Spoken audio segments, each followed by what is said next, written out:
Welcome back to Worlds of Protheka audiobooks. And if this is your first time, be warned. Once you step into Protheka, you'll never want to leave. With beasts who will stop at nothing to protect the women they love, and women who are only just finding out what a real man can be, you'll lose yourself in the dark romance of these fantasy stories. To bring you these free full audiobooks, we have to listen to this platform's guidelines, and they say that Protheka's steamiest scenes aren't allowed. But you can still get them from the unabridged version of any Prothekan audiobook. All you have to do is go to worldsofprotheka.com. With promo code YouTube30, we're offering you the opportunity to get 30% off of any audiobook, ebook, or bundle. We appreciate you subscribing to the channel, as it makes bringing these free full audiobooks to you possible. Don't forget to like and comment to let us know what you think. Protheka's magic is eternal, and this story is just the beginning.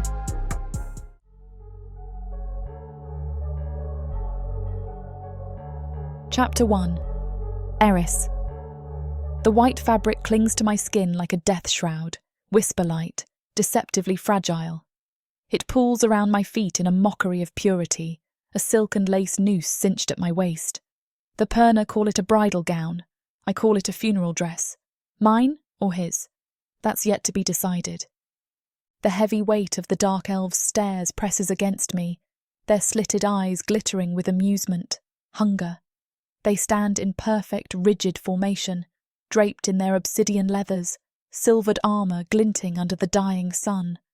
Watching, waiting, as if this moment, this exchange, is nothing more than a business deal. Which, of course, it is. A peace offering.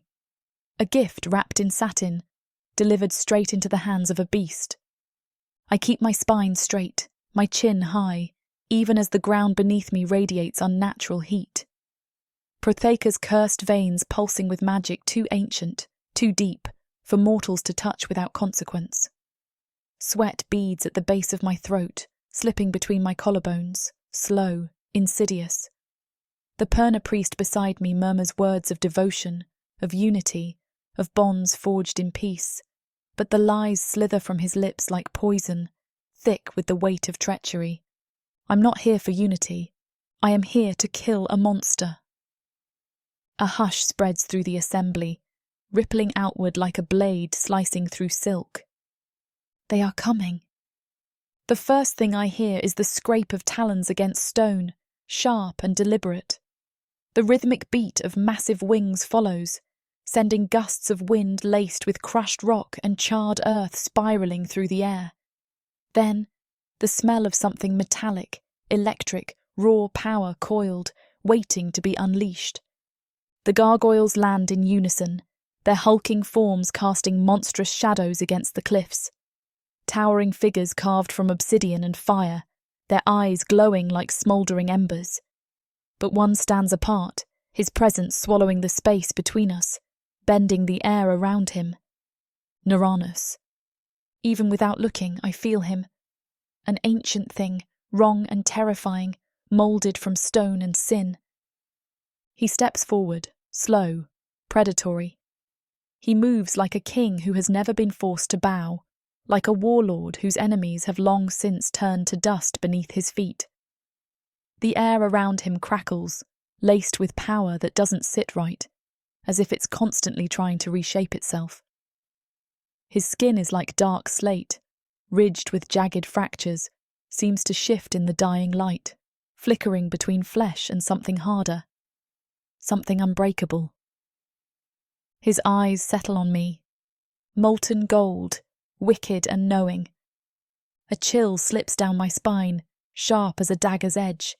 Not from fear. No, fear would be too easy. This is something far more dangerous. Recognition. As if he's seen me before. As if he already knows exactly what I am, what I've come here to do. I grip the folds of my dress tighter, forcing my shoulders back, forcing my expression into something unreadable. He can't suspect. Uranus halts mere steps away, the heat rolling off him in waves. Up close, the details sharpen, the rough texture of his skin where stone battles flesh, the faint glow of his pulse beneath the fractures of his collarbones. His wings flex slightly before settling, massive and jagged, like living obsidian poised to strike.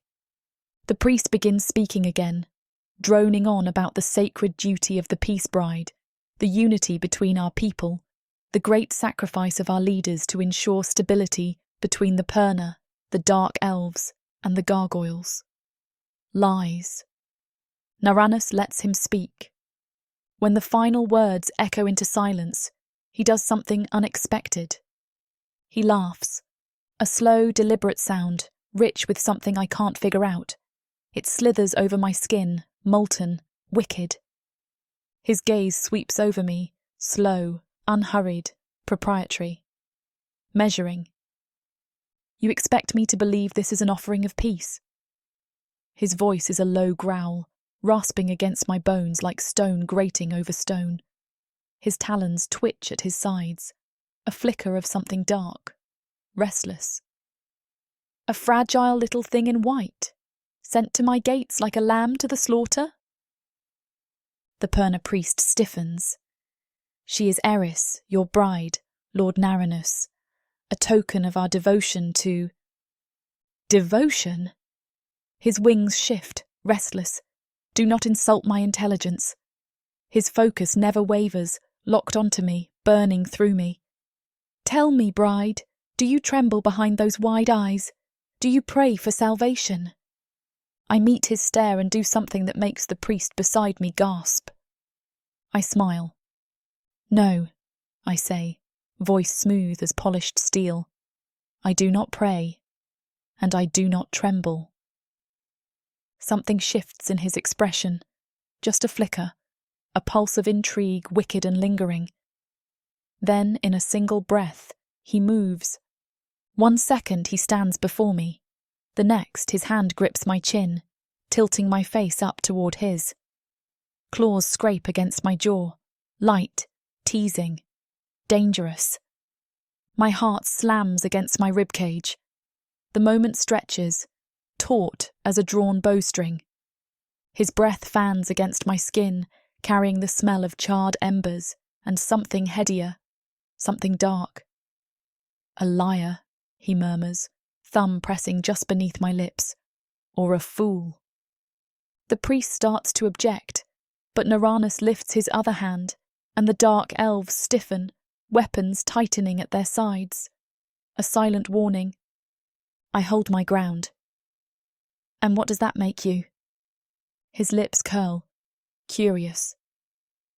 Before I can react, his grip shifts, sliding lower, wrapping around the base of my throat. Not tight, not yet, just enough to remind me who holds the leash. But I don't falter. I let the moment stretch. Let him look. Let him search for the fear he expects to find. He won't find it. Naranus's expression darkens, molten eyes flickering.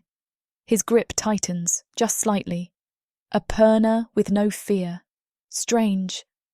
I breathe slow, measured. A gargoyle with no mercy. Expected. His claws flex, and for 1 sharp second, I wonder if he will squeeze. If he will crush me and end this farce before it begins. But instead, he releases me. Steps back, and without looking away, he speaks. The deal is struck. The words settle like a death sentence. The priest exhales, relieved. The dark elves shift, eager to leave. And Naranus watches me as if I am a puzzle he intends to take apart, piece by piece. I breathe in deeply, ignoring the way my pulse thrums, the way the ghost of his grip lingers against my skin. This is only the beginning. One day I will slit his throat and end him.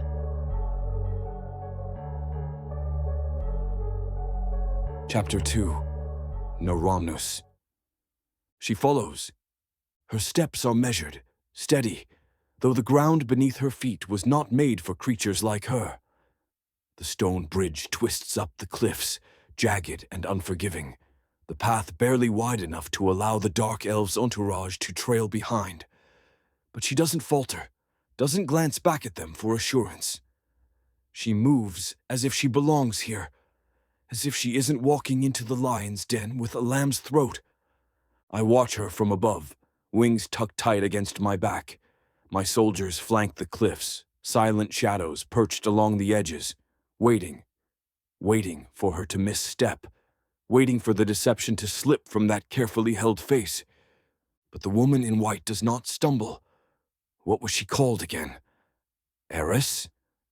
The wind howls through the gorge below, carrying the stench of sulfur and old magic. The fortress rises behind me, a monolith carved from the core of the earth, its stone ridges worn smooth by time and war. The bastion of my people, the last stronghold of the cursed. This slip of a creature is to be its queen. The thought stirs something close to amusement. I step forward as she crests the bridge, and the priest trailing her stiffens. His thin, reedy voice quivers through the dead heat. The peace bride as promised, Lord Neuronus. He is careful not to meet my eyes. Cowards always are. She, however, is not. She stared at me earlier as well. I like it. Storm-colored irises lift to meet mine, cool as a dagger's kiss. They do not tremble, do not waver. The same defiant fire from the exchange ground still simmers there, barely contained beneath the veil of her expression. Good. A lamb would not last long in my house. My gaze drifts lower, past the delicate curve of her collarbones to where the dress clings indecently to her form. The heat of the desert has dampened the fabric, sweat pooling between the valley of her bosom, glistening along the line of her throat. The dark elves dress their offerings like trash. I drag my focus back to her face. Remove the dress. The priest jolts as if I've struck him. A muscle shifts in her jaw. No! The word hums between us, tension strung taut as a bowstring. The priest sputters. Lord Neuronus, this is a... I lift a hand, silencing him. Did I ask you? His mouth clamps shut. She remains unmoving, shoulders drawn back, chin tilted. A soldier trained to withstand intimidation. Or a woman who has nothing left to fear. I take a single step closer, lowering my voice. You walk into my domain as my bride, yet you refuse my command? Her breath is steady. A command meant to humiliate is not one worth obeying. A flicker of heat licks through my chest, curling tight in my gut. Ugh, defiant little thing. The priest stares another step forward. Lord Neuronus, please! The peace! I snarl, baring my fangs. There is no peace! He stumbles back, clutching his ceremonial staff. The truth is an iron weight between us. There was never peace, never a union forged in sincerity. This woman stands before me because the Purna and the Dark Elves wish to see my throat slit open, while my own kin, fractured and desperate, watch from the shadows, waiting for their chance to strike. The woman at the center of it all stares at me like she already knows this.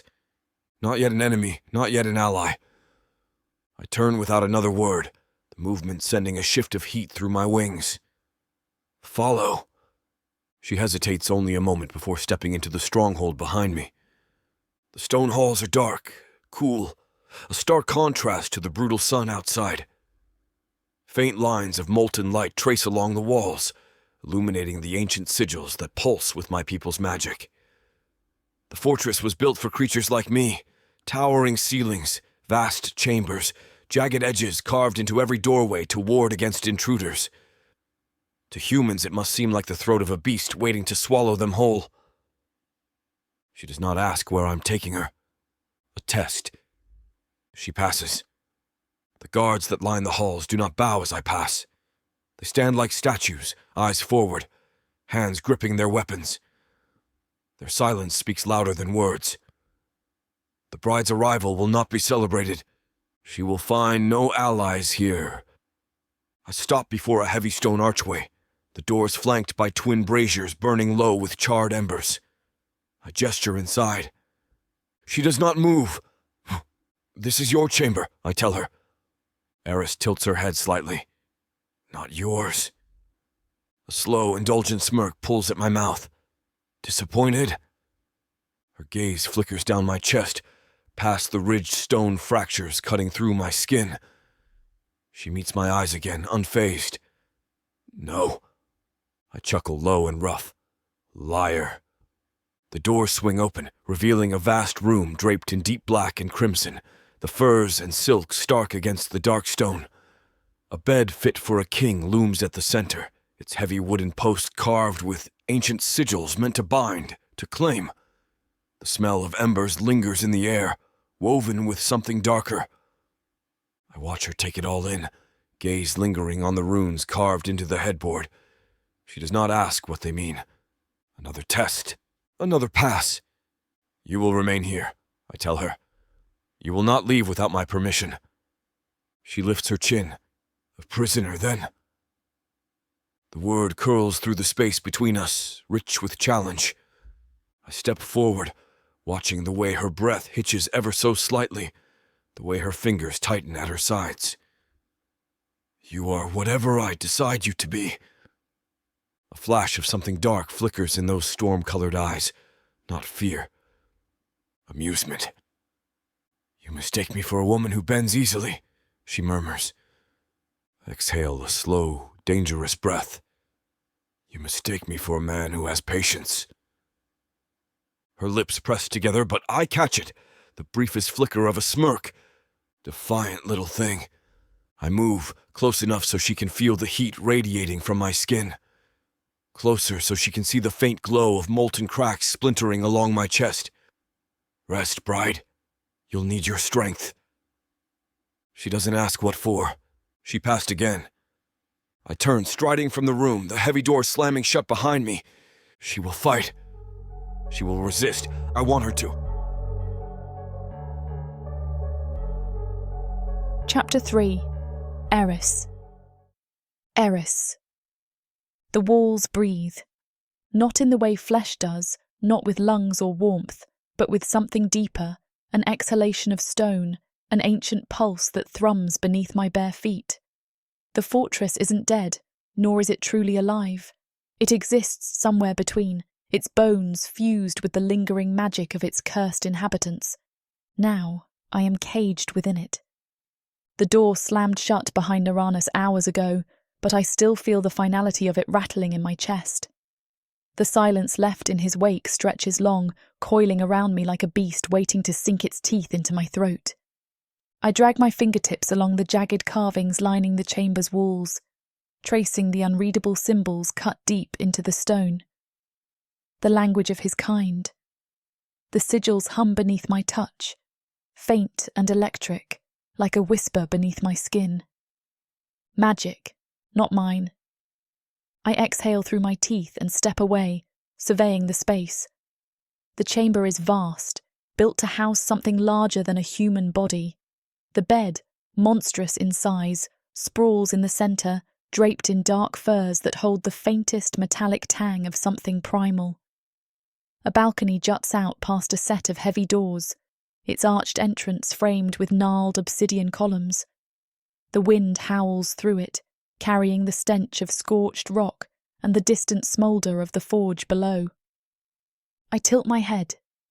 Chains dangle from the ceiling, thick as my wrist, anchored into the stone beams like relics of an uglier history. The metal gleams dully in the low light, worn smooth by time and use. I trace their length with my gaze, following the path of their descent, the way they drape across the walls, the bedposts, the bolted rings in the floor, the king-size bed. A message, silent and damning. This room was made for something other than comfort. A chill brushes my skin, and I force myself to move, to take stock of the exits. The doors leading into the hall remain sealed, locked from the outside. The balcony is too high, the drop unforgiving. And even if I could scale the wall, I'd never make it past the sentries perched along the ridges. Not without my magic. I swallow back frustration and turn my focus elsewhere. My hand trails along the heavy wooden dresser, finding no weapons, no tools. Just cloth, thick, soft garments folded with meticulous precision. The realization prickles at something unwelcome. This room is meant to keep me, not break me. I shake the thought loose and move toward the balcony, shoving the doors open. The wind rushes past, tangling in my hair, licking cool against my fevered skin. My pulse steadies. Below, the stronghold sprawls wide, its structures forged from the cliffs themselves, as if the land had swallowed a city and spat it back out as something terrible and unyielding. I grip the railing, watching. Gargoyles move through the stone walkways, their bodies shifting between flesh and rock, their wings flicking in agitation as they speak in hushed tones. No laughter, no idle conversations. Only watchful eyes, hunched shoulders, and the occasional scrape of claws against the ground. Unease thickens in my chest. These creatures do not revel in victory. They do not celebrate their supposed triumph in securing a bride for their lord. They do not look like conquerors. They look like men waiting for the blade to drop. I press my lips together. The Purna told us the gargoyles were monstrous, brutal, bloodthirsty. That Naranus ruled them through fear and strength alone, that they would sooner tear out their own throats than submit to another's rule. But this looks like a kingdom on the brink of collapse. Movement catches my eye. I shift my gaze toward the western ledge, where a figure stands near the boundary of a crumbling terrace. Taller than the others, sharper, firelight from the forge below flickers across his skin, illuminating the jagged fractures cutting across his back, his wings half furled, shifting against the wind. Naranus. I go still. He hasn't moved in minutes, hasn't acknowledged the soldiers who pass him by with cautious glances. He stands rigid, hands braced on the stone railing, his focus locked on something unseen in the distance. The tension in his body isn't the easy, deliberate kind of a predator waiting to strike. It's something else. Something brittle. His claws dig into the stone, cracking the surface. A slow inhale flares his nostrils, his wings twitching before settling again. The sight roots me in place, breath held tight in my throat. He does not turn, does not sense me watching. He is alone.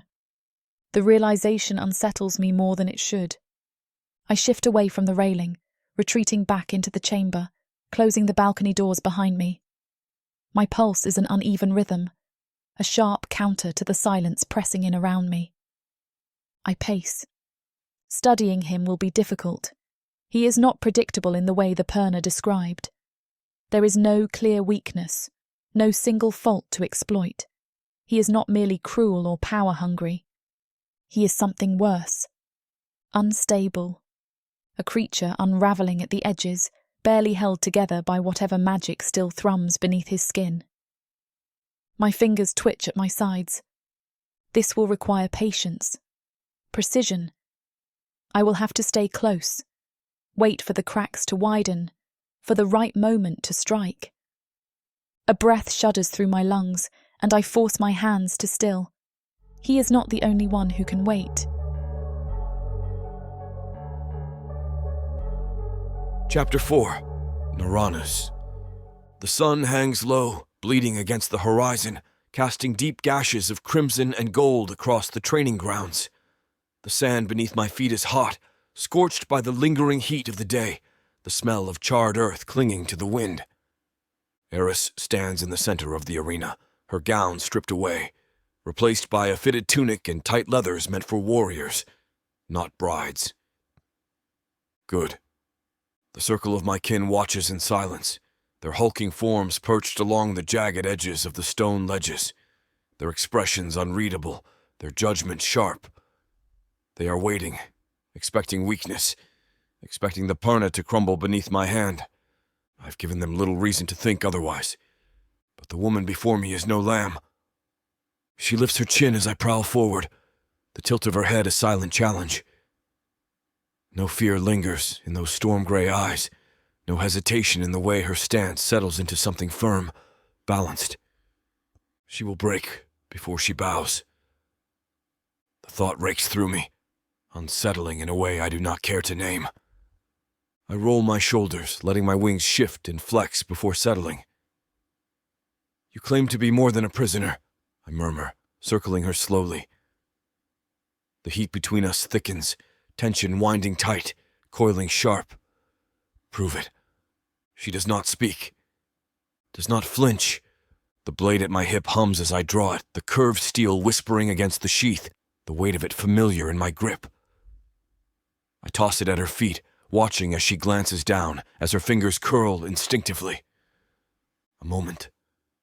A hesitation. She is unarmed. She is trained. But her magic remains locked beneath perna chains, sealed by the hands of those who sent her here to die. I step back, folding my arms. Pick it up. Her gaze flicks to mine, calculating, searching for the trap. She finds none. Slowly she crouches, fingers wrapping around the hilt. The blade is too large for her. A weapon made for something stronger, heavier. But she does not waver beneath its weight. She tests the balance, the sharpness, the shift of it in her grip. She has held a blade before. A smirk tugs at the corner of my mouth. Try not to embarrass yourself. The words are still leaving my lips when she lunges. She moves fast, faster than I expected. The steel arcs toward me, a silver blur in the dying light. I sidestep, angling my body just out of reach, watching the way she adjusts, recalibrates. Her footwork is light, practiced. She pivots smoothly, dragging the blade in a sweeping strike meant to force me back. I'll let her have the movement, let her think she has control, so I can strike. The moment she commits to the swing, I step into her guard, gripping her wrist. She gasps, jerking against me, but I twist sharply, forcing the blade from her grasp. It clatters against the sand. I expect her to retreat, to falter. She does neither. Instead, she uses the shift of momentum to kick out, aiming for my ribs. The impact is solid, not strong enough to break, but enough to make me react. My grip on her wrist loosens and she wrenches herself free, staggering back, chest rising and falling with sharp, measured breaths. The arena is silent. I straighten, rolling my jaw, letting the sting settle where her boot connected. Interesting. I swipe a thumb along my bottom lip. Not bad. She exhales sharply. Not finished. Something dark and hungry curls low in my gut. She lunges again. I let her come. Let her reach for the weapon at my side. But this time I do not allow her to land a strike. I move before she can react, my arm shooting out, catching her mid-motion. She chokes as I pull her in, slamming her against my chest, wings flaring wide, casting us in shadow. My hand fists in her hair, yanking her head back, exposing her throat. Her pulse thrums wildly beneath my grip. Heat radiates from her skin, her breath warm against my jaw. I lean in enough that she can feel the way my chest rises against hers, the way my fingers tighten against her scalp. If you had your magic, I murmur, low, dangerous, you would have burned me alive by now, wouldn't you? She says nothing. But the answer is there, written in the sharpness of her breath, the way her body goes rigid beneath my hold. A slow, indulgent smirk curls across my lips. Good. I release her abruptly, shoving her back. She stumbles, catching herself, eyes blazing with something sharp-edged and wild. Before she can speak, a tremor rakes through me, sudden and brutal. I snarl, staggering back, my hands flying to my chest as the fractures beneath my skin split wider, molten heat flaring along my ribs. A curse tears from my throat as my body betrays me, the magic snarling in protest, fighting to unmake me from the inside out. Not in front of them. The stone cracks further, creeping up my throat, across my jaw. The whispers in my bones grow louder, the curse shifting, unraveling. Eryss steps forward, hesitation flickering across her features. I force myself back. Stay. The word is guttural, barely understandable. I turn sharply, striding away from the arena, away from the watchful gazes that will only see weakness in the cracks beneath my skin. Behind me, the woman watches. She does not follow. She does not kneel. Damn me! but I think I almost respect her for it. Chapter 5. Eryss. The stronghold breathes around me. Not the way a living thing does, not with lungs and heartbeat, but with stone shifting, with the hum of something ancient curling through the walls. The fortress pulses with magic buried so deep in its bones that even now, creeping through its corridors with the enchanted dagger pressed against my thigh, I feel it pressing against my skin. I shouldn't be here. The thought is useless. I am already moving, bare feet silent against the cold floor, my body pressed to the shadows. My pulse thrums, each measured step keeping time with the flickering torches that line the hallway. The entrance to Uranus's chambers looms ahead, massive iron doors marked with sigils I don't recognise. The runes glow faintly, a deep, embered red, as if carved from molten rock. A warning, or a challenge. I exhale through my nose and press forward. 2 guards stand at the threshold, their enormous stone-blooded bodies cast in sharp relief by the firelight. Their wings are folded tight against their backs, tails flicking with restless energy. They don't speak. They barely move. But their presence is a barricade, a reminder that no one enters the chambers of their warlord without consequence. My hold on the dagger's hilt tightens, and I lower myself into a crouch, pressing my back against the cold stone. I wait. A flicker of movement. One of the guards shifts, cracking his neck, muttering something under his breath. The other exhales sharply, wings twitching. They are growing restless. Good. I reach into the band at my hip and retrieve the vial tucked against my waist. The liquid inside swirls, dark and thick as ink. It smells sharp even through the glass. It's not a weapon, not in the traditional sense, but it's useful. I hurl it against the wall behind them. The vial shatters. The contents splatter. The effect is instant. The smell of burning resin floods the hallway, curling in thick, acrid waves. The guards react immediately, snapping their heads toward the noise, their bodies tensing. One lets out a guttural curse, his face twisting. What in the... I move before he can finish. I slip past them, into the chamber beyond, my body a streak of shadow against the threshold. The doors shut behind me, cutting off the sound of their confusion. Silence. The room stretches before me, vast and cavernous, the walls lined with ancient stone carvings, the ceiling lost in darkness.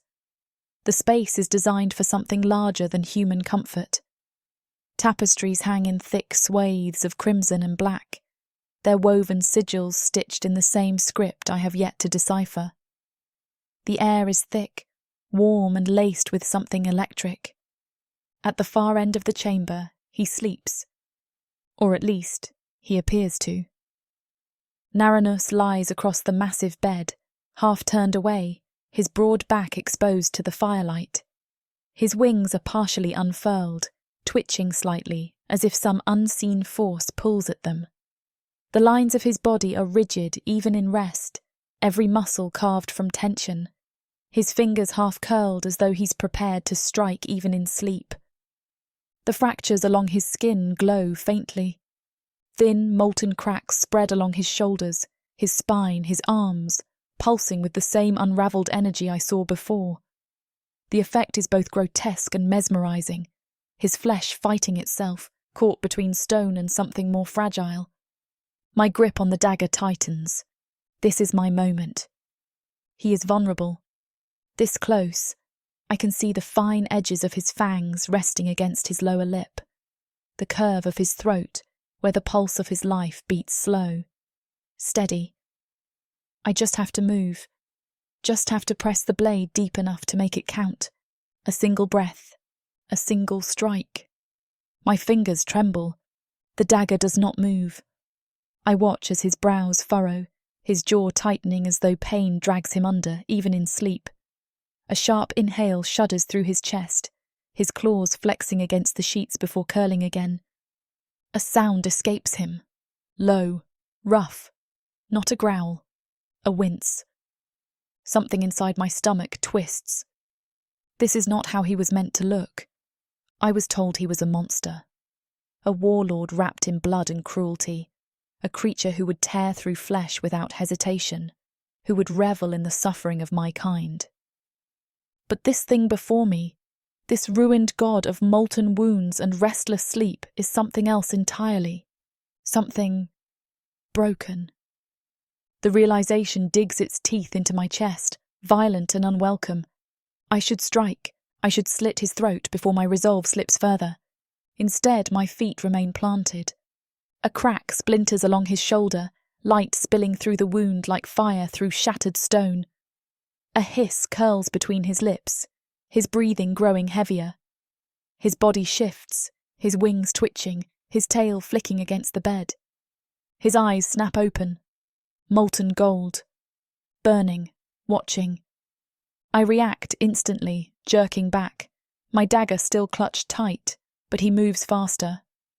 1 second, he's lying prone. The next, I'm slammed against the nearest wall, the impact knocking me out of breath, his clawed hand wrapped tight around my wrist. My dagger clatters to the floor. His body presses against mine, hot and solid, trapping me with ease. His free hand grips my throat, not squeezing, not yet, but holding, his fingers pressing against my pulse. His breath skates across my jaw, heavy, rough. I struggle, my nails digging into his wrist, but he doesn't budge. His voice is a slow, dark rasp. Trying to kill me in my sleep, little bride. My teeth clench. He lets out a humorless chuckle, the sound curling against my skin, sharp with something unreadable. And here I thought you had more patience than that. I shift, my muscles straining against his hold. Let me go. His grip tightens just slightly. His gaze drags over my face, searching, reading. His fingers twitch against my pulse. You hesitated. I go still. His smirk deepens. You had the chance to kill me, he murmurs, voice dropping lower, rough with something I don't want to recognize. And yet, here we are. Heat pools in my stomach, wretched and electric. My chest heaves against his. The smell of him, dark, molten, rich with something unearthly, presses against me like an unseen weight. His eyes darken, something flickering beneath their surface. Abruptly he releases me. I stumble forward, breath ragged, heart hammering. He steps back, watching, his smirk lingering. The door creaks open behind me, the soft sound of approaching guards filtering in. His voice is smooth, indulgent. Take the bride back to her chamber. I stiffen. The guards move forward, gripping my arms, their hold firm, but not cruel. Narrowness watches as I'm pulled away, amusement curling at the edges of his expression. I bite the inside of my cheek, swallowing the venom rising up my throat. This was my moment. I wasted it.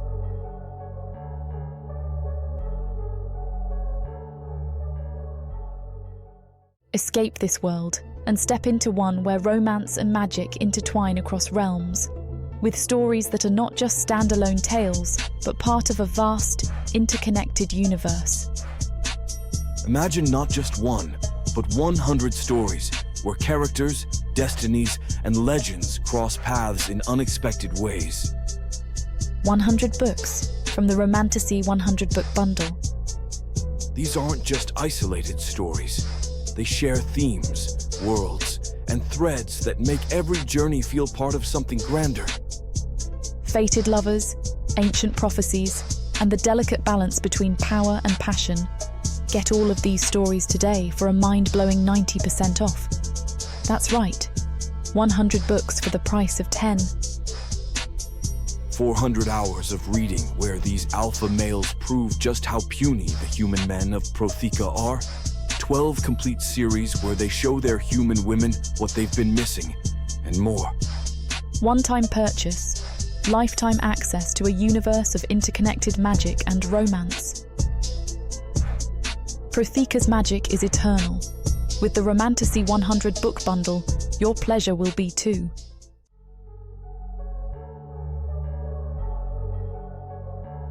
Chapter 6. Naranus. The flames flicker low, casting jagged shadows against the carved walls of the war chamber. The embers shift, glowing deep within the stone brazier, but the fire's warmth does nothing to quell the cold knot coiled inside me. She tried to kill me, and she hesitated. I press my palm against the long fissure carved into my chest, tracing the place where my body fought to break apart only hours ago. The fractures are still raw, the glow of molten stone fading beneath my skin. But it is not the pain that lingers. It's the moment just before I woke. The hesitation in her grip, the way her breath stilled, her dagger poised yet unmoving. She should have taken the opportunity. I should have crushed her throat the second she was within reach. Instead, I let her go. I exhale sharply and turn away from the fire, letting my wings settle against my back. The war chamber is empty aside from me, the walls carved with the sigils of a kingdom that once stood unchallenged. Now the gargoyles whisper in my halls, doubting the strength of their warlord. The dark elves grin behind their masks, waiting for my ruin. The Perna, their bride, still breathes. The door groans as it swings open behind me. Heavy footsteps, a shift of movement, controlled but deliberate. I don't turn. That was a bold attempt, I murmur, running a clawed hand along the curved edge of the obsidian table, though you should have been smarter about it. My guards are not so easy to slip past. Silence, then the measured click of boots across the stone. Your guards were distracted, she says smoothly. You should be concerned. A slow, wicked smirk graces his lips. Perhaps I should be impressed instead. I face her, letting the shadows of the brazier frame her in flickering gold. Eryss stands tall, unbowed, her hands bound in front of her with iron manacles. The guards did not harm her, though I have no doubt they wanted to. Her tunic is still intact, her leather-clad legs braced firmly apart, her chin lifted with that same quiet defiance. A lesser creature would cower. She only looks at me. Why did you hesitate? I ask. Her gaze sharpens. Hesitate? I step forward, slow, deliberate, watching the way her shoulders remain rigid, her breathing measured. With the blade, I continue. I felt your presence before I opened my eyes. You were close. Close enough to press the dagger to my throat, and yet you didn't. I stop mere inches from her, the heat of my body coiling between us, the smell of steel and damp stone clinging to her skin. Eryss lifts her chin. Would you rather I had? The pulse in my neck beats heavier. The gall of her. The audacity. I'd rather not be woken from my sleep by an incompetent assassin, I murmur, letting my voice dip lower, rasping against the space between us. If you're going to try and kill me, little bride, do it properly. Her lips part, her hands twitch against the iron chains, but she doesn't lower her gaze. Maybe I will. I chuckle, dark and slow. You missed your chance. She doesn't flinch. Then I'll make another. The sheer boldness of it is almost amusing. Almost. I reach for her, wrapping my fingers around the manacles, dragging her wrists up between us. The iron is cold, heavier than it needs to be, and yet she doesn't pull back. If you had magic, I muse, running my thumb along the delicate ridges of the chains, you would have melted through these bindings already. Her throat moves as she swallows. Is that why you haven't killed me? I don't answer immediately. I let the question settle, let it burn into the silence between us. I hold the manacles tightly and yank her forward. She stumbles into me, the full length of her body pressing against mine, the soft inhale that escapes her barely audible over the crackling embers. Her pulse thrums against my chest. I lower my mouth to her ear, letting my breath skate across her jaw. No, little bride, I haven't killed you because I enjoy watching you fight. She exhales sharply, but she doesn't shove me away. Instead, her fingers tighten against the chains, her body rigid against my hold. "You're playing a dangerous game, Warlord," she murmurs, her voice steady despite the sharp edge of tension strung between us. My claws flex against the iron. "And you're foolish enough to play it with me." Another silence. Then she leans up, just slightly, just enough that the movement feels like a challenge. "I was taught you were nothing more than a beast," she says. "A mindless monster cursed by my kind, doomed to die by my hand." I release her wrists, stepping back just enough to look down at her fully. "And yet," she studies me, gaze tracing the fractures still healing along my arms, the lines of my jaw, the molten glow that still flickers beneath my skin. "And yet, you're still here." The words linger softer than I expect, laced with something sharp. I turn away before I let them sink deeper. She will fight me, she will try again. But she will not break. I find it more to my taste. Chapter 7. Eryss. The stronghold is restless. I hear it in the corridors, shifting bodies, muttered curses, the scrape of claws against the walls. Something unsettles the gargoyles, a tension coiling thick in the walls, pressing against my skin like the static before a storm. It is not because of me, but I'm certainly a part of it. I press my back against the cool stone of my chamber, eyes on the heavy door that seals me inside. The manacles are gone, but the cage remains. Even unchained, I am watched. Even unbound, I am not free. The thought simmers, slow and hot, as I pace the length of my chamber. I press my palms against the cool stone of the balcony railing, staring down at the fortress below. The few gargoyle sentries that remain perched along the ridges are watchful, their bodies carved from both flesh and stone, their eyes trained on the horizon. They are waiting for something. An attack? Enemies? I'm not sure, but there's a shift in power in the atmosphere.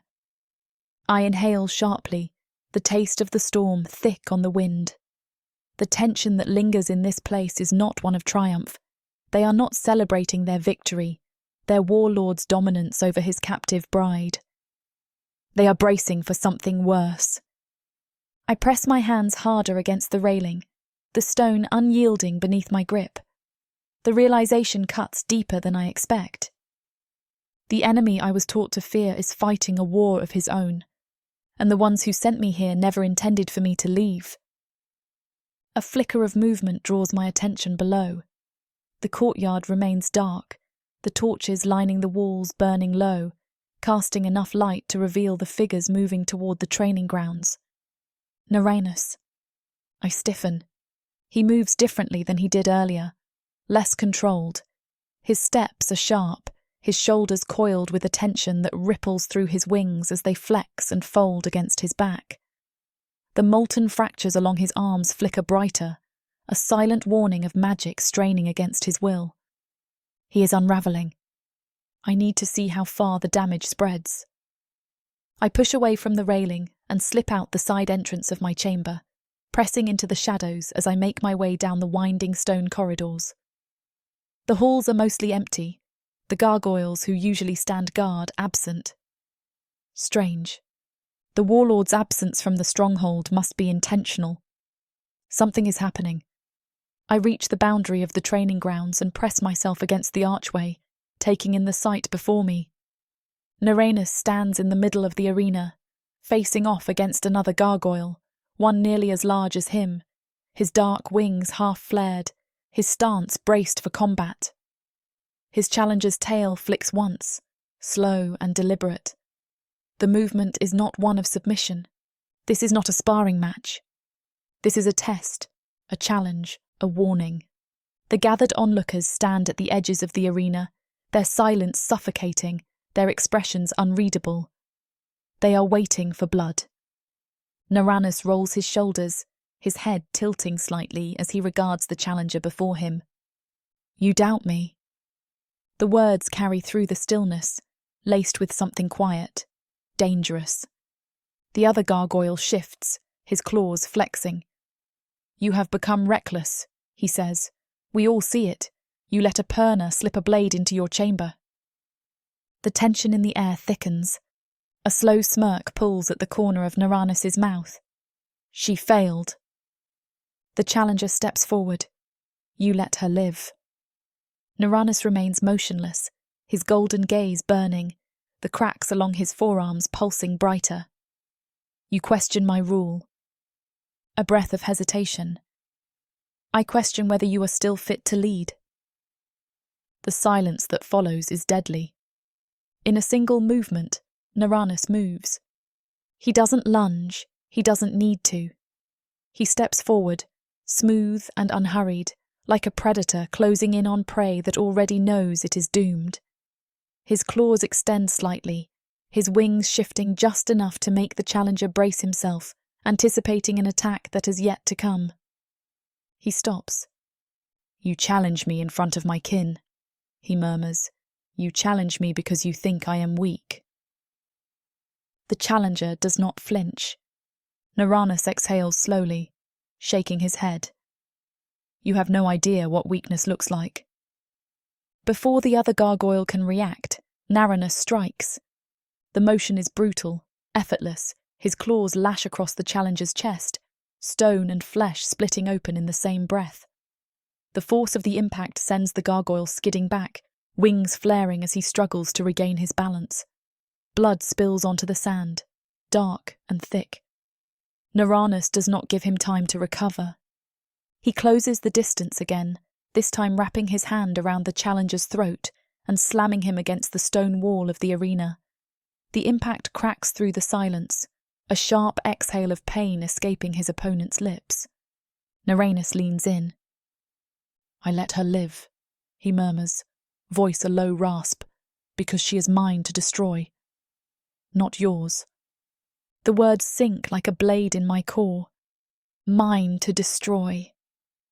I swallow, pressing further into the shadows. The crowd does not cheer. There is no applause, no celebration, only silence. Only the sound of Naranus releasing the broken gargoyle, his body slumping against the stone. Only the slow, deliberate turn of his head, toward me. My pulse spikes. His golden gaze burns into the darkness, unblinking, his lips parting slightly. He sees me. He feels me. My breathing steadies. I do not step back. I do not turn away. I hold his gaze, unflinching, as the rest of the gargoyles shift, their attention dragging toward the hidden alcove where I stand. Naranus tilts his head, something unreadable flickering behind his molten eyes. Slowly, deliberately, he turns back to the gathered crowd. "The next one to question my rule," he says, his voice even, measured, deadly, "will not walk away from this arena." Silence reigns. Without another word, he steps past the broken gargoyle at his feet, wings unfurling slightly as he strides from the arena, the tension rippling through the gathered ranks in his wake. He does not look back. But I feel his challenge in my bones. He has given me permission to try again. I will. Somehow this makes my blood boil, igniting an ember in me.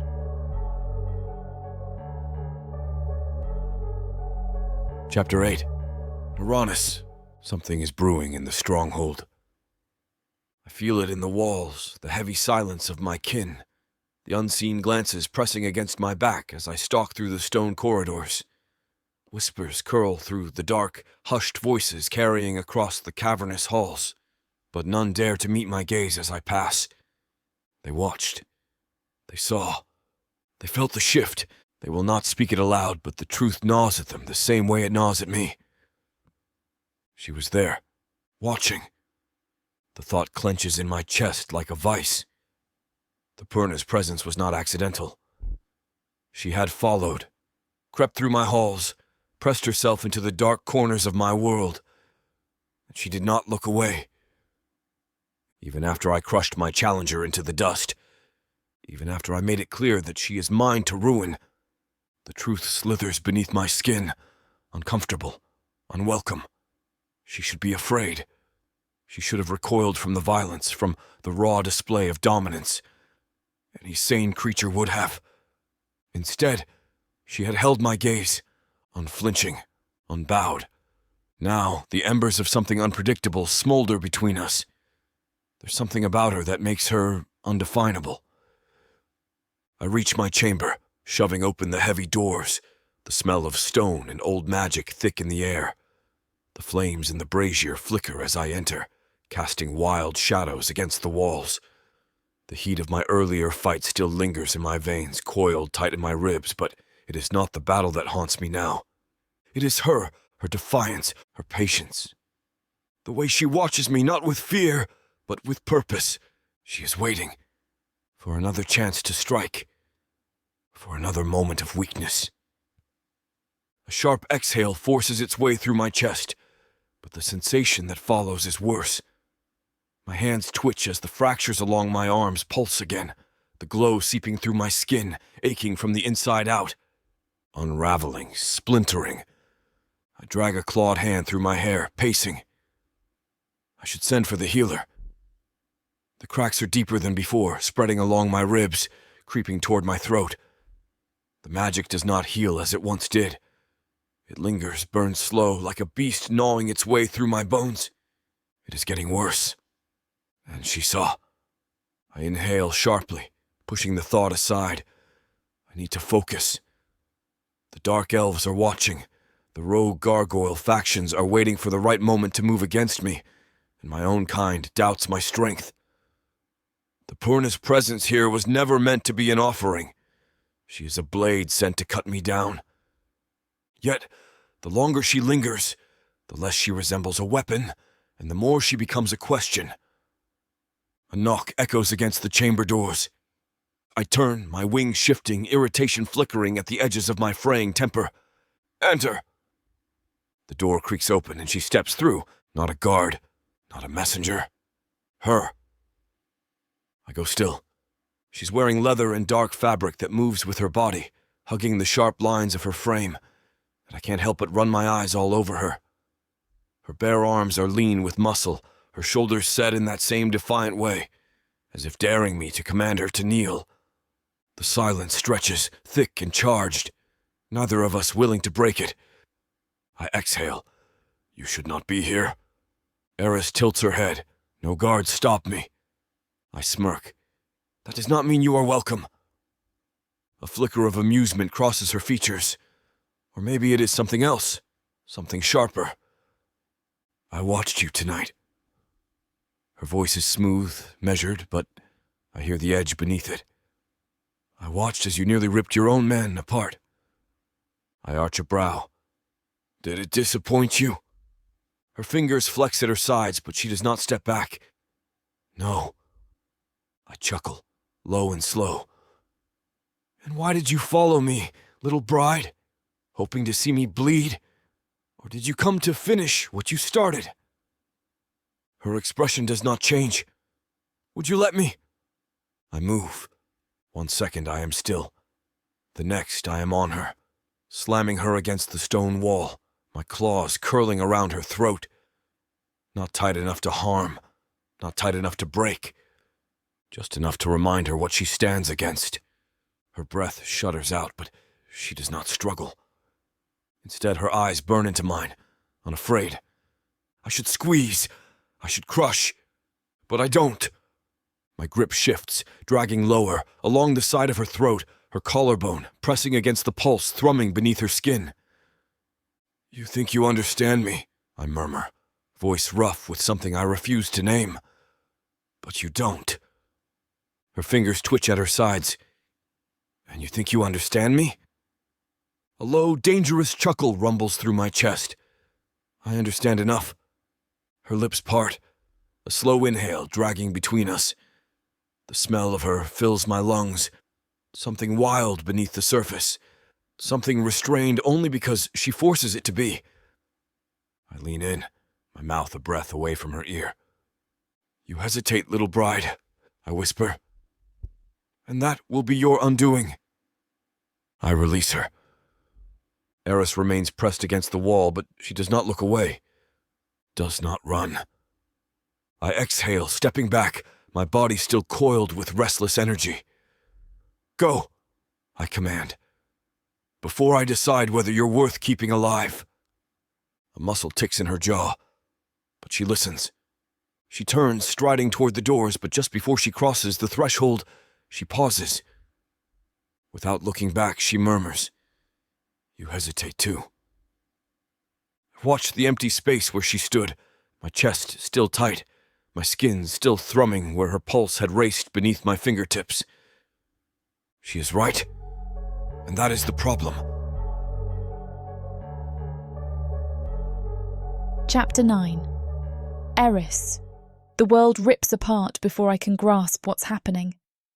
I'm yanked from the bed, limbs tangled in the sheets, my skull cracking against the hard stone as rough hands seize me.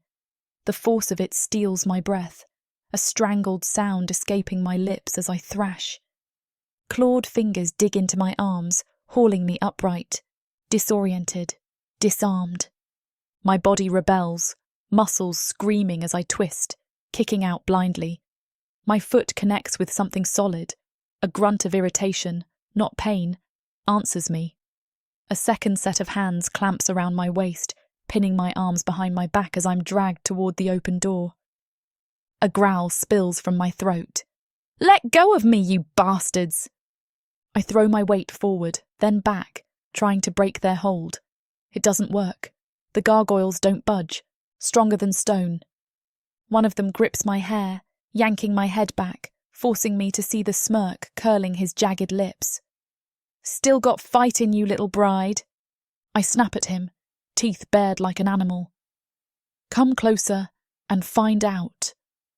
He chuckles, but there's no real amusement in it. They drag me past the threshold, out into the courtyard, where the sun glares down like a molten blade. The shift from shadow to light is blinding. My feet skid against the sand, every muscle bracing as I'm shoved forward into the open arena. I freeze. The courtyard is full. Gargoyles line the perimeter, their massive bodies positioned in a loose semicircle, wings flicking restlessly. Not guards, not sentries, warriors, training. My stomach twists, cold realization curling down my spine as my gaze snaps to the center. Narana stands among them, arms crossed, golden eyes unreadable as he watches my struggle. He's not surprised to see me like this. He planned this. A slow, deliberate smirk tugs at his lips. "Take a weapon," he commands. Silence slams into the arena. The gargoyles shift, their stances tightening. The way they look at me, it's not curiosity, it's hunger. I straighten, my breath coming hard through my nose.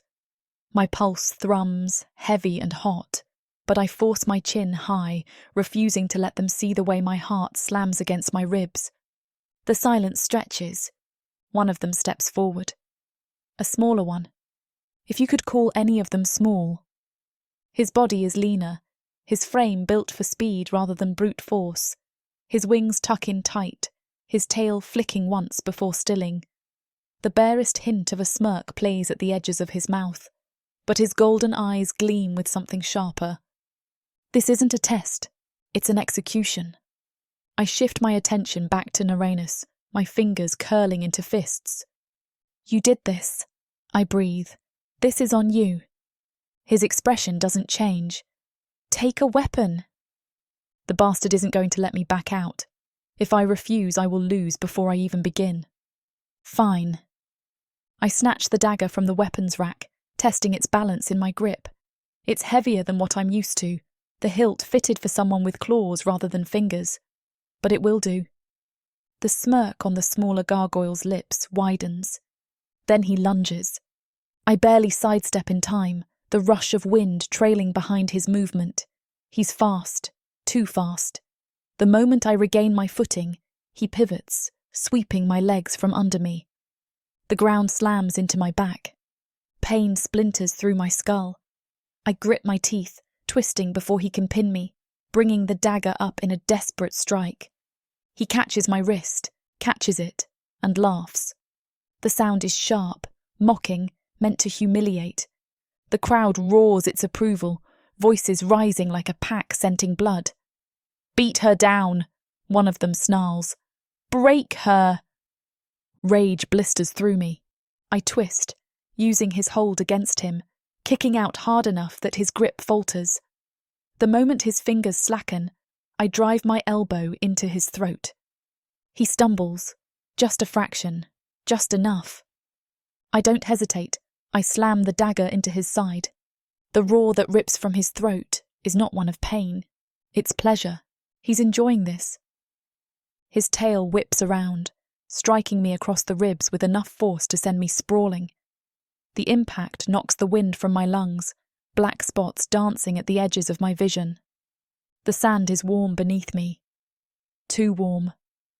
I roll to my knees, gasping, fighting, refusing to bow. The voices around us rise. "She's still up. Make her stay down." I brace myself, gripping the dagger tighter, but the moment I push up, a fist slams into my temple. The world shatters. Pain detonates behind my eyes, my knees buckling before I can stop them. The sand rushes up to meet me, but I never feel the impact. The last thing I see is him, Naranus, standing above me, watching. His gaze unreadable. Darkness envelops me before I can even curse him.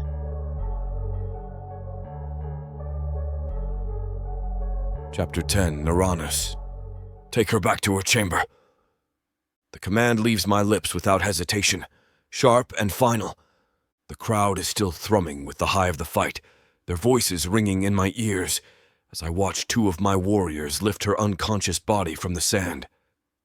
Eryss sags between them, her limbs limp, her hair spilling like ink over her bruised shoulders. Blood stains the corners of her temple where the final strike landed, trailing in a slow, sluggish curve down her cheek. She fought well. She lost. She should have stayed down. I turn away, ignoring the way my skin pulls tight, the way my claws twitch at my sides. This was necessary. They needed to see her break. Needed proof that their warlord did not favor Epurna, that she was not an equal, that she was nothing more than a tool meant to serve her purpose and be discarded. Why does my jaw lock as I watch them drag her away? Why does my pulse hammer harder with every step I take in the opposite direction? I exhale, forcing the thoughts down. This is nothing. A moment of weakness. She deserved the pain, earned it with her defiance, her stubbornness. It should not matter to me if she suffered. It should not matter if she... The thought phrase before it can fully form. I curse and pivot sharply on my heel. I take the back corridors, the ones the sentries do not guard, the ones only I use. My wings drag at my sides, restless as I move, my claws flexing as the tension coils tight in my ribs. This is not about her. This is about control. I will not lose control. Her chamber is dark when I enter. The bed is untouched. The furs have been thrown back, the stone floor smeared with streaks of blood from where the warriors left her. She hasn't moved. Her breathing is slow, shallow. One arm is curled against her ribs, her bruises stark against the golden hue of her skin. The wound at her temple has already begun to clot, but it is ugly, a swollen mark that taunts me more than it should. I exhale sharply. Fix her! The healer flinches at the command but does not hesitate, kneeling at her side. He does not question why he was summoned here in secret, why his warlord ordered the Purna to be healed rather than left to rot. He knows better than to ask. I stand at the corner of the room, arms crossed, watching as the healer works. His hands move with practiced ease, grinding herbs into a thick, pungent paste, spreading it carefully over the worst of her wounds. A soft glow pulses from his palms, sealing the cuts along her skin, knitting the bruised flesh together. She shifts, a slow inhale passing her lips, but she does not wake. Good. The healer finishes quickly, the tension in his shoulders evident as he steps back. He bows once before retreating without a word, the heavy door closing behind him. The chamber is silent. I should leave. There is no reason to linger. My feet do not move. I stare at her, at the curve of her cheek, at the way her lashes cast shadows against her bruised skin. The tension in my chest coils tighter. I force myself forward, sinking onto the bed. She should be nothing. She is nothing. Yet my hand lifts before I can stop it. The backs of my claws skim along her jaw, tracing the line of her cheekbone. She is warm beneath my touch, her pulse steady. My fingers trail lower, ghosting over the hollow of her throat, the place where I had wrapped my hand around her earlier, where I could have squeezed, could have ended this entire game before it truly began. But I didn't.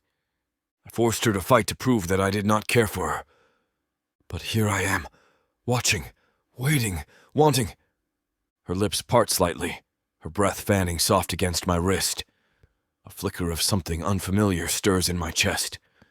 I yank my hand away, clenching it into a fist. This is not weakness. This is not anything. She is mine to break, mine to destroy. I cannot seem to let her go.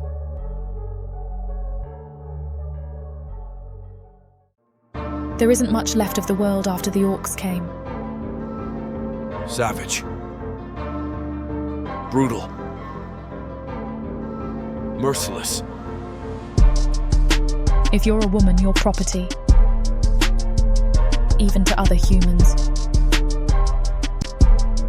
What happens when an orc stakes his claim on a human woman? Who would dare to stop him? Me.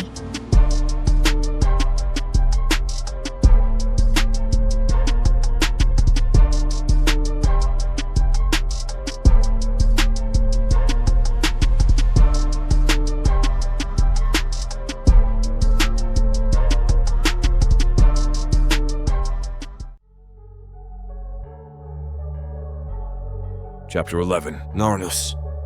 She refuses to eat. The tray of food sits untouched on the table beside the bed, steam curling into the cold air, the aroma of roasted meat and fresh bread, thick enough to make even my patience fray. She stares at the opposite wall, jaw tight, body wrapped in tense silence. Defiance, still clinging to her even after she bled for it. I exhale slowly, flexing my claws, pacing the length of her chamber, every step deliberate. If she thinks she can starve herself as a final act of control, she is mistaken. My patience is not infinite. Eat! The command is quiet, but it fills the space between us, sinking into the stone like a blade pressed to skin. She doesn't move. Not a flinch. Not a breath of acknowledgement. My wings flick, slow and calculated, my tail curling against the floor. I should leave. I should let her waste away in her stubbornness, let her body betray her before her mind ever will. But the memory of last night lingers, of her bruises, her too slow breathing, the way my fingers had traced the curve of her throat, despite every instinct telling me to walk away. I exhale sharply. "You're acting like a child," I murmur. She scoffs, the first reaction she's given me since I entered. "And you're acting like you give a damn." Something tightens in my chest. A slow, dangerous smirk curves my lips. "You think I brought you back from that fight just to let you rot?" She finally looks at me, turning her head just enough for our gazes to lock. Storm gray eyes burning, unwavering. She's daring me to do something about it. Fine, I will. In a single step, I cross the distance between us, grabbing the tray with one hand and sinking onto the bed beside her with the other. Before she can react, I pin her down, one massive palm braced against her thigh, my other arm caging her against the mattress. Her sharp inhale breaks the silence. Not fear, not surprise, something else, something darker, something twisting. I scoop up a piece of the meat with my claws, slow and deliberate. "Open your mouth." She presses her lips into a firm, unyielding line. I let out a slow chuckle, lowering myself just enough that my breath skates along her jaw. "You're playing a dangerous game, little bride." She glares. "And what? You're going to force me?" A growl rumbles deep in my throat. My free hand tightens on her thigh, pressing down. Not cruel. Not quite. just enough to feel the tension coil in her muscles, the fight still alive under my grip. "You're mine to break," I murmur. "Mine to keep breathing. Mine to keep standing." She doesn't answer, but her pulse betrays her, hammering at the base of her throat. I bring the food closer, dragging it against her bottom lip, smearing the juice along her mouth. Her throat flexes, a small, barely perceptible swallow, but I see it. I feel it. "Eat," I say again, voice thick with something I can't name. She glares harder, but this time she parts her lips. I push the food inside, watching the way she takes it, watching the way she obeys. The sight does something violent to me. She chews slowly, deliberately, refusing to look away, her throat moving as she swallows. Her lips are slick from where the juice smeared, a tiny drop of it clinging to the corner of her mouth. I lift my thumb, swiping it away. Her body tenses, and I should stop, but I don't. I trace lower along the curve of her jaw, down the column of her throat. My claws barely graze her skin, slow, deliberate. I can feel her pulse hammering beneath my touch. "See?"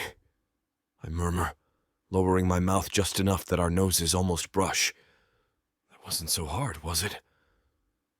She exhales, her breath warm, her fingers flexing against the sheets as if she wants to claw me away, or pull me closer. She swallows again, and the motion sends something dark and burning curling through my gut. She doesn't break the silence, neither do I. I don't move, neither does she, but I feel it. The hunger, not for food, not for power, for something else. Something neither of us should want, but it's something we can't stop.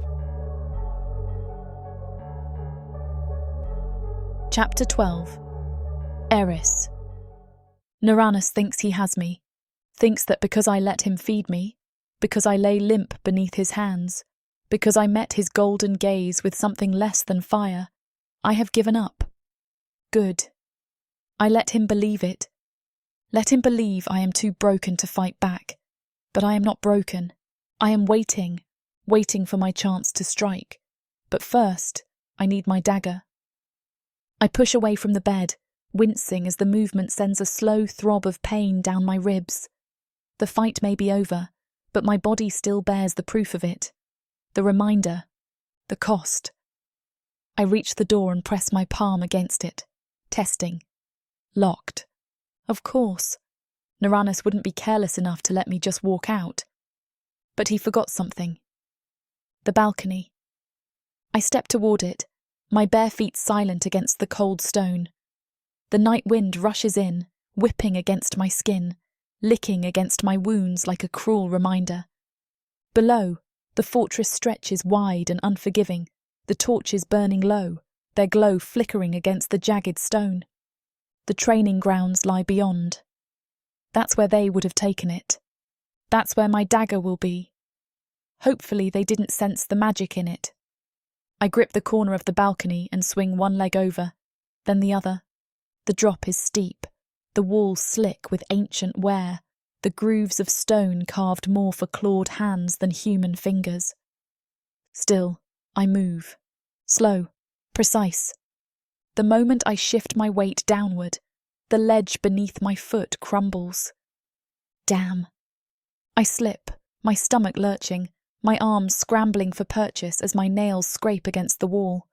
My muscles scream from the strain, the ground rushing toward me. I catch myself, barely. My fingers dig into a jagged crack, my legs swinging before I slam my body against the wall, forcing stillness into my limbs. My breath races in my chest, but I ignore it. Too close, too damn close. I exhale sharply and push forward. When my feet finally touch solid ground, my knees tremble, but I don't stop. I slip into the shadows, silent, invisible, moving toward the training grounds. 2 sentries guard the entrance, their wings twitching, their claws scraping lazily against the stone. They aren't paying attention. Good. I slip past them, pressing my back to the wall, heart pounding. The stench of sweat, Metal and scorched earth thickens as I move deeper into the arena, my eyes scanning the weapon racks. The armory. That's where they would have... There. Half hidden behind the larger blades, its hilt glinting faintly in the firelight. My dagger. I move fast, heart hammering, fingers itching to close around the grip, to feel the pulse of magic waiting beneath the steel. I reach out, almost.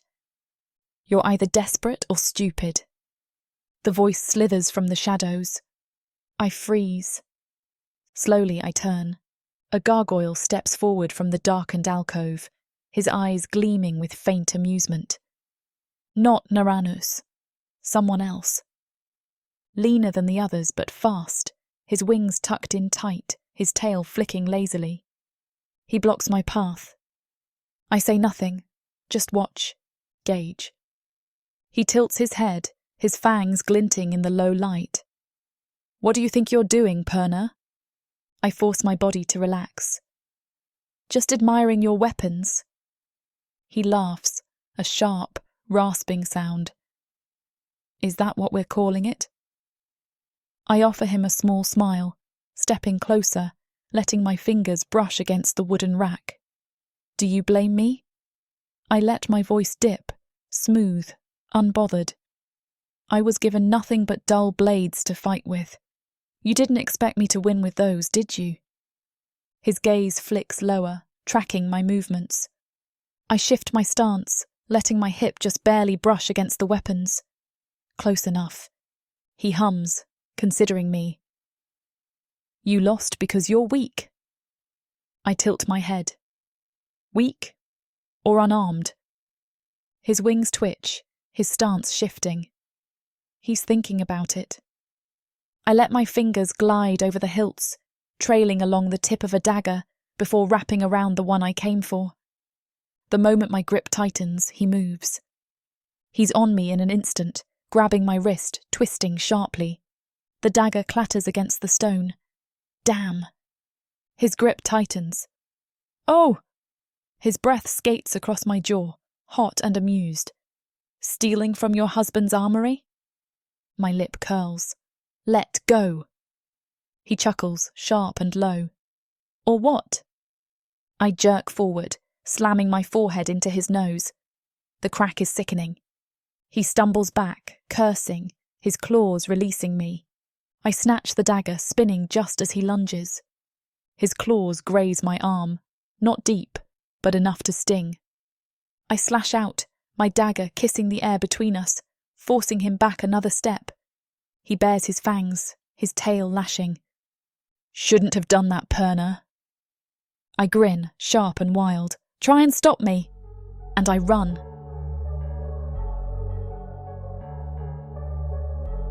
Chapter 13.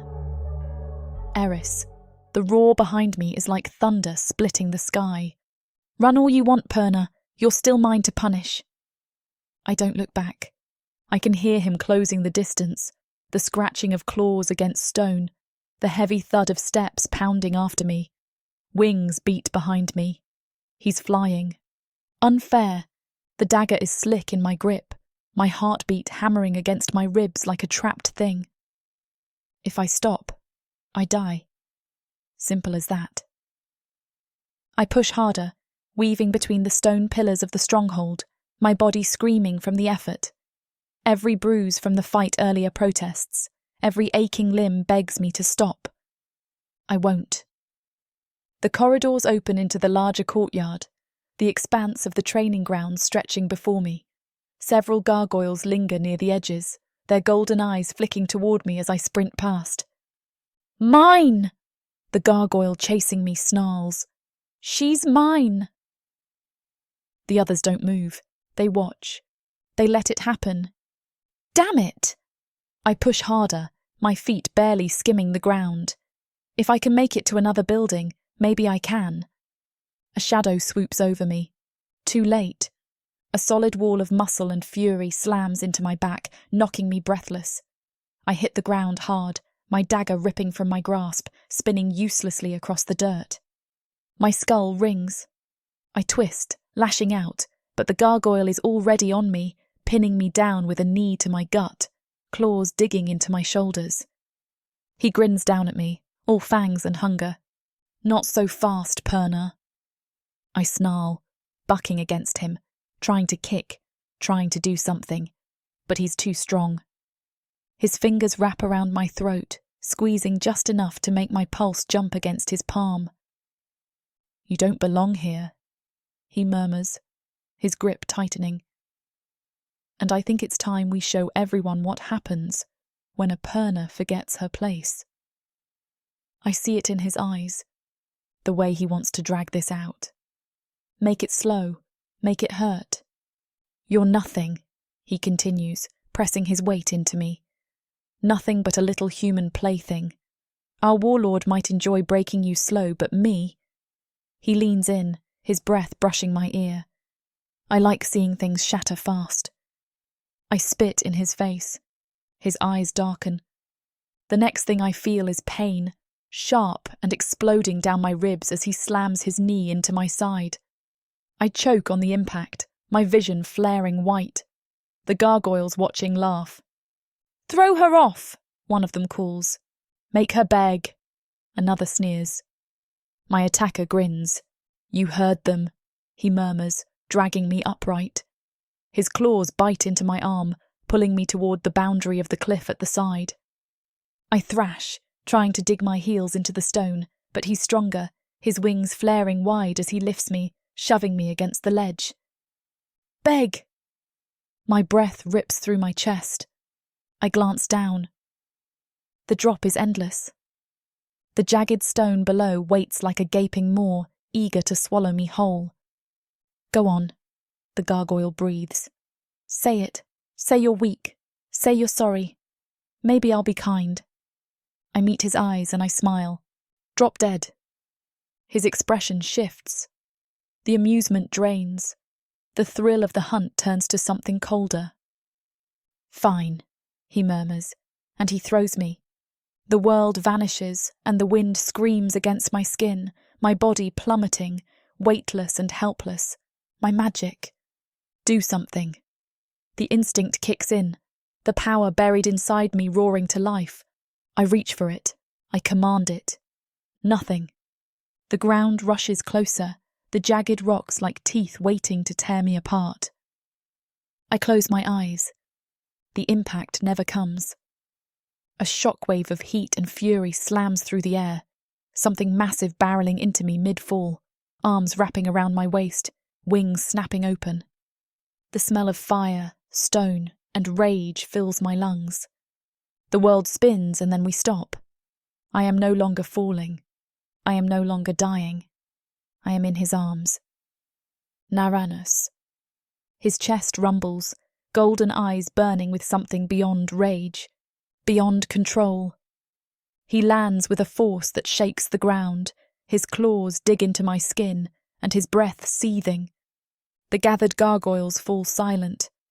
The one who threw me? He steps back, something like fear flickering in his gaze. Naranus lets me go. He drops me onto the ground, breathless, shaking. He turns, and he destroys him.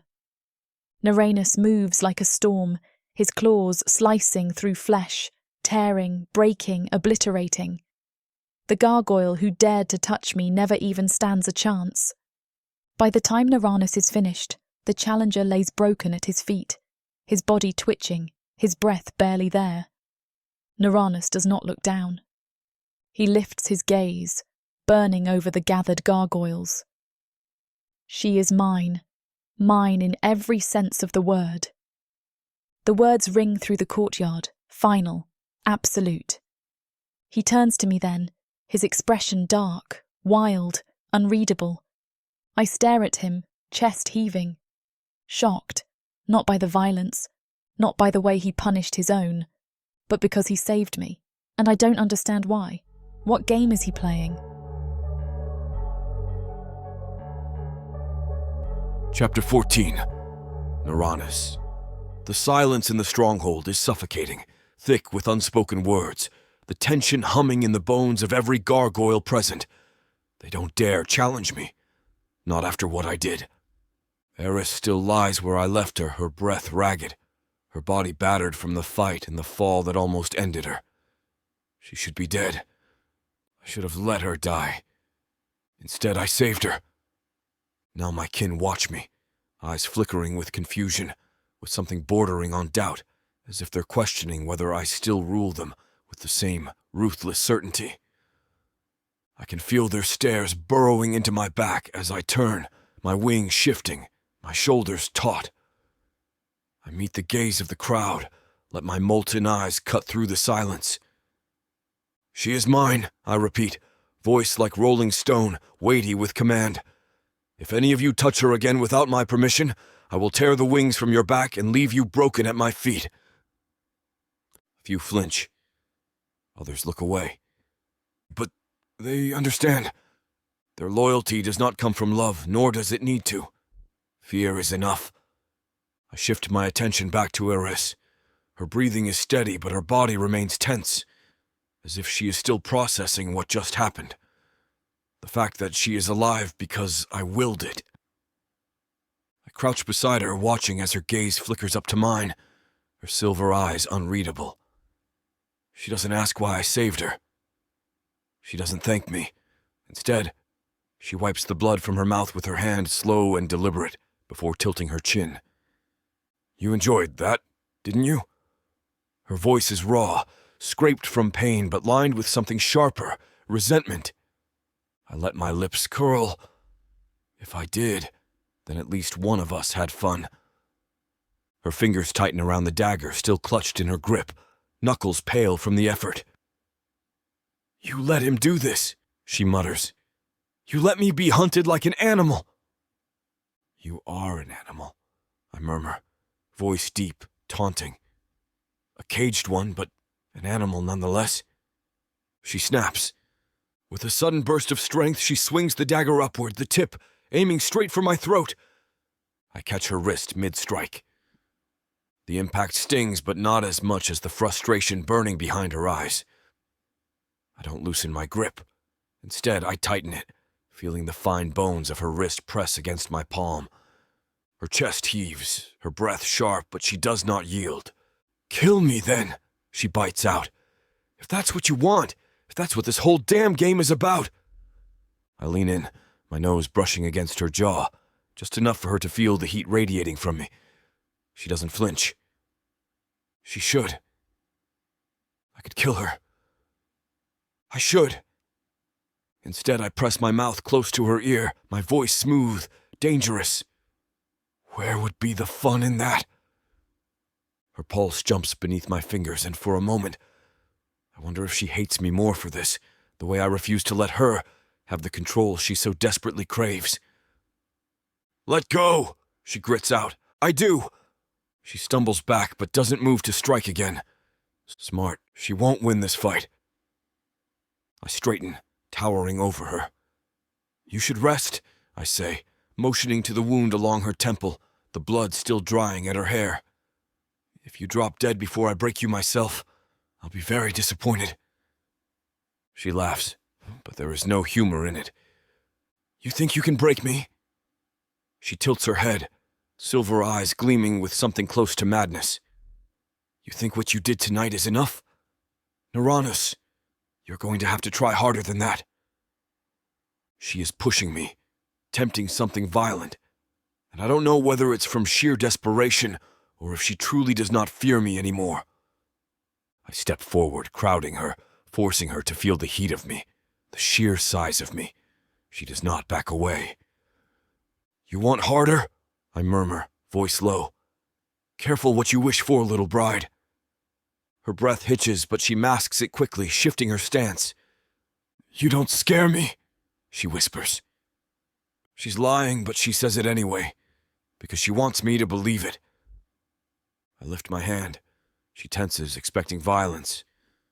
Instead, I drag my thumb along her jaw, tracing her throat, pressing just enough to feel her pulse beneath my touch. Steady, strong, alive. My chest tightens. I let my fingers slip lower, grazing over the bruises that litter her collarbone, reminders of what she just survived. I did this. Not with my hands, but with my orders. I didn't tell them to kill her, though, nor let them hurt her. I ordered my kin to capture her if she tries to escape. Still, she fights. Still, she glares at me like she is waiting for the chance to slit my throat. I exhale, dropping my hand, turning away before I let this thing between us fester into something I do not recognize. She is mine. But why does it feel like I am the one being pulled under? I step away, my voice sharp as I give my final command for the night. Get some sleep, Eryss! I leave because if I don't, I may not stop myself from finding out how deep this defiance of hers truly runs. Chapter 15, Eryss. I wake to the sensation of something heavy and warm curling around my wrist. My breath tightens as I open my eyes, finding Uranus standing by my bed, his massive form casting a deep shadow over me. His golden eyes flicker in the dim morning light, his claws gently wrapped around my wrist. Not tight, not painful, but unmovable. You're coming with me, he states, not a question, a command. I yank my arm back. His grip doesn't budge. And if I refuse? My voice is hoarse from sleep, but the defiance laces through every word. His lips curl into something close to amusement. Then I carry you. I scowl, shoving off the blankets. Where? The smirk vanishes. His expression hardens, unreadable. Outside the stronghold. I stiffen. Why? He cocks his head. Curious little bride? I grind my teeth, jerking my arm again. This time he lets go. You give orders as if I'm supposed to listen. I snap. I'm not your obedient pet. His eyes flare, the molten gold pulsing, as if he finds my defiance entertaining. No, you're not. Pet and prisoner are different. I glare at him, unable to come up with words. His wings shift, the blackened stone-like texture of them gleaming as he exhales slowly. Dress yourself. We leave soon. He doesn't wait for my response, turning toward the door with an air of finality that makes my hands twitch to throw something at his head. Why should I come with you? I press. His gaze flicks back. You want to leave the stronghold, don't you? I narrow my eyes. You think taking me out changes anything? He shrugs. I think you'll come regardless. I hate that he's right. I don't trust this. Not the way he's acting. Not the way he wordlessly lifts me into his arms, talons curling beneath my legs and back as if I weigh nothing. The world drops beneath us as his wings beat once, then twice, and suddenly we are in the sky, soaring over the jagged cliffs of the stronghold. The wind lashes against my skin, whipping my hair into my face, but I barely feel the cold because, damn, we're flying. Not levitating, not gliding like a controlled descent. Truly flying.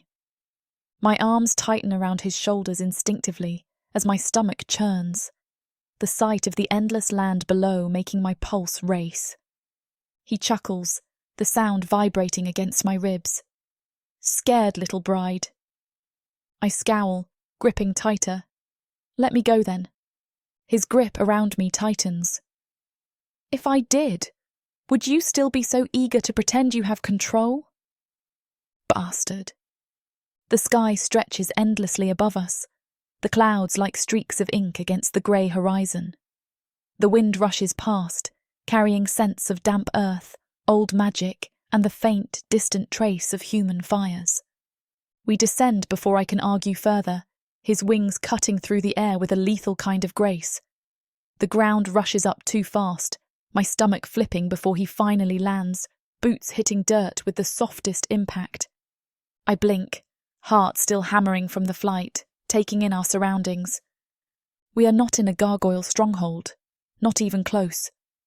A human settlement lies before us, tucked between the rocky outcroppings and sprawling grasslands. Simple wooden homes, a few scattered carts, smoke curling from chimneys. And there are people. They stare at us, not with terror, as I expect, but with something closer to awe. A child, no older than 7, suddenly bolts from a doorway, her feet bare against the dirt as she rushes toward Eryss. He does not flinch. He does not move away. The girl stops just inches from him, her round face tilting up, grinning. "You're back," she says simply. I blink. "What?" An older man steps forward next, his beard streaked with silver, his frame wiry but strong. "We didn't expect you so soon, warlord." His gaze flickers toward me. "And with company." The way he speaks to Eryss is not fearful, not hesitant, not like a man addressing a monster. "Had a need for trade," Eryss says, tone casual. "You have what I need." The man nods, already motioning toward a cart nearby, filled with bundles of dried herbs and vials of medicinal tinctures. "Everything you usually take, plus extra for the wounds you surely refuse to let heal properly." Eryss grunts, but there's something oddly familiar about the exchange, as if this is routine. I cross my arms, watching as Eryss drops a heavy leather sack at the man's feet. The older human kneels, untying it, revealing the contents, freshly hunted beasts, skinned and gutted, cleaned of rot, still glistening in the morning light. A trade. I glance between them, my mind working to piece this together. This isn't raiding, this is bartering. The man looks up, shaking his head. "You bring too much again." Eryss shrugs. "Your people are smaller, you eat less, that's not my problem." The girl laughs, looking up at him with bright eyes. She's not afraid of him. None of them are. The realization hits like a sharp kick to the ribs. They call him warlord, but they don't see him as a monster.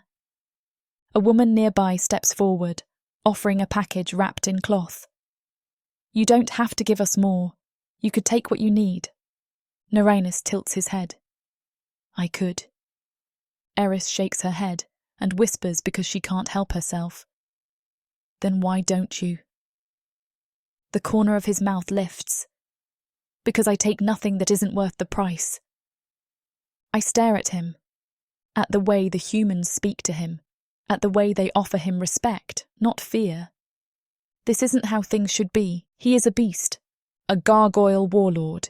He should be just as vile and merciless as the stories say. A child tugs on his wing. He shifts, turning slightly, humouring her as she giggles. The humans look at him as though he is their protector, not their executioner. He is nothing like I expected. My heart knots, confusion blooming into something unsteady. I have spent my entire life hating his kind. So why, then, does this feel more like a lie than the truth I was taught? Maybe it's only Eryss. Somehow the thought is even more absurd and terrifying to me.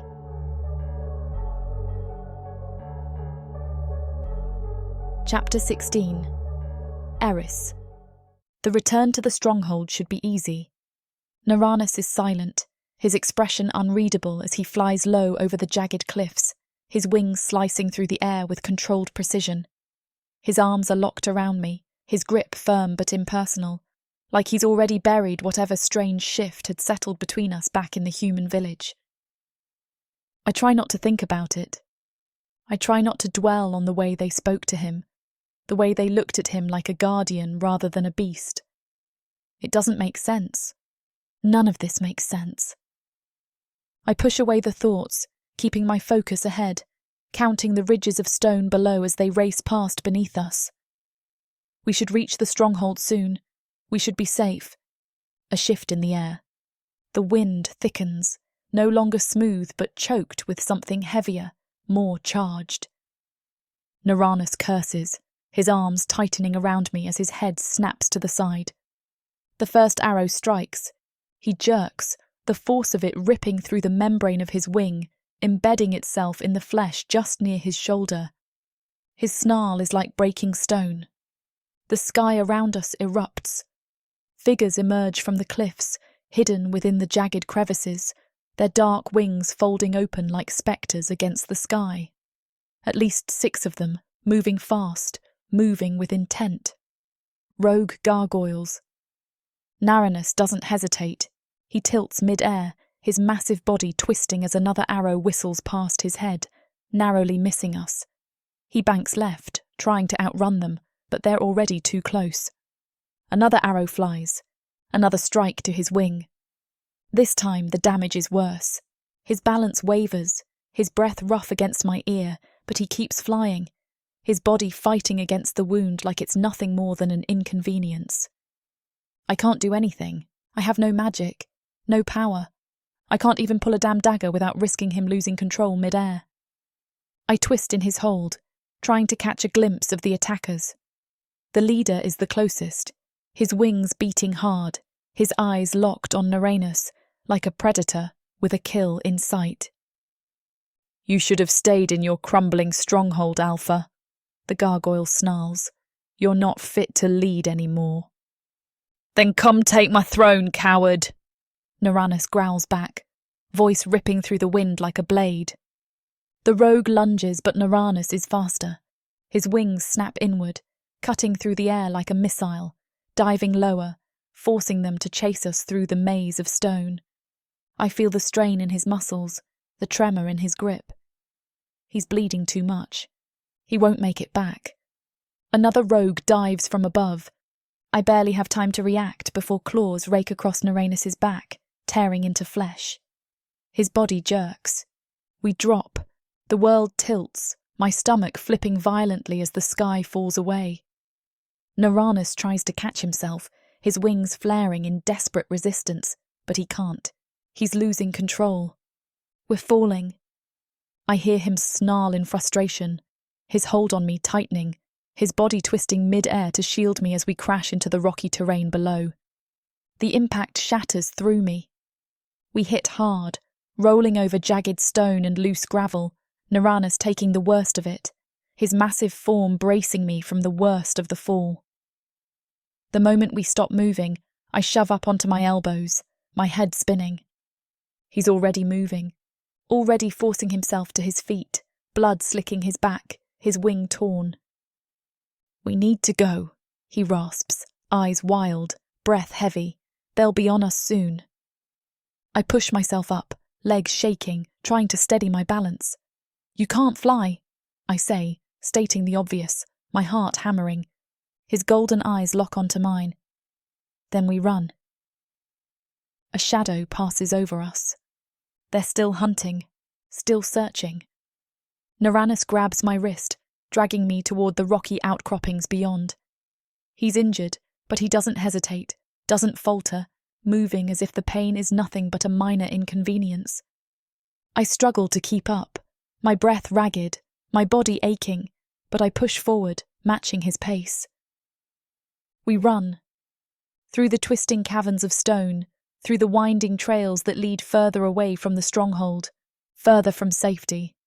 But there's no other option. Behind us I can hear the wing beats of the rogues, their low snarls of frustration as they search. They can't see us. Not yet. Naranus drags me into a narrow crevice, pressing his back against the stone, his chest rising and falling with sharp, controlled breaths. I flatten against the opposite wall, trying to steady my own racing pulse. The voices of the rogues drift closer. "She has to be dead. If she was, we'd see her body. Then find them." I grip the stone beneath my fingers, my nails digging in. Silence stretches between us, thick, charged. I glance up at Naranus, his molten gaze locked onto me. His face is unreadable, his body rigid, his mind already calculating our next move. We are too far, too lost. I don't know how we'll get back. Chapter 17. Eryss. The air sits thick between the rocks, the stench of stone, blood, and something wretched coiling in the narrow space where Naranus and I press against the jagged walls. His wings twitch, fractured and useless, his molten eyes watching the shadows stretch, waiting for the rogues to either find us or move on. They don't move on. Footsteps scrape against loose gravel, slow, calculating. Their leader's voice cuts through the silence, sharp with arrogance. You're just delaying the inevitable, Alpha. You can't fly, you're bleeding out, and you're trapped out here with a Perna who's more liability than weapon. Naranus's fingers tighten into fists, claws flexing at his sides. He doesn't react otherwise, doesn't even breathe too loud. I press my spine harder against the rock, eyes locked on him, waiting for some kind of plan. I have no magic, no blade, no way to fight on my own. I'm as useless as they think I am, and I hate it. The footsteps pause. Then the voice comes again, edged with amusement. Maybe we let her go. My muscles lock. Maybe we give her back to her kind, see if they even want her. My heartbeat slams against my ribs. I hear the Perna don't tolerate failure. The rogue continues, letting the words roll lazily. She was supposed to kill you, wasn't she? She failed that. She's failing now. She's not even worth the effort of a clean kill. They probably want her dead too, because they sent her to you. Naranus's head tilts, slow and deliberate, like a beast preparing to strike. His voice rumbles low, barely above a whisper, but the threat within it is absolute. You talk too much. He moves, faster than my mind or eyes can track, faster than the rogue expects. The gargoyle barely has time to react before Naranus is on him, claws ripping through his gut, his other hand catching him by the throat, slamming him into the rock wall with a sickening crunch. The rogue gurgles, choking on his own blood. Naranus's eyes gleam, cold and unrelenting, his wings trembling under their uselessness. You think you can touch what's mine. His claws tighten, bones snapping beneath his grip. You think you can speak about her in my presence. The rogue doesn't answer. He can't, because Naranus tears out his throat. Blood splatters across the stone, warm against my skin.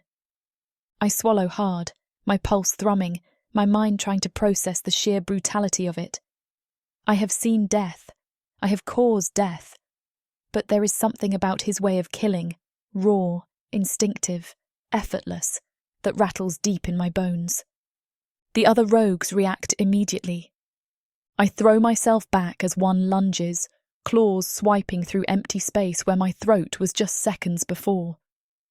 Naranus catches him mid-attack, flipping his weight, his knee slamming into the rogue's gut before he drives his elbow into the back of his skull. Another one moves in, but I see it too late. Pain explodes through my ribs, my body slamming into the rock wall, my lungs struggling for breath. Naranus turns sharply, his face twisting into something beyond rage. He doesn't hesitate. He rips the attacker away from me, slamming him to the ground, pinning him with one massive clawed foot. His gaze snaps to me. You're slowing me down.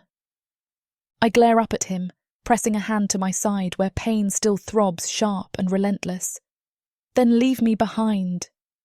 He snarls, something dark flashing in his gaze. No. He grabs my wrist, pulling me up before I can argue, before I can catch my breath, before I can even pretend I don't need his help. The other rogues are already recovering, regrouping. We won't survive another fight. We need to keep moving, I force out, voice strained.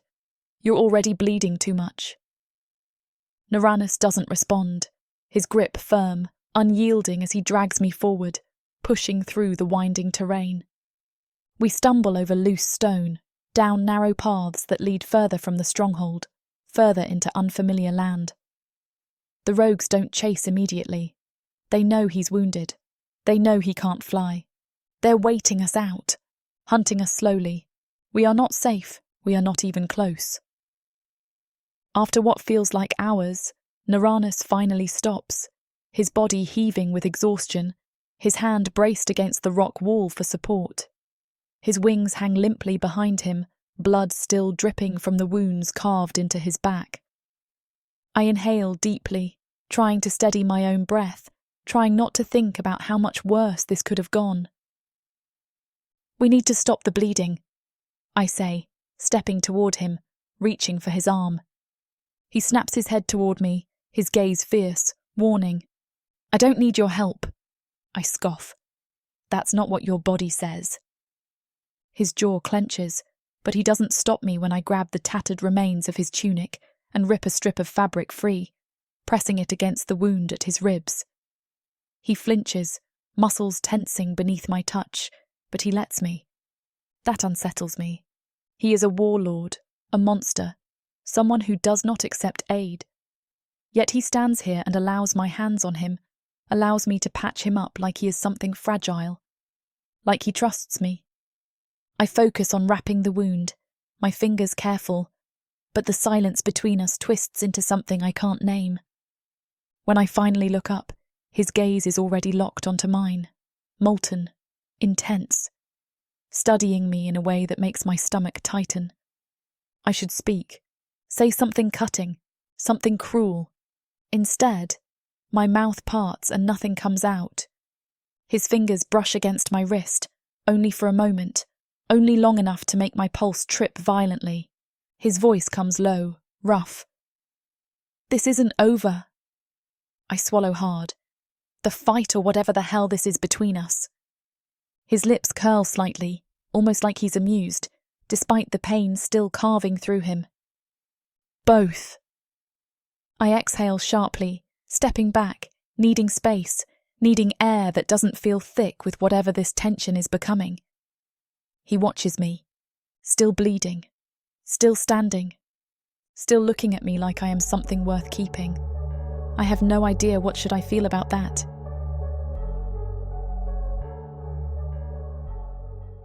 From the depths of the darkness of Protheka, or clawing up from the realms of fantasy, come the most fearsome beasts you have ever seen. These monsters are done watching from the shadows. Now, as they step into the light, something unexpected grips them. Something even they can't fight off. Love. Vampires. Demons. Dark elves. Gods. Minotaurs. Creatures of light and dark. They will protect their mates. Do whatever needs to be done. Morally grey heroes who will burn the world. To protect the women who love them. 10 audiobooks. Fall into over 60 hours of fantasy romance. 20 ebooks. Over 1 million words of these brutes who will protect their women. Even if they might destroy themselves in the process. Get the immersive Protheka fantasy romance bundle. For 80% off, right now, dive into Protheka at a once-in-a-lifetime discount. The first bundle to offer both ebooks and audiobooks on worldsofprotheka.com. Protheka's magic is eternal, and this Romantasy bundle will make it endless.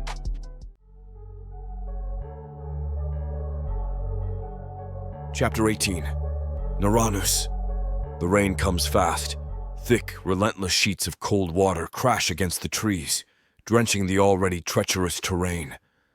Thunder rumbles in the distance, a warning that the worst has yet to come. I tighten my hold on Eryss's wrist, dragging her forward as she stumbles over uneven ground. She's struggling to keep up. I should keep going, push through the exhaustion, push through the pain in my shredded wing and bleeding side, but I catch the way she's shaking. She hasn't said a word in the last mile. That isn't a good sign. I grit my teeth, scanning the area. There has to be something. A cave, some kind of cover. Anything to get us out of this. The longer we're exposed, the easier it is for the rogues to track us. I see it. Half hidden by the surrounding trees, a small structure stands alone in the woods, dark and silent against the backdrop of rain. Doesn't look abandoned. Not entirely. My wings twitch instinctively, but the searing pain reminds me of my limits. Useless. They're useless right now. I glance at Eryss. She's barely holding herself together, her skin pale, lips tinged blue. She lifts her gaze to the cabin, and something flickers in her silver eyes. Relief. Move, I order, shoving her toward it. She doesn't argue. The wooden door groans under my grip as I push it open. The interior is dimly lit, the remnants of past fires still staining the stone hearth. There's furniture, a cot shoved into the corner, A table, a few scattered supplies that suggest someone still comes here. Who the hell lives in a place like this? Hunters, maybe. Or fools. It doesn't matter. It's shelter! Eryss steps past me, running trembling fingers along the wall, her body still shaking violently. I turn to her, my chest tightening in annoyance. You're freezing. She scoffs, wrapping her arms around herself. Obviously. I ignore her attitude, already moving toward the hearth. There's wood stacked nearby, a blessing I don't question. I kneel, dragging my claws over the kindling before sparking the fire to life. Flames crackle instantly, warmth creeping through the room. Eryss hovers nearby, close enough to steal the heat, but she's still shivering. Her body is running on nothing but pride at this point. Sit, I command. She hesitates. Then, as if finally giving in to her exhaustion, she sinks to the floor in front of the fire, pulling her knees up to her chest. Her silence is unnatural. I watch her out of the corner of my eye as I strip out of my ruined tunic, wincing as I check the damage to my wing. The wound is ugly, the muscle shredded where the arrow struck. It won't heal quickly. I clench my jaw. I hate this! Hate feeling grounded. Hate the vulnerability of being unable to take to the skies and rip the throats out of the bastards who did this. The wood creaks as Eryss shifts, dragging herself closer to the fire. Her wet clothes cling to her skin, her hair darkened from the rain, loose curls framing her face. She looks fragile. I've seen her fight, watched her endure far worse than this. But right now she looks like she could break. I don't like it. I push to my feet, moving toward her.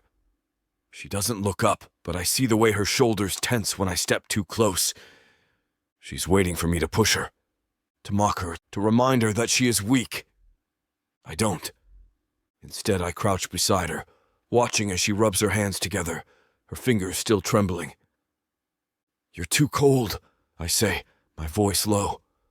She snorts. I'll be fine. I exhale sharply, annoyed by her stubbornness. If you freeze to death, I'll have no one to torment. She finally looks at me, silver eyes glinting in the firelight. You'd miss me then? I let my lips curl, but there's no humor behind it. No, I'd just be bored. She huffs, shaking her head, but the tremor in her hands is getting worse. She won't last like this. I don't give her time to react before I pull her into my lap, dragging her against me, wrapping my arms around her before she can protest.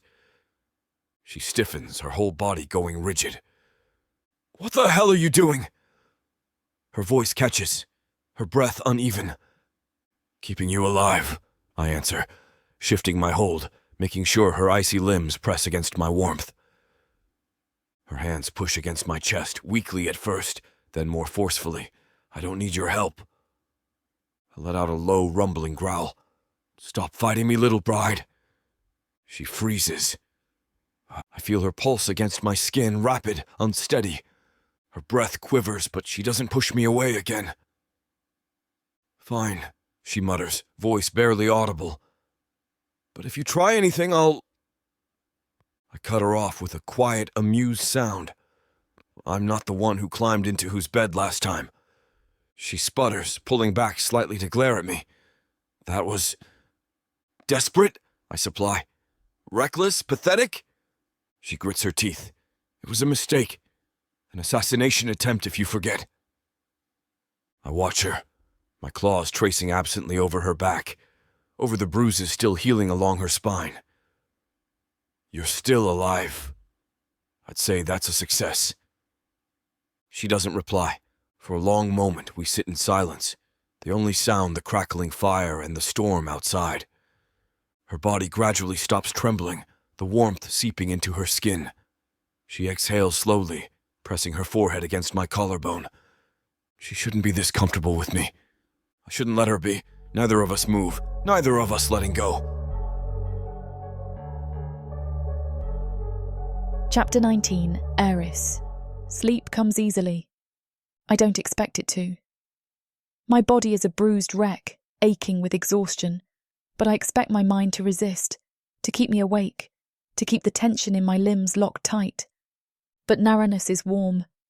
The heat of him seeps into my bones, steady and unyielding, keeping the cold from taking root in the hollows of my skin. The steady rhythm of his breathing grounds me, his arms around me an anchor I shouldn't accept. But I do. I hate that I do. I drift before I can fight it, my fingers curled slightly against his chest, his heartbeat deep and slow beneath my palm. The fire has burned low by the time I wake. I shift slightly, blinking past the dim, flickering glow, adjusting to the thick silence of the room. My head is clearer now, my body no longer racked with shivers. I realise that I'm still in his arms, still tucked against the broad plane of his chest, still wrapped in the heat of his body like a protective cocoon. I go still, listening to his breath. It's even, deep, slow. He's asleep. I don't think I've ever seen him sleep before. Naranus exists in perpetual control, a beast that never lets his guard down, that watches, waits, anticipates the next threat before it comes. Yet here he is, vulnerable, exposed. I could kill him. The thought slithers through me like an old whisper, the mission buried in the back of my mind rearing its head. This is the moment, the perfect moment. End him. I carefully pull my arm back, fingers hovering just inches from his throat, from the vulnerable column of his neck where a single press would mean his end. He's already injured. I don't need the enchanted dagger to end him. He wouldn't even feel it. But I don't move. My fingers curl away instead of closing in. My breath hitches, my stomach twisting as I force myself to think. This isn't how it's supposed to go. I shouldn't hesitate. I shouldn't be questioning this. But his warmth lingers on my skin. His body bleeds protection even in sleep, even after everything, even after he's thrown me to the wolves and forced me into the fire. He saved me, over and over again. My chest tightens, hard and unbearable. Why? Why does he do this? He speaks to me with sharp-edged cruelty, taunting and mocking, reminding me of my place beneath him. But then he turns around and catches me before I fall, holds me close when I am barely holding on myself. Why is he like this? I exhale sharply, shaking my head. I can't get lost in this. I won't. Instead, I shift carefully, pulling away without waking him, ignoring the way my body misses the warmth the second it's gone. I sit up, rubbing at my arms, glancing around the cabin for the first time with clear eyes. Something isn't right. I didn't pay attention last night. I was too cold, too exhausted, too caught up in the way my body screamed for relief. But now that I'm awake, now that I see it, this place doesn't feel abandoned. The air is still, too still, like something is watching. I stand slowly, moving carefully through the cabin, my fingers dragging along the rough wooden shelves, the scattered objects, hunting knives, dried herbs, old bowls still dusted with remnants of whatever was eaten last. I see something, a notebook, tucked deep in the corner, almost hidden beneath a pile of old cloth. I frown, reaching for it, my fingers trembling slightly as I flip open the cover. Perna script. My stomach drops. I flip through the pages, my breath shallow, sharp. The writing is familiar, the looping, elegant script the same form I was raised reading. A Perna lived here, maybe still does. Damn.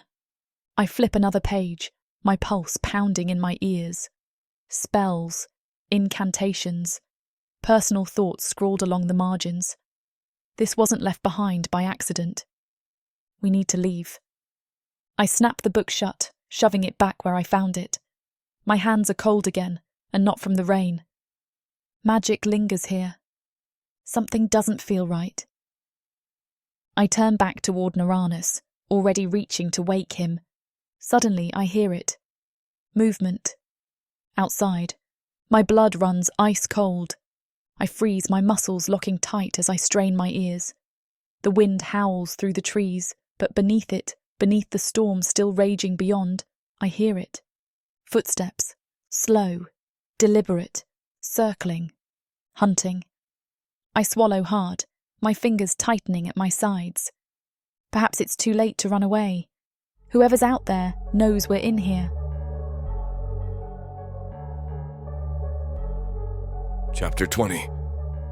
Uranus. I wake to the weight of her absence. The warmth she left behind still lingers on my skin, a phantom sensation that shouldn't mean anything, but it does. I'm already on edge before my eyes even open. I hear something, a sound that doesn't belong. Soft, deliberate movement just beyond the cabin walls. My body tenses, muscles locking as instinct takes over. The fire has burned low, casting the room in deep, shifting shadows. Eryss is standing near the far wall, rigid, her posture sharp with the same tension clawing up my spine. She hears it too. Whoever is outside isn't trying to mask their approach. They are waiting, hunting. My mind moves through possibilities, but none of them are good. Rogues wouldn't have waited this long to strike. A lone traveler wouldn't move like this, circling slow, testing the perimeter. Whoever it is knows we are here. I shift, careful not to make noise as I rise to my full height. My wings ache, battered and useless, but my claws curl, sharp and ready. Eryss's eyes flick toward me, her breathing controlled but fast. I motion for her to stay still. She glares at me like I've suggested something offensive. I step closer, my voice low and sharp. Let me handle this. She scoffs under her breath. Like, you handled almost getting us killed yesterday? I suppress a growl, unwilling to waste time arguing with her. She's reckless, always looking for an opening to prove something, always pressing back, even when the smarter choice is to stand down. I see what she's holding. A notebook, one that wasn't there when we arrived. Where did you get that? I ask, my voice too quiet, too controlled. She doesn't answer immediately. Her grip on the book tightens, her jaw twitching. Her silver eyes meet mine. There's a Perna here? The words dig under my skin, an immediate, violent realization hitting me all at once. Perna. Not what is. Whoever is outside isn't just passing through. They've been waiting for us to wake up. They've been waiting for me. A sudden rustling outside sends me moving before I think. I shove Eryss back against the wall, shielding her with my body, one hand braced beside her head, the other already reaching for a weapon that isn't there. She gasps, startled by the sudden movement. What the hell are you doing? I bare my teeth. You led us straight into a trap, little bride. Her glare sharpens. I didn't lead us anywhere. You were the one who... A sound cuts through her words. A voice. A whisper. Low, chanting. Magic. Every muscle in my body tightens violently.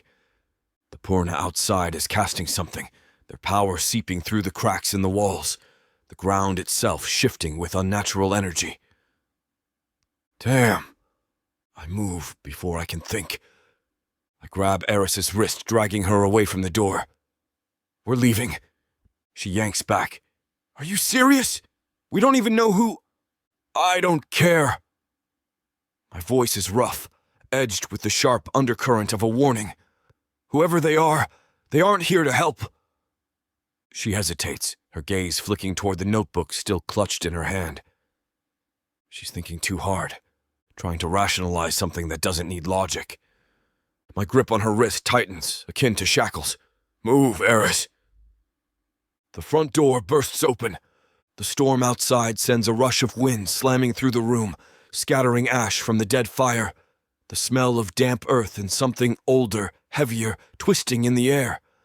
A figure steps inside, hooded, draped in shadows. I feel it immediately. Power. Thick. Ancient. Twisting through the room like a second heartbeat. They lift their head and I see the flash of golden markings along their skin. A Perna mage. Eryss stiffens beside me. The figure steps forward, the wooden floor creaking beneath their weight. They are calm. Too calm. Their lips curl slightly, like they already know something we don't. Their voice is soft, smooth, too smooth. I was wondering when you'd wake up. I don't give them a chance to say anything else. I move to kill. Chapter 21, Eryss. The room explodes. 1 second, Uranus is standing beside me, poised like a storm waiting to break. The next, he's lunging forward, claws drawn, ready to tear the intruder apart. No. The voice is too familiar, and their figures, despite being covered, are something I won't forget. I need to confirm. I throw myself between them, hands raised, screaming his name. Stop. He's mid-swing when my voice cuts through him. His momentum halts, but barely. His claws graze my shoulder, the heat of his fury pulsing against my skin. His golden eyes burn, wild, flickering between me and the shadowed figure before us. The figure moves. 2 figures, 2 women. The light shifts, and I see them clearly. My chest clenches. Eryss? I barely hear the whispered name before I stumble forward. Amelia and Catalina. They're my sisters, not by blood, but by bond. By the sisterhood forged in the cages of our youth, in the whispered rebellions beneath the moon, in the shared secrets and silent vows to never let the world break us apart. They found me. My pulse hammers in disbelief as Amelia steps forward, her dark curls half wild, eyes scanning me from head to toe, looking for injuries, looking for proof that I'm still whole. Catalina, the quieter one, stands beside her, her gaze sharp, calculating. What? My voice is raw, strangled. What are you doing here? We've been searching for you, Amelia breathes, her hands gripping my arms. You vanished from the stronghold. No word, no signs. Catalina's been... She hesitates, glancing at the woman beside her. She's been worried. I turn to Catalina, whose silver blue eyes hold something unreadable. Unlike Amelia, she doesn't rush to touch me. She watches. She always watches first. Her voice comes, quiet but firm. Do you need us? I freeze. It's a question loaded with meaning. Do I need them to help me finish what I started? To do what I haven't been able to do myself? To kill him? My stomach twists violently. The weight of their expectations, the purpose I was sent here for, the promise I made to our people, all of it is a chain wrapped around my throat. He saved me. Again and again. He saved me. Uranus doesn't speak. But I feel his stare cutting through me, waiting for my answer, waiting for my betrayal. Catalina's fingers twitch near her side, where her dagger is hidden beneath the folds of her cloak. She's ready. She's waiting for my signal. Amelia watches me carefully, waiting too. But her eyes are softer, her expression less certain. She sees something that Catalina does not. I hate that she does. No. The word leaves me before I can stop it. Catalina's expression hardens instantly. Eryss! I said no. I repeat, this time louder. Uranus shifts behind me. He's tense, his body still braced for a fight, his molten gold gaze glued to the 2 women in front of him. You can't kill him, I say, turning to Catalina, my voice sharper now. He saved my life, time and time again. I won't let you... Catalina's lip curls.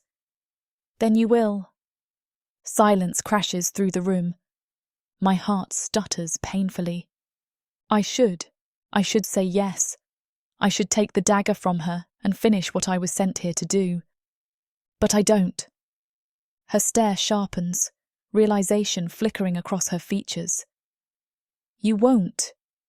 Something inside me twists. No, she cuts me off, stepping closer, voice dropping. You had the chance. You've had the chance more than once, and you didn't take it. Her gaze flicks to Uranus, then back to me, disbelief hardening into something colder. What has he done to you? Nothing. Everything. I say nothing. Her fingers tighten around her blade. Amelia, sensing the tension breaking at the seams, reaches for Catalina's arm. Enough, she murmurs, voice softer than usual. She's not our enemy. She's not acting like our ally, Catalina snaps. Amelia doesn't argue, but she watches me, sees too much, feels too much. After a long breath, she says, "We should at least heal them before we decide what to do." Naranus snarls immediately. "You won't touch me." Catalina lifts her chin. "Then you can rot in that body of yours." Amelia sighs, pinching the bridge of her nose. Enough. He's still a beast, Catalina, but right now, he's her beast. Her gaze flicks toward me, expectant. Isn't he? My lungs seize. I don't answer. Amelia watches me for a long moment, then sighs again. Fine, we'll leave him be. Naranus doesn't relax, not an inch. The hostility still rolls off of him, his claws still unsheathed, his gaze drilling into mine. I feel his rage, his betrayal still simmering beneath the surface, still waiting for a chance to consume me whole. Yet when I step toward him, placing myself firmly between him and them, he doesn't move away. Chapter 22. Naranus. I should have killed them both. Even now, with the tension in the room thick enough to choke on, my claws twitch with the desire to tear into their throats, to rip through flesh and bone and end the threat standing in front of me. Because make no mistake, they are a threat. Not just to me, to her. Eryss is standing too close to them, her body still angled toward me, but her loyalty tethered somewhere between. I feel it like a blade pressed against my core, like a rope pulling taut, stretching the space between us. Her silence is the worst part. Not an argument, not a plea, not even an explanation. Just silence. I glare at the Perna woman closest to her, the one called Catalina. Her hand is still near her weapon, and the challenge in her gaze makes my rage pulse sharper, hotter. "Say the word, Eryss," Catalina murmurs, "and I'll finish it." I take a step forward. Eryss reacts immediately, her palm pressing against my chest. "Don't." The touch burns more than it should. Not because it's painful, because it isn't. I don't want her to pull away. She doesn't look at me. Her gaze stays locked on Catalina. Silver eyes steady, unwavering. I already told you he's mine to deal with. A sharp, slow inhale.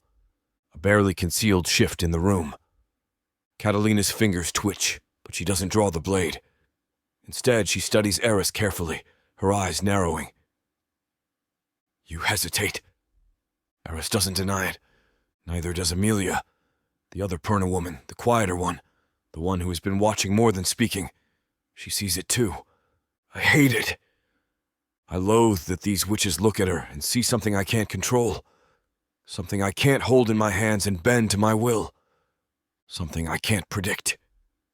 "You don't need to protect him," Catalina presses, her voice low, edged with a different kind of warning. "You came here to kill him. You still can."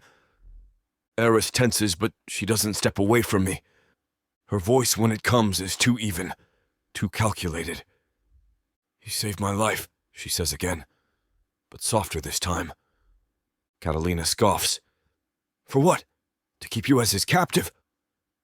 I expect Eryss to snap back, to argue. But she doesn't. She just stands there, her breathing too controlled, her fingers still resting against my chest, as if she needs to keep herself steady. The rage in my gut shifts, turns into something heavier, something dangerously close to possession. "You think you have a choice in this?" I snarl, turning my full attention on Catalina. She doesn't back down, neither does Amelia. But Eryss stiffens. Before I can react, she pulls away and faces me fully. "You don't get to tell me what choices I have." The fire in her voice sends something sharp through me, something I should ignore but don't. You gave up your choice the moment you stepped into my stronghold, I growl. Her eyes burn silver in the dim light, and yet here we are. The words are a challenge, a battle she wants me to step into. I do. In one movement, I close the space between us, my fingers wrapping around her wrist before she moves away completely. Her pulse hammers beneath my touch. Say it then, I murmur, voice low, dangerous. Say you don't want me dead. The room stills. Even the Perna women are silent now. Eryss stares up at me, unflinching, her lips parting just slightly. I feel the war in her bones, the fight between what she was sent to do and what she actually wants. It should be simple, it should be instinct. But it isn't. Her hesitation is enough. More than enough. I release her, my fingers slow to let go. I don't miss the way her breath catches, how her skin flushes in the low light, how her pupils dilate. She hates this. Hates that her body betrays her the same way mine does. You're wounded, Amelia finally speaks, her voice steady but not unkind. Let us help you. I snarl immediately. You won't touch me. Amelia lifts a brow, unimpressed. You're bleeding. So? Eryss steps back, breathing out roughly, her expression tense. Just let them help you. I glare at her, muscles coiled tight. I don't need their magic. She tilts her chin up, defiant. Then bleed out. I step closer, forcing her back against the tip of the wooden table behind her, my body towering over hers. Would that please you, little bride? Her chest rises sharply, silver eyes burning. Not as much as seeing you humbled. The words should make me laugh. Instead, they make my pulse slam harder. I can't stop, so I move closer to feel the warmth of her breath, to see the pulse in her throat quicken. Careful what you wish for, Eryss, I murmur. You might get more than you can handle. Her breath stutters, but she doesn't push me away. Doesn't run. Neither of us moves. Neither of us blinks. The room, the tension, the two Perna witches still watching. None of it matters. For this moment, it's just us. I detest how much I don't want to let go. Chapter 23. Eryss. Amelia's hands hover over my side, her magic seeping into my skin in slow, steady pulses. It's warm, soothing, yet all I can focus on is the gargoyle pacing like a caged beast nearby, spitting out insults like venom.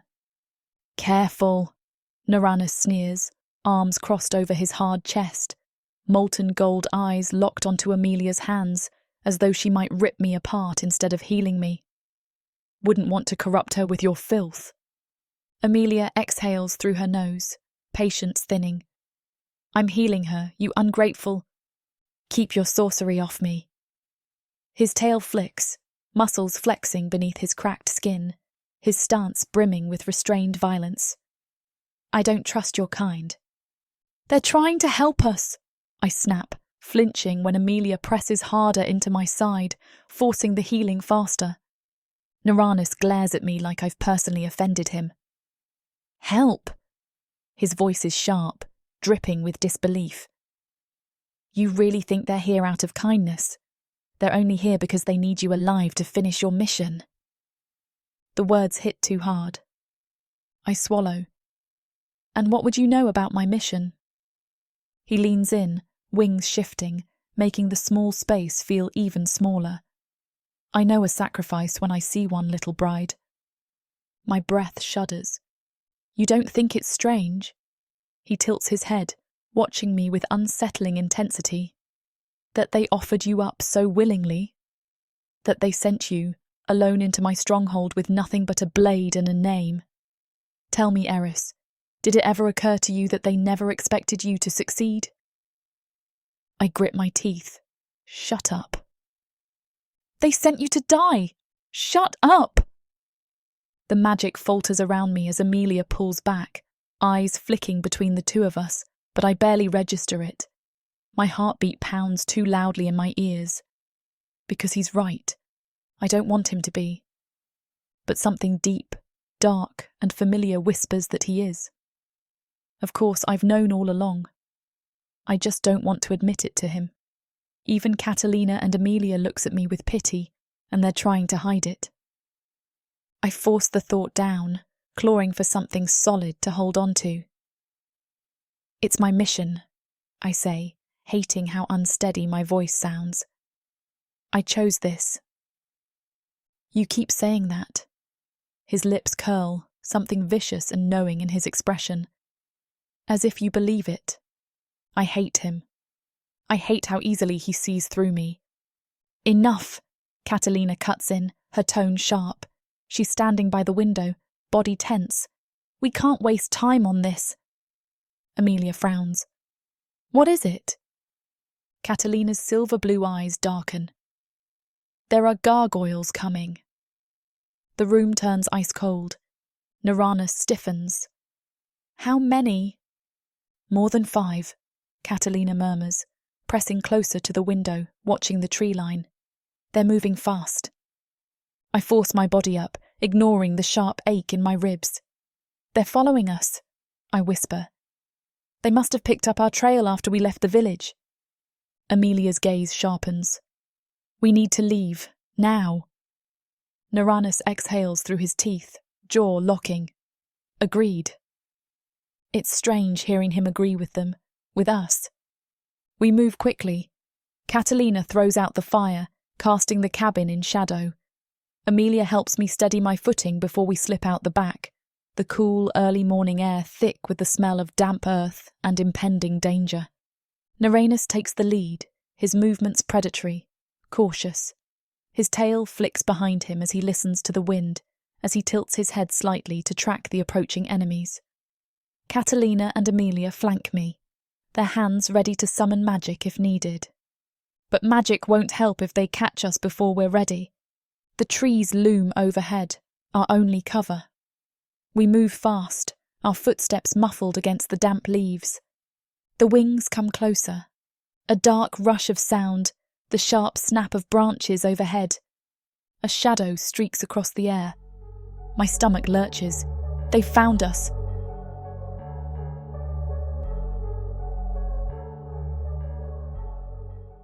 This huge orc brings out the animal in me. In a world where humans have been driven underground, living like rats is the only way to stay safe from the marauding orcs. All my life, my only job has been to make sure I have enough to eat. These orcs of the Burning Sun clan will vow to keep their human mates safe. There is a nobleness to these giant savages. Alpha male warriors who will protect their women at all costs. Get this complete series of books following the Burning Sun clan for 70% off. Each book is a full-length monster romance that features a giant orc with eyes for his beloved, curvy human. Happily ever after guaranteed. Protheka's magic is eternal. This bundle will show you that size really does matter.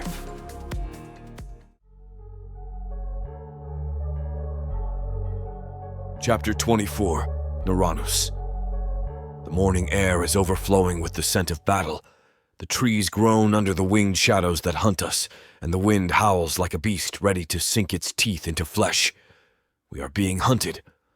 The relentless flapping of wings above us is a drumbeat of pursuit, and I know what comes next. Eryss skids to a stop, turning back toward her Perna kin. Leave! Get out of here! But they don't. Catalina's silver-blue gaze burns like ice in the darkness. We're not leaving you. Eryss steps toward them, her movements frantic, her chest heaving.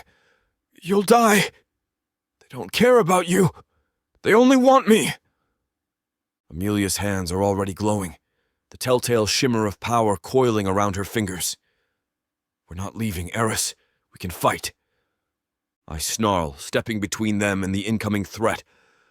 Your kind doesn't protect anything but your own ambitions. I bare my teeth, my claws flexing as I widen my stance, wings flaring. Eryss turns on me, fury flashing in her gaze. And yours are any better? Your kind doesn't protect anything but your own pride. I don't answer because she's right. But she also doesn't understand. Before I can snap back, before I can make her see that her so-called sisters are only here to use her, the first attack strikes. A gargoyle drops from the canopy, a massive beast, his wings tearing through the wind like a razor.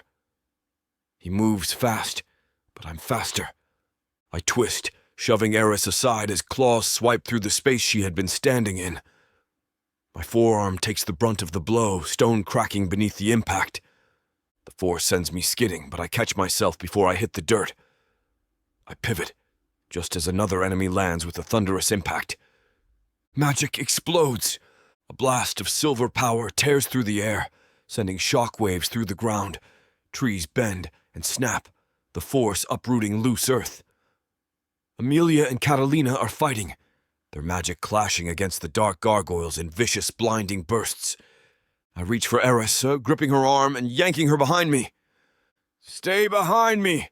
I snarl, my voice rough with command. But her damn Pernas don't listen. They move beside her, not behind, placing themselves between her and the growing tide of enemies. I should let them die. Let them be torn apart. But the way Eryss looks at them, like they are something more than just tools of betrayal, it keeps me from abandoning them. The battle surges forward. More gargoyles descend, the impact of their landing shaking the earth. Claws rake through stone, splitting trees apart as they attack. I strike hard and fast, grabbing a smaller one by the throat and twisting until bones snap. Another rushes me. I pivot, slamming my tail into his ribs, sending him flying into a tree. More magic erupts behind me. "Damn!" Catalina curses, her power crackling out of control. I turn just in time to see her magic arc wildly. A misfire, a spiraling whip of power, a bolt of unstable energy that rockets toward Eryss. "Move!" I roar, but she doesn't. The blast collides, not with her, but with the ground beneath her feet. The earth shatters. The cliff crumbles. Eryss's silver eyes widen. Her arms flail as she tries to catch herself, but the ground is gone. She's falling. A scream rips from her lips, her body tumbling toward the dark abyss below. No. I don't think. I don't hesitate. I jump. The wind roars in my ears, my body cutting through the atmosphere as I chase her down.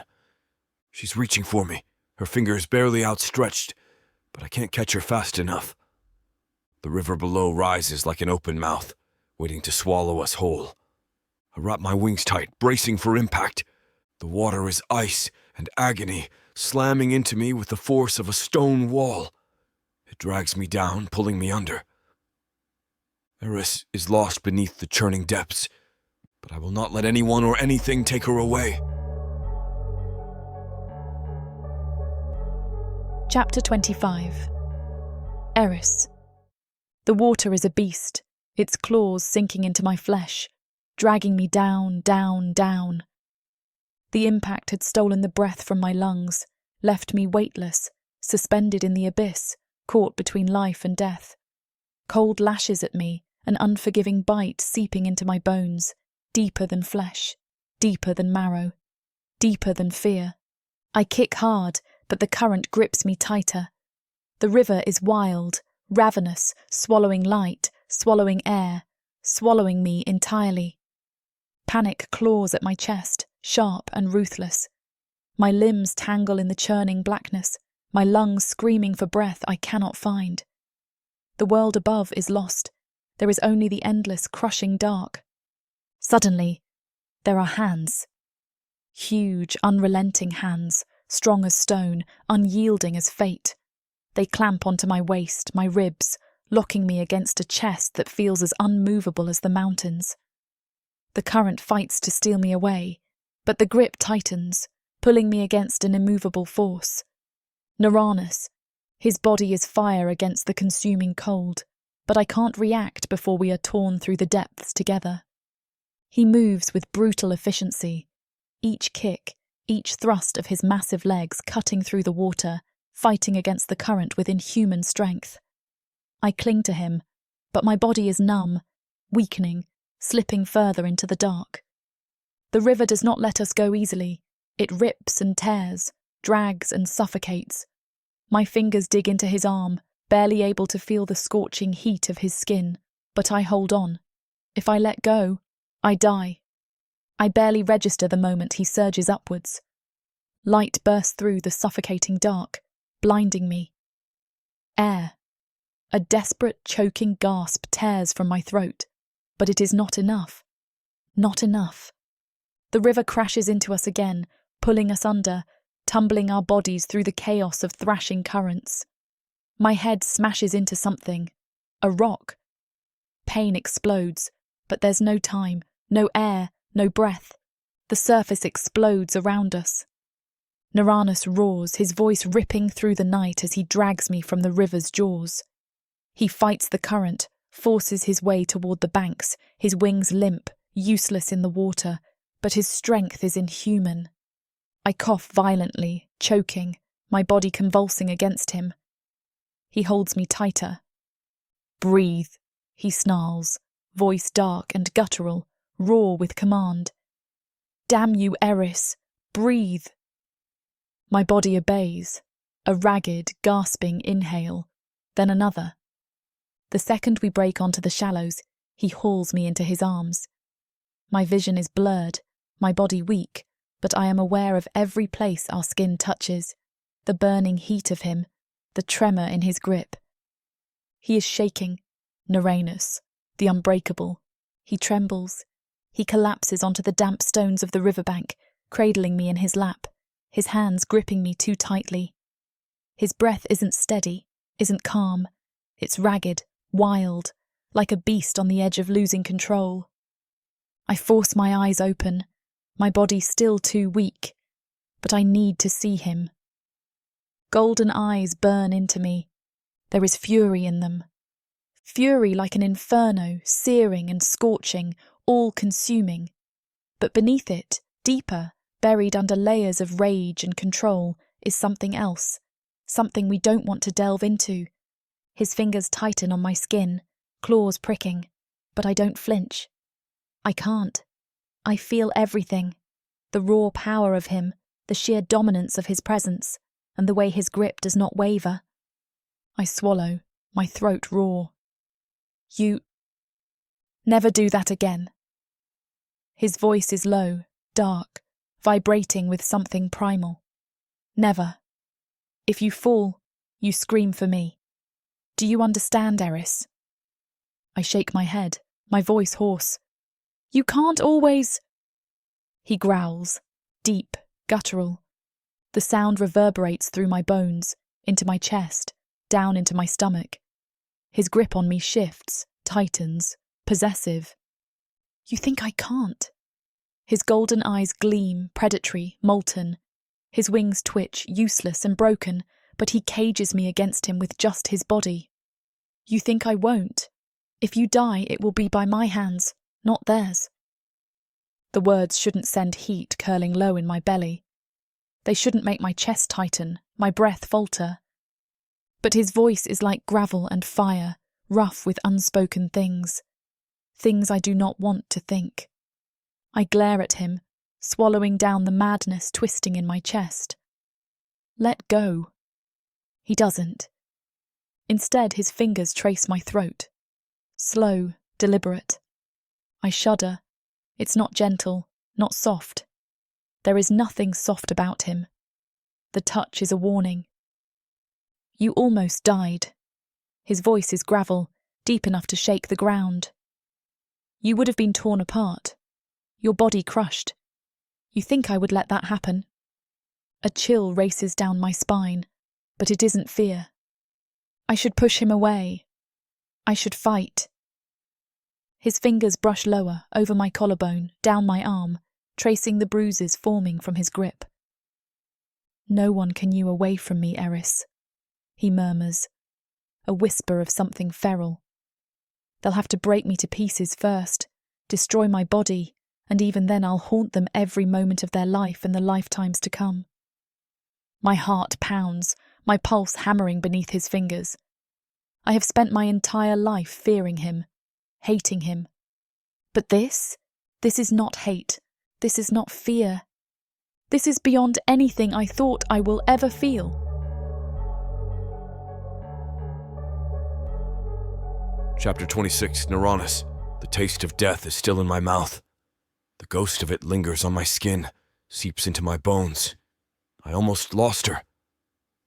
I stare at the woman cradled in my arms, her breath shuddering, her body trembling against mine. She's alive, but I don't believe it. It's not enough that I'm holding her. My hands tighten around her, claws digging into soft, bruised flesh. Proof. I need proof that she's here, that she is real, that the raging torrent didn't rip her away, didn't shatter her fragile body against the jagged river rocks. Her lashes flicker, damp from the water, dark strands of her hair clinging to her face, her neck, her lips. Those lips parted slightly, lips that have defied me, cursed me, threatened me, lips that are still warm. I should let go. I should force distance between us, keep that damnable chasm of control between what I am and what she is. But I can't. Something inside me is unleashed. The thing I've kept buried beneath layers of brutality, of restraint, of relentless, iron-fisted self-control. She almost died. I went feral.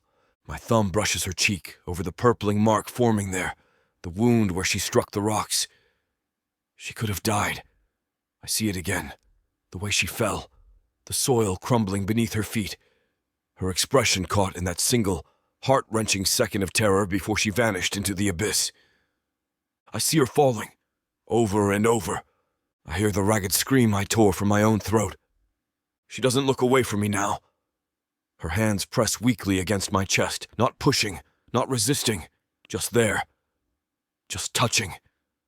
"Say it!" I growl. My voice is guttural, ripped raw from my chest. "Say you almost died."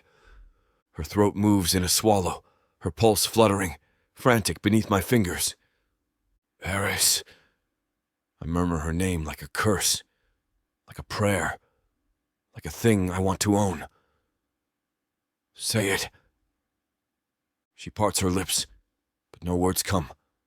I bare my teeth, low and dangerous. "Coward!" Her eyes blaze, igniting like embers catching fire. "There you are." I murmur the words as I tilt her chin higher, forcing her to meet my gaze. She isn't broken, even with the bruises, the exhaustion, the remnants of near death still clinging to her skin. She is still her. I want her. I have always wanted her. From the moment she stepped into my stronghold, spine straight, eyes burning with fury, hands shackled, I've wanted to shatter her, break her down, watch her struggle, watch her fight me. I never wanted her to fall. Her fingers tighten against me. "You're hurting me." I don't let go. I pull her closer, close enough to feel every tremor rippling through her body, the way her pulse races against my skin, the way her breath stutters just once. She glares, and it does something to me. "You're hurting me," she says again, slower this time, deliberate. I release her wrist, but not her. I never let go of her. My hand slides up, over her throat to her jaw. "Good," I whisper, low and dark. "Maybe you'll finally learn." Her eyes flash. She hates that I speak to her like this, that I touch her like this, that she responds to me like this. But she does. Her breath catches, not in fear, in anticipation. I don't let myself think. I don't let myself hesitate. Hesitation is weakness. And I will not be weak with her. I crush my mouth to hers. Eryss gasps, or maybe it's me. Maybe it's the both of us, the collision of two forces that should never meet. The taste of her is fire, defiance, survival. She is alive beneath me, against me, with me. My hands tighten in her hair, pulling her head back, forcing her to take the kiss I give her. She responds with rage. Her fingers clutch my shoulders, nails digging into flesh, dragging, pulling. Her body molds against mine, heat and fury, tension and resistance. She doesn't surrender, she fights. It makes me hungry. The kiss turns vicious. Tongues tangling, breath stolen. Bodies pressed so damn close I could consume her. She shoves me back. I let her. Barely. We break apart, both breathing hard. She stares at me, stunned, wild, shaking. I bare my teeth, voice a dark snarl. You almost died, Eryss. Her chest rises and falls, lips swollen, breath ragged. I take her jaw again, tilting her chin, forcing her eyes to stay locked on mine. If you ever fall again, I murmur, my voice like a blade sliding through flesh. I don't know what I'll do. Her breath is a shudder against my lips. She kisses me back. This time it is inevitable. Chapter 27, Eryss. The river rages, wild and relentless. It carves through the land, just as he carves through me, unyielding, untamable, too much. The storm of what just happened still pulses between us. The chaos, the near loss, the kiss. My head's still reeling from the intensity of it. His arms are locked around me like chains, his breath fierce against my ear. I don't fight him. I should. I want to. But there's something in the way he holds me, like he's seconds from unravelling. Like if he lets go, he'll lose something vital. My chest rises and falls against his, too fast, too sharp. Water drips from my hair, clings to my skin. I should be shivering from the cold, but I'm burning. Inside, outside, everywhere he touches. I tilt my head up, meeting his gaze in the flickering silver moonlight. Molten gold eyes trap me, searing, demanding, furious. His grip tightens on my waist, talons scraping lightly, a reminder of what he is, what he could do. I arch an eyebrow. Are you going to kill me then? My voice is silk over steel. His lips curl, not quite a smirk, not quite anything soft. You think I'd save you just to spill your blood a moment later? You're unpredictable. And you're reckless. A challenge, a warning, a mistake. I should pull away. Instead, I press my palms to his chest, feeling the unsteady thrum beneath thick muscle. He's still breathing hard. Not from the fight, not from exhaustion. From me. His fingers flex on my waist, his restraint a living, trembling thing. This shouldn't have happened. I whisper the lie between us. He leans in, the dangerous heat of him coiling around me like another kind of shackle. Then why are you still here? My nails dig into him, daring him to close the distance. I don't have anywhere else to be. Lightning crackles through the sky. The water rushes over the rocks, roaring with its own untamed fury, mirroring the madness in my veins. Then he does the one thing he shouldn't, the one thing I never thought he would. He kisses me, again. It isn't gentle, it isn't slow. It's destruction wrapped in silk and teeth, a war fought between lips and tongues. He devours me, punishes me, lays claim to every single breath I have left. I don't fight him. I kiss him back with everything I have.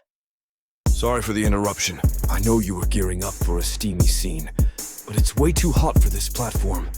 If we want to keep sharing our stories for free, we have to abide by this platform's guidelines. To get the full unabridged audiobook, go to worldsofprotheka.com. Browse through unabridged audiobooks, countless ebooks and bundles offered at a discount. If the thought of me whispering all the dirty details into your ear isn't enticing enough, use discount code YouTube30 to get 30% off of all digital products. Story after story, audiobook after audiobook, the Worlds of Protheka are waiting for you. Protheka's magic is eternal. But unabridged, it's unforgettable. The world settles. The night hums with life, the rush of the river steady, grounding. His body is still half draped over mine, heavy, solid, real. His breathing slows, but his hands stay on me, like he's not quite willing to let go. I stare up at the stars peeking through the canopy, trying to catch my breath, trying to pretend I don't feel everything. Regret, no. Fear, maybe. This changes everything. I shift slightly, muscles protesting, the cool night air licking against my overheated skin. His grip tightens, and I glance at him. His eyes are half-lidded, unreadable, but there's something dark in them, something possessive. I hate that it thrills me. I swallow hard. This doesn't mean anything. His golden gaze flickers, unreadable. No, it doesn't. Liar. But I don't call him on it, because I'm a liar too. Chapter 28, Uranus. The scent of rain and earth clings to us as we trudge through the thick underbrush, the night pressing against my back like a second skin. The stronghold is close. I can taste it. Home, familiar ground, a place where I can keep her safe. The fall from the cliff actually helped us to come back to the stronghold faster. If she would just stop fighting me every damn step of the way. Eryss walks beside me, her expression hard as flint, her shoulders stiff, her silence a blade pressing against my ribs. She hasn't said much since the fall, since I pulled her from the river's grip and warmed her body with mine. But it's not silence from shock or exhaustion. No, this is a storm brewing, a hurricane ready to break. Fine. Let it come. I welcome the fight. You need to open your damn eyes, Purna, I say, breaking the silence. Your sisters, if that's what they are playing a game you don't see. Her head snaps toward me, eyes burning with a fire that should have died in the cold waters. Stop. Sowing. Discord. Each word is razor sharp, dripping with warning. They saved me. They came for me. That is all that matters. I laugh, sharp and humorless. Oh, you think that's all that matters? The Catalina didn't misfire that magic on purpose? She stops walking, dead in her tracks.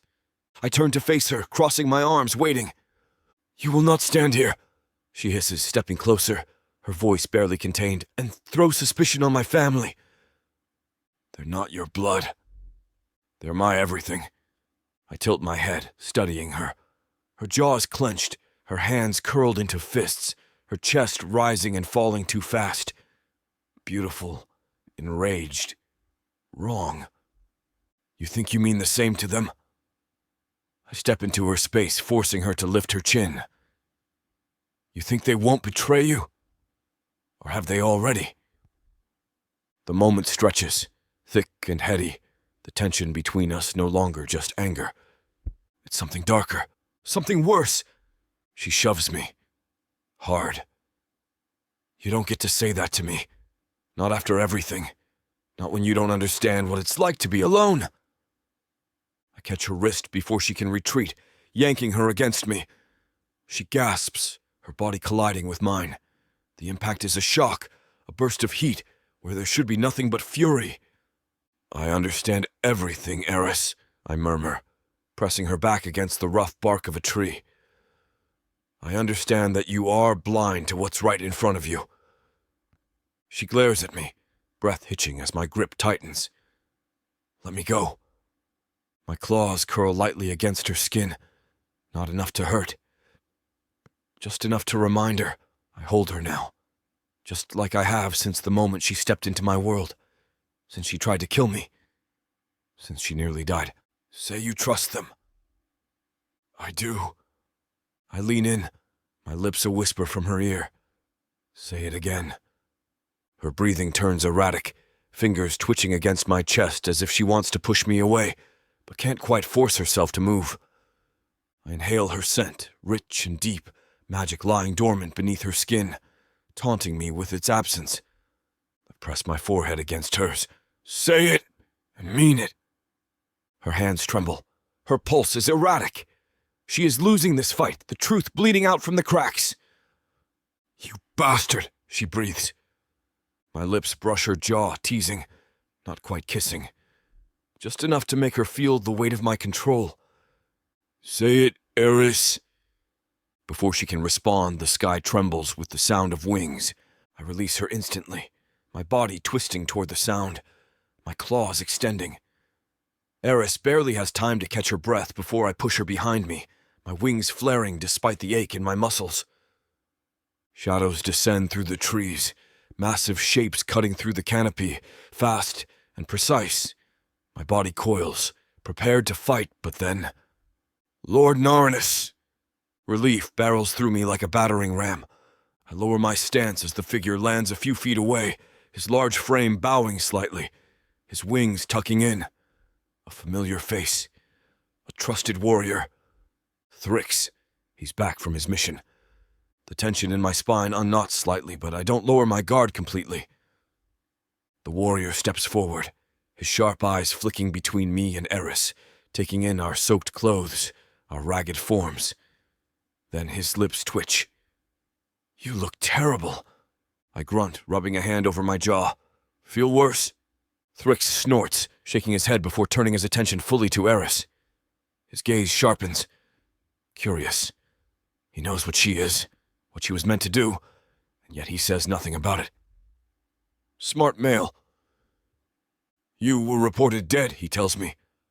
I arch a brow. "And you thought you'd find my corpse here?"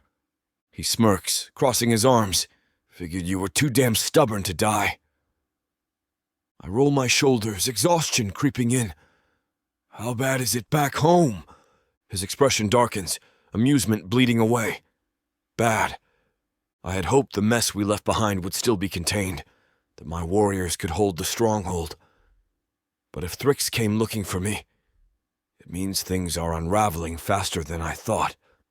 Thrix gestures toward the trees. "We need to go. There are still rogue factions moving through the area, searching for you. If they find you with her..." He cuts himself off, his gaze flicking to Eryss again.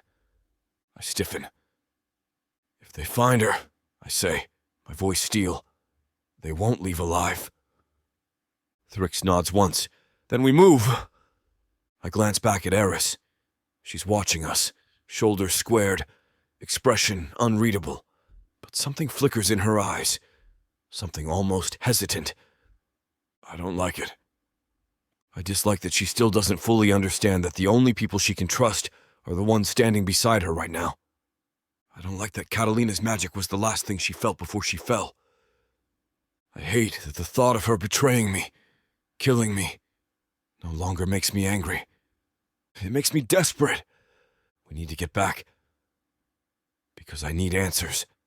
I need her alive long enough to get them.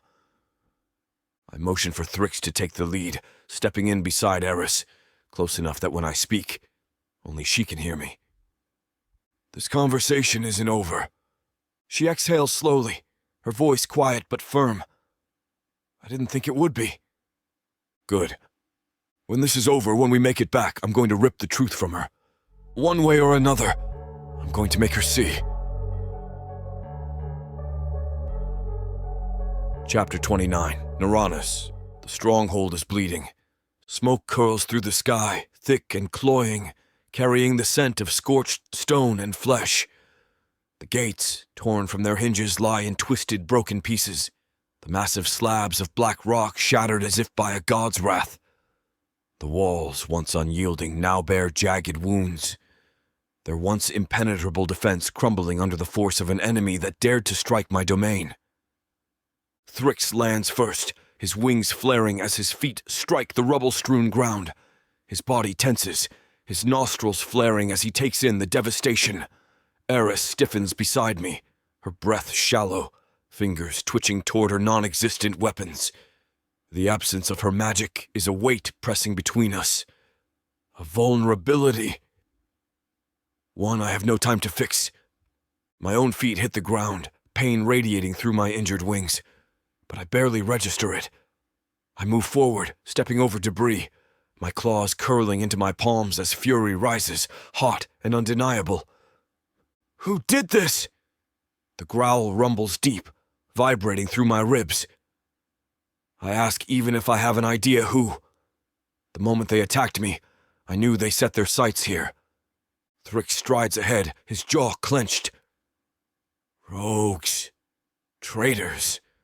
They came in the night, used dark magics, tore through our defenses like they had help from the inside. His gaze flicks to Eryss for the briefest of moments before snapping back to me. Heat surges in my chest, molten rage licking up my spine. How many dead? Too many. The words slam into me harder than any blade. A guttural snarl escapes my throat as I stalk toward what remains of the courtyard. Bodies litter the ground, my warriors, my kin, felled in brutal fashion. Some were torn apart, others burnt beyond recognition. The taste of their loss is bitter on my tongue, the weight of it settling in my chest like a brand. Eryss hesitates beside me. Her face is unreadable, but her shoulders are rigid, her breath shaky. I turn to Thrix. "Where are the survivors?" "In the inner chambers," he says, eyes shadowed. "Some tried to fight back, but the attack was too fast, too precise." He hesitates. "They weren't just looking to destroy. They were looking for you." My claws flex. "They failed." Thrix exhales sharply. "Barely. If we hadn't gotten the younger inside in time, if the barriers hadn't held long enough." His voice trails off, but I hear the words he doesn't say. This could have been worse. It doesn't matter. The fact that it happened at all is enough. I pivot, my gaze cutting to Eryss. She stands at the edge of the destruction, her arms wrapped around herself, her expression carefully blank. But her eyes, those damn eyes, are filled with too many warring emotions. "You don't seem surprised," I murmur. She meets my gaze, chin tilting up, fire snapping in her irises. "I am. I just don't waste time reacting to what's already happened." A low, humorless chuckle leaves me. "You mean, you expected this?" She stays silent. "Your sisters," I say, stepping closer, voice dropping. "You think they weren't involved?" Her eyes narrow. "Stop." "I don't." I grip her chin, tilting her face up. "One of them let you fall. And then we come back to this. You don't see the pattern, Purna?" Her lips part, but no sound comes out. Something cracks in her mask just for a breath of a second, before she jerks her head free. "I trust them." I lean in, my breath hot against her ear. "Then you're a fool." Her entire body tenses and the air crackles. It's dangerous. This need to fight her, to shake her, to force her to see. Worse, the need to kiss her again just to shut her up. But before either of us can push further, a gargoyle limps toward us, blood dripping from his mouth. "My lord," he rasps, sinking to one knee. "The traitor, he escaped." Ice knifes through my veins. I whip toward him. "Who?" The gargoyle coughs, spitting blood onto the stones. "Draenir." The name slams into me, a wound that hasn't healed ripping wide open. Draenir, my second in command, my most trusted warrior, the one who betrayed me. I exhale slowly, forcing my fury into something lethal, something I can use. "Where did he go?" The soldier shakes his head. "Vanished. His magic darkened. He had help." I glance at Eryss. She stiffens, lips parting in disbelief. "Don't." My jaw flexes. "You don't get to tell me what to believe. Not when your kind helped make this happen. Don't lump my kind with whatever enemies you have." I advance on her, slow and deliberate. "Enemies. Tell me, Purna, when do you start seeing things for what they are? When you're buried under the rubble with my kin? When the magic that's shackled inside you finally cracks open and turns against me?" Her nostrils flare. "You're paranoid. And you're blind." Her fists clench and she steps closer, her fire meeting mine, our breaths mingling. "You think I can still kill you after you save me again and again?" she asks, voice rough, raw. She goes rigid and pale, as if the thought of it goes against every fiber of her being. I don't answer. I can't. Because the truth is, I don't believe it. But I need to. If I don't, then I have to admit something far worse. But if she did betray me, I would let her. I would let her go, and I would still burn for her. Thrix clears his throat. We need to move inside. This isn't over. Grit my teeth and pull back from Eryss. No, it's just the beginning. Now I have a traitor to hunt. A Purna I'm still not sure if I should protect or destroy. Chapter 30. Eryss. I am going to kill him. The heavy door slams shut, the deep clank of metal seals locking me in. The arrogant, insufferable, domineering bastard locked me in his chambers. His bedroom. I whirl, throwing my weight against the door, pounding my fists on the unyielding stone.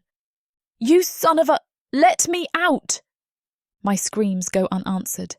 No footsteps, no growling threats, not even a mocking retort from the guards who I know are stationed outside. I shove my shoulder against the door, testing the hinges. The powerful wards woven into the walls shimmer faintly in response, their presence pressing against my skin, as if the room itself is watching me. I am trapped, again. My breaths come hard, sharp. Rage coils through my gut, hot and unwieldy. He caged me once in his fortress, let his warriors throw me to the ground, let them beat me just to test my mettle. Then he let me roam, he let me fight beside him. And now, after everything, I'm back to being his prisoner. I storm to the window, fingers gripping the iron lattice, testing its strength. Solid, immovable. The way out is sealed, every shadow in this cursed room laced with his control. That bastard, that overbearing gargoyle bastard. Time passes. I pace, I plot, I seethe. When the door finally creaks open, I lunge before I can stop myself, ready to sink my nails into his throat. But it isn't Naranus who steps through. Thrix stands there, his usually smug face drawn tight, his arm supporting a massive, staggering form. Naranus. I freeze. He looks wrecked. Blood, fresh and dark, seeps from his shoulder, staining the leather of his armour, his normally imposing stance off balance. His wings hang limp, tattered from battle, his jaw clenched against what must be searing pain. Thrix exhales hard. He needs a healer. The strongholds is injured. His sharp gaze lands on me. You will help. The demand ignites my fury all over again. You want me to help the gargoyle who just locked me up like some fragile little... Eryss, human, Thrix snaps, his voice cutting through my rage like a blade. He fought Draenir. Something in my chest tightens.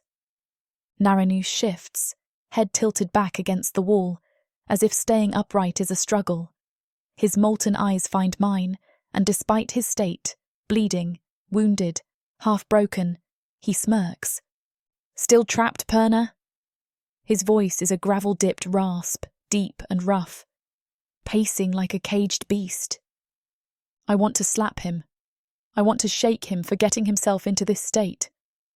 Instead, I grind my teeth and jerk my gaze to Thrix. What do you need? Thrix hands me a satchel filled with healing herbs and poultices. Apply the paste to his wounds. Stop the bleeding. That's all. His look sharpens. Unless you'd rather let him die. I glare at him. Don't tempt me. But I step forward, my fingers curling around the satchel. I kneel beside the massive, bleeding idiot who still has the gall to smirk at me, despite the gashes in his skin. Carefully, I dip my fingers into the herbal paste, the sharp scent of crushed roots and moss filling my senses. I press it against the deepest wound, his shoulder. His body tenses, his abs flexing under my hand, but he makes no sound. I try not to notice the way his heat sears into me, the way his chest rises and falls beneath my fingertips, the way his scent, dark, rich, laced with something untamed, lingers too close to my skin. His voice is low, rough. You're gentle, Purna. I scowl. Shut up. His lips twitch, but he doesn't fight me. I work in silence, pressing the salve into every wound, each slow pass of my fingers revealing the extent of his injuries. And that's when I see it. The cracks. They've spread. Not just from battle wounds. Not just the bruises and slashes marking his body. No, these are something worse. They glow faintly beneath the surface of his skin, fractured lines of light running along his forearms, curling over his ribs, as if his body is breaking, as if something inside him is tearing apart, piece by piece. I swallow hard. This is the curse, right? His eyes flicker open, molten gold locking onto me. He watches me, unreadable, his gaze tracking my movements, my careful touch. I hadn't even realised I was being careful. Before I can pull away, his hand snaps up, fingers locking around my wrist. I suck in a sharp breath. "Stay," he rasps. I shake my head. He tugs, and I lose my balance, toppling onto his chest with a muffled curse. Heat pours from him, his body solid and unyielding beneath mine, his grip still tight on my wrist. I struggle, trying to push up, but he's too strong, even injured. "Let me go," I hiss. He doesn't. Instead, his head tilts, his nose brushing along my throat, inhaling deep. My breath stops. His voice is hoarse. "You smell like fire." My entire body shudders. He shifts beneath me, his legs trapping mine, his arm curling around my waist, locking me against him, caging me. I shove at his chest, but my strength is useless against his sheer mass. Uranus. His response is a low, guttural sound of contentment. "Stop. Stay." His grip tightens. His words a command that rumbles through my bones. I should fight him. I should shove my dagger into his side, break his hold, remind him who I am. But I don't. I freeze. Slowly. Far too slowly. My body betrays me. The heat of him, the steady rhythm of his chest, the strength beneath my fingertips, it lulls me. Encloses me in warmth I haven't felt in so long. My breathing evens out. My muscles loosen. His grip doesn't falter. His warmth doesn't fade. Before I can think about it, before I can fight, my eyes slip shut. I fall asleep on top of my captor. Chapter 31, Uranus. There's something warm on my chest. Something soft. I wake with Eryss in my arms. Her breath feathers against my collarbone, her delicate weight pressing into my chest. Dangerous. Every instinct screams at me to push her away, to remind myself that she is the enemy, that I should not crave the shape of her against me, the way her fingers are curled into the hard lines of my torso as if she belongs there. But I don't move. I don't push her away. Instead, I breathe her in. The fire that burns in her magicless body is still there, trapped beneath flesh and bone, smoldering. A wild thing leashed. She doesn't trust me, and she shouldn't. But God's help me. My grip tightens anyway. I can feel the steady drum of her heartbeat, the faintest shift of her hips against my thigh. She is warm, alive, despite everything trying to take her from me. I shut my eyes for just a moment. Just one moment more. The door slams open.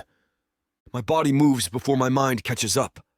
Eryss is wrenched from me as I snarl, rolling us both off the bed. My wings flare, my body still sluggish from my injuries, but my claws are up, bared, ready to rip whoever dared enter. Thrix. He stands there, unflinching. Warriors are inside the stronghold. I freeze. Eryss stiffens in my grip, her fingers curling against my chest as she tries to twist free. My pulse spikes, not because of the fight waiting beyond these walls, but because of her. I release her. She steps back, breathing uneven, but she doesn't run. Not this time. Thrix's golden gaze flickers to her before returning to me. Draenir's men broke through the Southern Watch. He tosses me a set of clean armor. They came looking for you. Of course they did. I grit my teeth and force myself to stand, ignoring the stiff pull of barely healed wounds. How many? Dozens, maybe more. Thrix's jaw ticks, and they're not alone. That has my full attention. What else? He hesitates. I hate hesitation. Thrix exhales sharply, as if already anticipating my wrath. They brought something new, magic, strong magic. He glances at Eryss. It's Perna magic. The world slows. I turn to Eryss, watching the way her face locks up.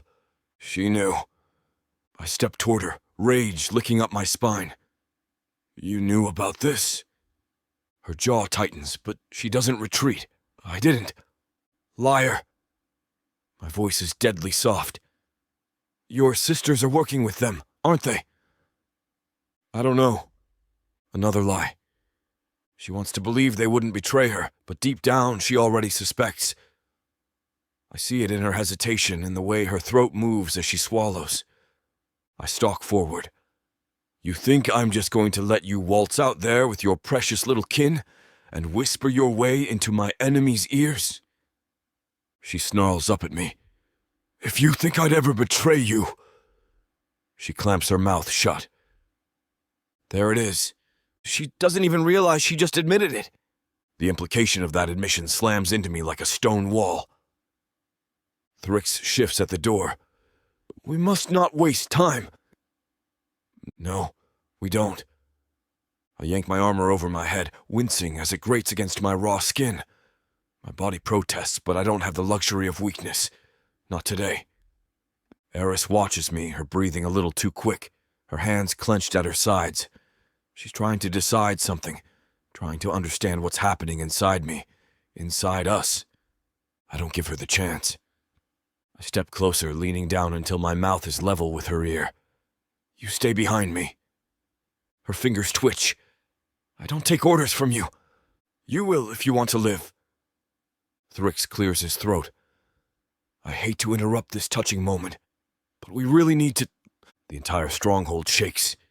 Stone splinters, deep booms echoing through the halls. I shove Eryss toward Thrix. Get her out of here! Her rage is instant. You are not locking me up again!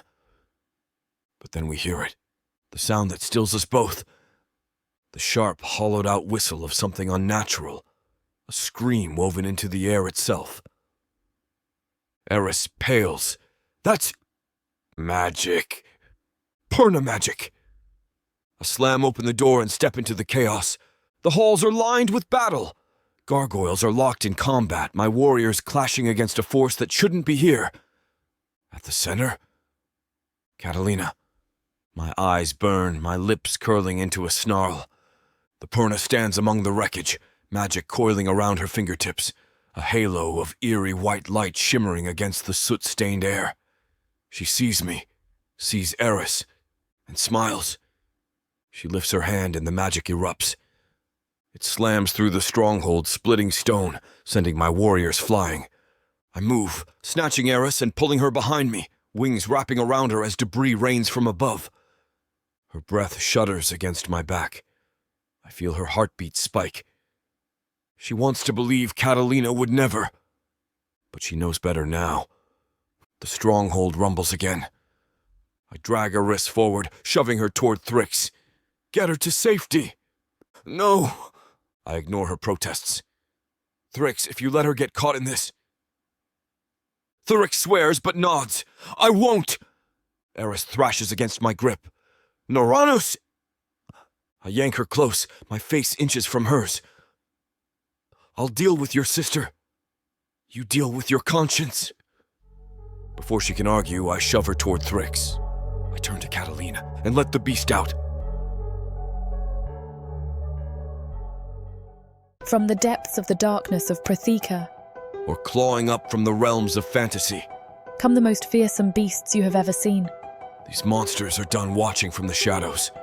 Now, as they step into the light, something unexpected grips them. Something even they can't fight off. Love. Vampires. Demons. Dark elves. Gods. Minotaurs. Creatures of light and dark. They will protect their mates. Do whatever needs to be done. Morally grey heroes who will burn the world to protect the women who love them. 10 audiobooks. Fall into over 60 hours of fantasy romance. 20 ebooks. Over 1 million words of these brutes who will protect their women. Even if they might destroy themselves in the process. Get the immersive Protheka fantasy romance bundle. For 80% off, right now, dive into Protheka at a once-in-a-lifetime discount. The first bundle to offer both ebooks and audiobooks on worldsofprotheka.com. Protheka's magic is eternal, and this Romantasy bundle will make it endless.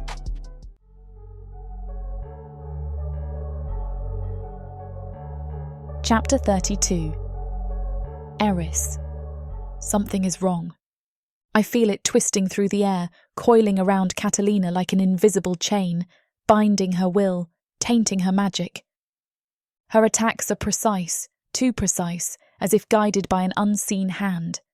Magic surges from her fingertips, an unnatural, corrupted white fire splitting through the battlefield. She isn't fighting like her.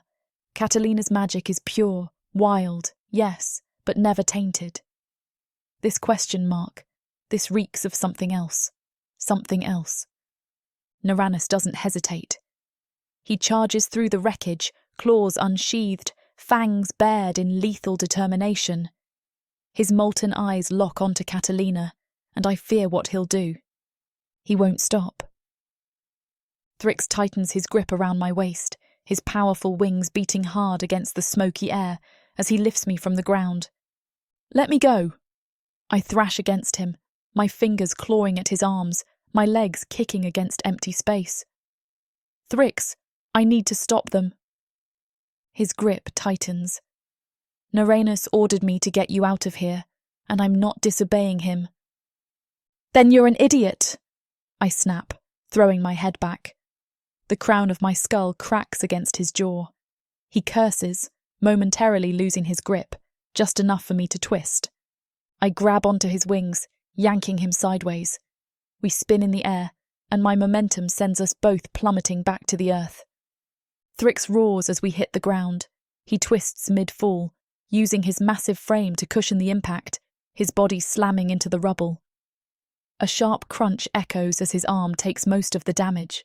I roll off him, breathless, my pulse hammering. Thrix groans, shifting, trying to push himself up. Damn it, Eryss! I'm sorry. I whisper, then bolt. I run, dodging through the chaos, weaving past gargoyle warriors, skidding over broken stone, the scent of scorched air thick in my lungs. Catalina. I have to stop her. She stands in the centre of the battlefield, her body rigid, her eyes glowing. Her fingers twitch, and another wave of violent magic erupts from her hands. Eryss dodges, his wings snapping open as he rolls mid-air, the blast of energy barely missing him. His claws scrape against the ground as he lands, eyes burning, tracking her movements, preparing to strike. No! Stop! I throw myself between them. Eryss halts, his claws inches from my throat.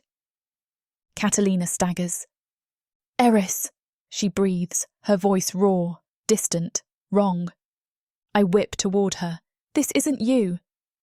She shudders, her body trembling, magic still writhing around her fingers. You have to fight it, I plead, stepping closer. Something is controlling you. Her lips part. I don't. Her face contorts in agony, hands flying to her head as if something is burrowing into her skull. A cold whisper slithers through the battlefield. Oh, but she belongs to me now. The voice is like ice, like poison curling through the wind. It isn't Catalina's voice.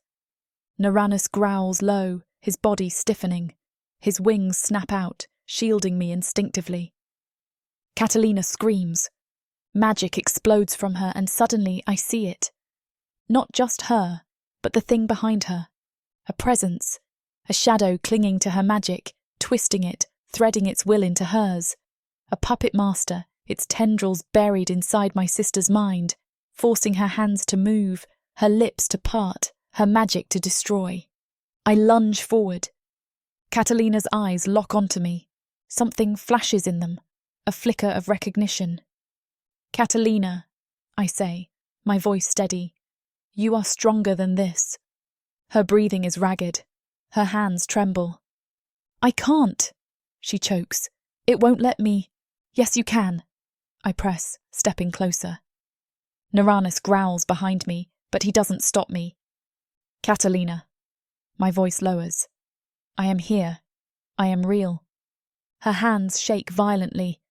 "Feel me, not it." The magic around her flickers. The shadow writhes as if sensing its hold slipping. It lashes out. A whip of energy snaps toward me. Catalina blocks it. The magic collides into her instead. She screams in agony, her body convulsing as the thing inside her fights back. "No! Fight it!" I grab her wrists. Tears streak down her cheeks. "It's inside me!" "Then push it out!" She trembles violently. Then she screams. Magic shatters around us, the force of it knocking me back. A wave of white-hot energy erupts from her body, the ground splitting beneath us. The shadow screeches, and suddenly it's gone. Catalina collapses. I lunge, catching her before she hits the ground. Her body is limp, her breathing shallow, her face pale as death. "Catalina," I whisper, "stay with me." She stirs weakly. Her lashes flutter open, her gaze clear. "Eryss." A weak smile. I heard you." A choked breath leaves me. I clutch her tighter, my heart slamming against my ribs. Behind me, I hear Uranus move, his presence radiating heat. "She's safe," I whisper, my throat tight. "She's free." But where is Amelia, and who or what was controlling my sister? I barely have time to process it before the sound of beating wings fills the air. More enemies are coming. Chapter 33, Uranus. The battlefield reeks of blood and magic, a heady mix of smoke and death. I should have never let her stay. Should have dragged her away kicking and screaming, if necessary. And now, she's here again, standing in the wreckage, fragile, vulnerable, yet looking at me like I'm the one who needs saving. I could wring her delicate little neck, but there's no time to argue. The sound of wings fills the air, heavy, powerful beats. The enemy is coming. Eryss crashes onto the ground beside me, wings torn, blood trailing from a deep gash across his chest. His breathing is ragged, but his eyes are sharp. "We need to move," he growls, wiping blood from his mouth. "I'll cover the escape." "No," I snarl. "We go together." Eryss's lips curl in a wry, bloody smile. "You always were a stubborn bastard." I turn to Eryss, already anticipating the argument brewing in her expression. Her lips are parted, her breathing sharp and uneven, her eyes flickering between me and Catalina's unconscious body. She knows what I'm going to say. She won't accept it. "No." She shakes her head, stepping closer. "I'm not leaving her behind." I clench my jaw. She's a liability. Eryss's face twists in fury. "She is my sister. She's the reason you almost died." Her hands tremble at her sides, but she refuses to back down. "That wasn't her fault. You saw it. She was controlled." More wing beats. Closer. The enemy is swarming. Eryss is still standing, barely, but the way his body sways tells me he won't be for much longer. "We can't carry dead weight," I grind out, my voice like gravel. "We need to go now." Eryss clenches her fists. "Then leave me behind too!" My entire body locks up. I snarl, stepping into her space, fists curling around her arms. "Don't! Test me, Purna!" Her eyes are wild, desperate, lips trembling. She breaks. Tears spill down her cheeks. Not loud, not a sob. Just silent. She hasn't cried once since I took her. Not when she was chained. Not when she was beaten in the training grounds. Not when she was thrown off a cliff. But now, with her sister helpless at our feet, she breaks. Something inside me cracks. It shouldn't matter.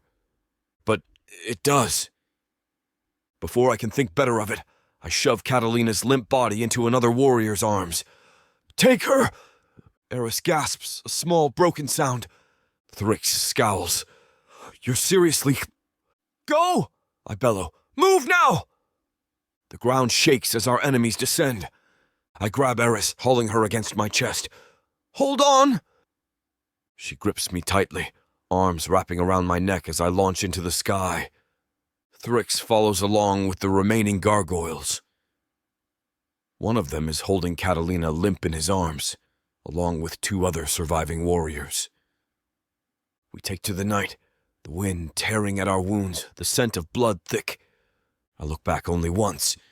Thrix is covering our escape. He's alone, standing atop the crumbling stronghold, his stance firm, his massive wings spread wide as he roars a challenge at the approaching army. My brother, my warrior. Suddenly, an explosion. The entire stronghold erupts in a blast of fire and stone, a monstrous cloud of debris swallowing Thrix and everything in its wake. "Thrix!" I roar, my body twisting midair, lunging toward the flames. But Eryss screams, her fingers digging into my shoulders. "Naranus, stop!" I freeze, wings shuddering against the wind. The fire consumes everything. No one, nothing, could have survived that. Thrix is gone. The enemy, gone with him. It was his plan all along.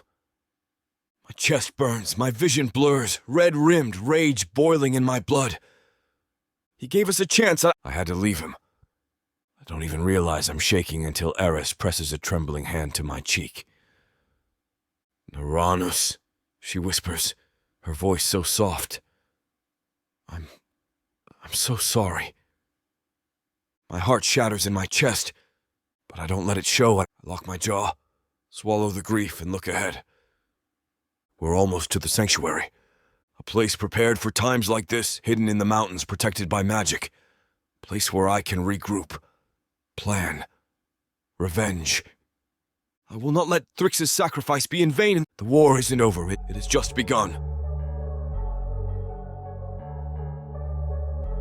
Chapter 34. Eryss. The walls of the sanctuary feel suffocating. Thick, impenetrable stone carved deep into the mountain, layered with magic to keep the outside world out. I should feel safe here. I should feel grateful. Instead, I feel trapped. Catalina still hasn't woken up. Her breathing is steady, her body still warm, but she doesn't stir. It's like she's locked somewhere deep inside herself, tangled in invisible chains, and I can't break them, feeling helpless. I sit by her bedside, fingers trembling as I brush damp strands of hair from her forehead. She's not waking up because she doesn't want to. I snap my head up, heart pounding, and glare at the towering figure in the doorway. Naranus stands there, his figure towering and his golden eyes dark with knowing. I rise to my feet, squaring my shoulders. That's not true. He cocks his head. Isn't it? I shake my head, refusing to entertain his pessimism. She was controlled, Naranus. Someone took her mind and used her against us. She wouldn't. It was Amelia, he interrupts, his voice cutting through the silence like a blade. The words knocks me sideways. I stare at him.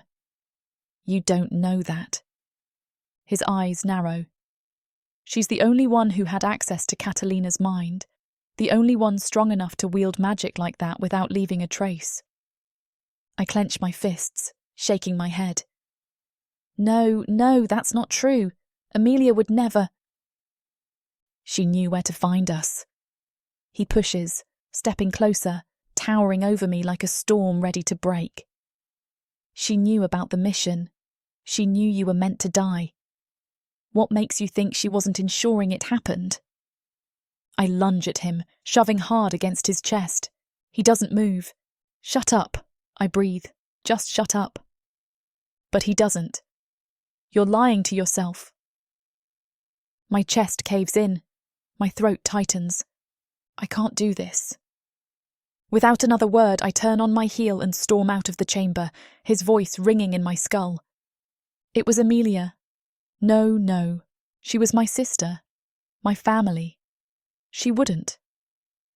I shove open the door to the sanctuary, stepping into the frigid night air. The wind bites at my skin, howling through the cliffs, whispering the doubts I'm trying so desperately to silence. I pace, heart slamming against my ribs, my mind a whirlwind of memories. Amelia's smile, her laughter, the way she always protected me. She wouldn't betray me, would she? A rustling noise pulls me from my spiralling thoughts. My body locks up. Something, someone, is here. I turn sharply, eyes scanning the tree line beyond the shimmering magic barrier. A figure stumbles forward, bloodied, weak. Amelia. My stomach plummets. She looks wrecked, hair tangled, skin pale, dark bruises marring her arms. She clutches her side, panting, her steps uneven as she drags herself toward the shielded entrance of the sanctuary. Eryss, she gasps, eyes wild, desperate.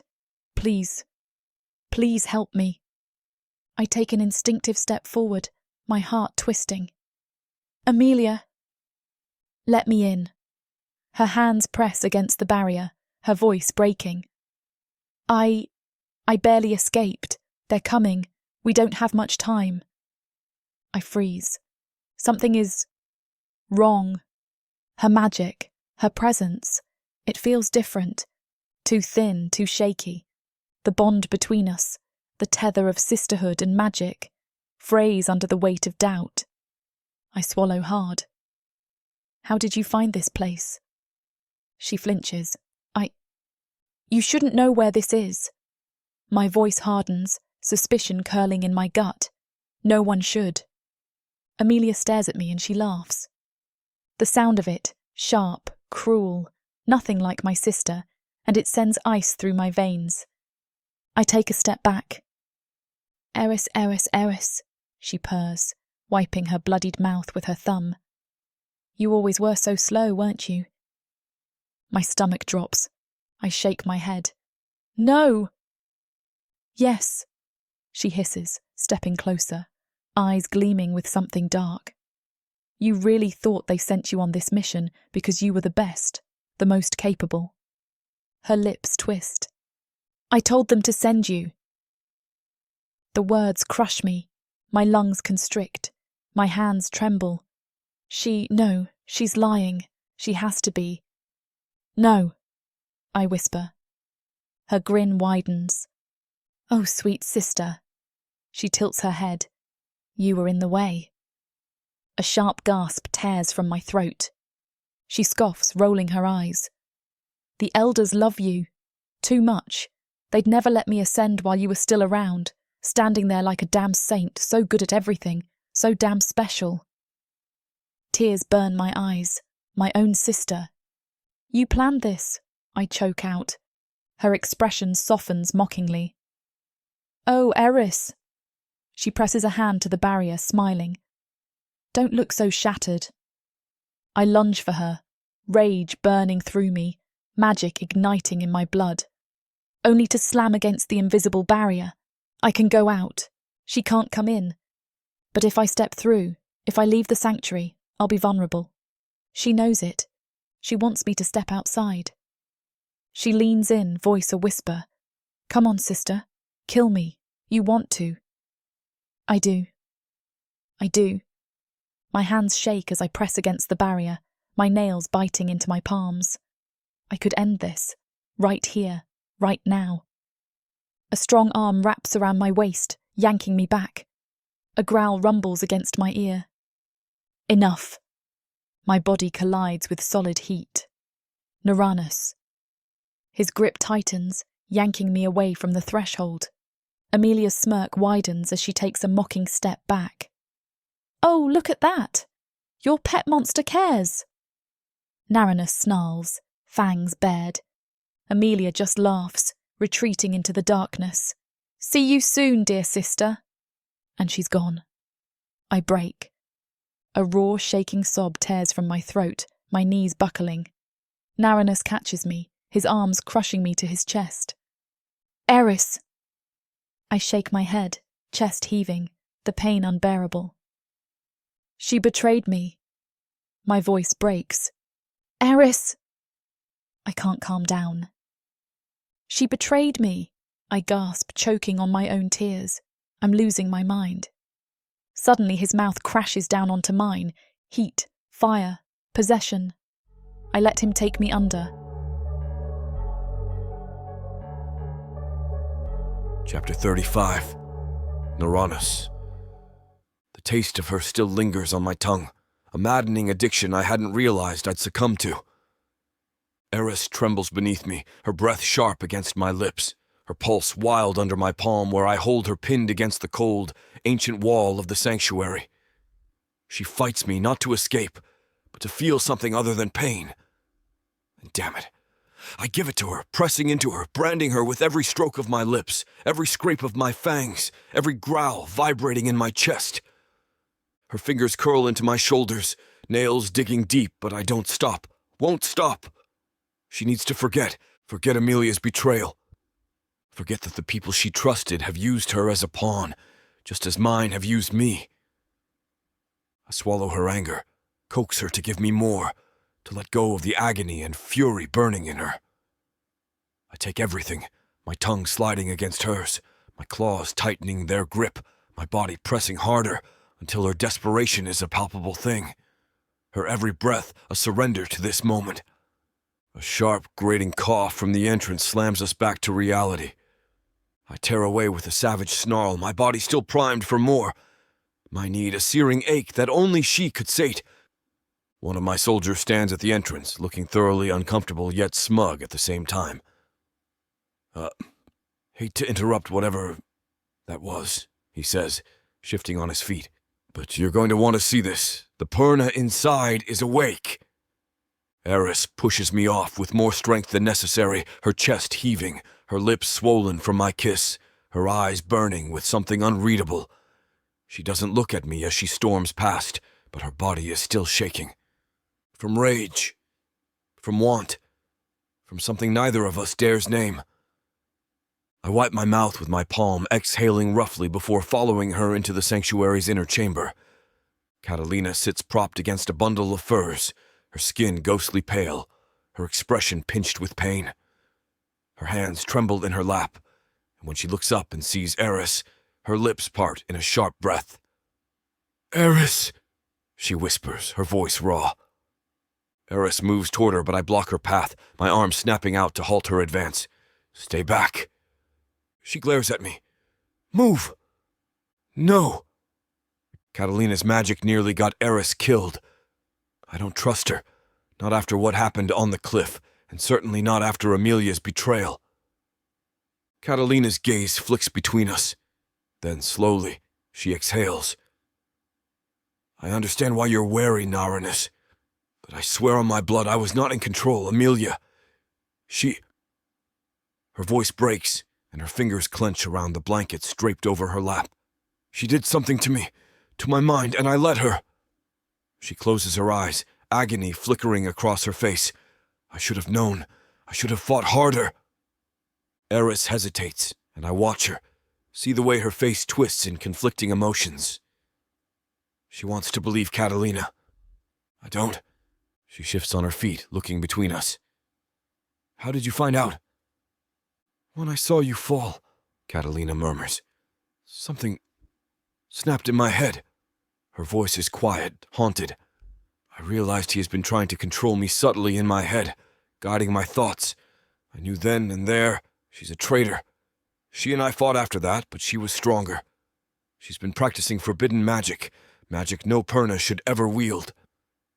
"She's always been ambitious," Eryss mutters, shaking her head. "I should have seen it." Catalina's jaw tightens. "She's beyond ambition now. She wants to be the next matriarch, and she wanted you out of the way."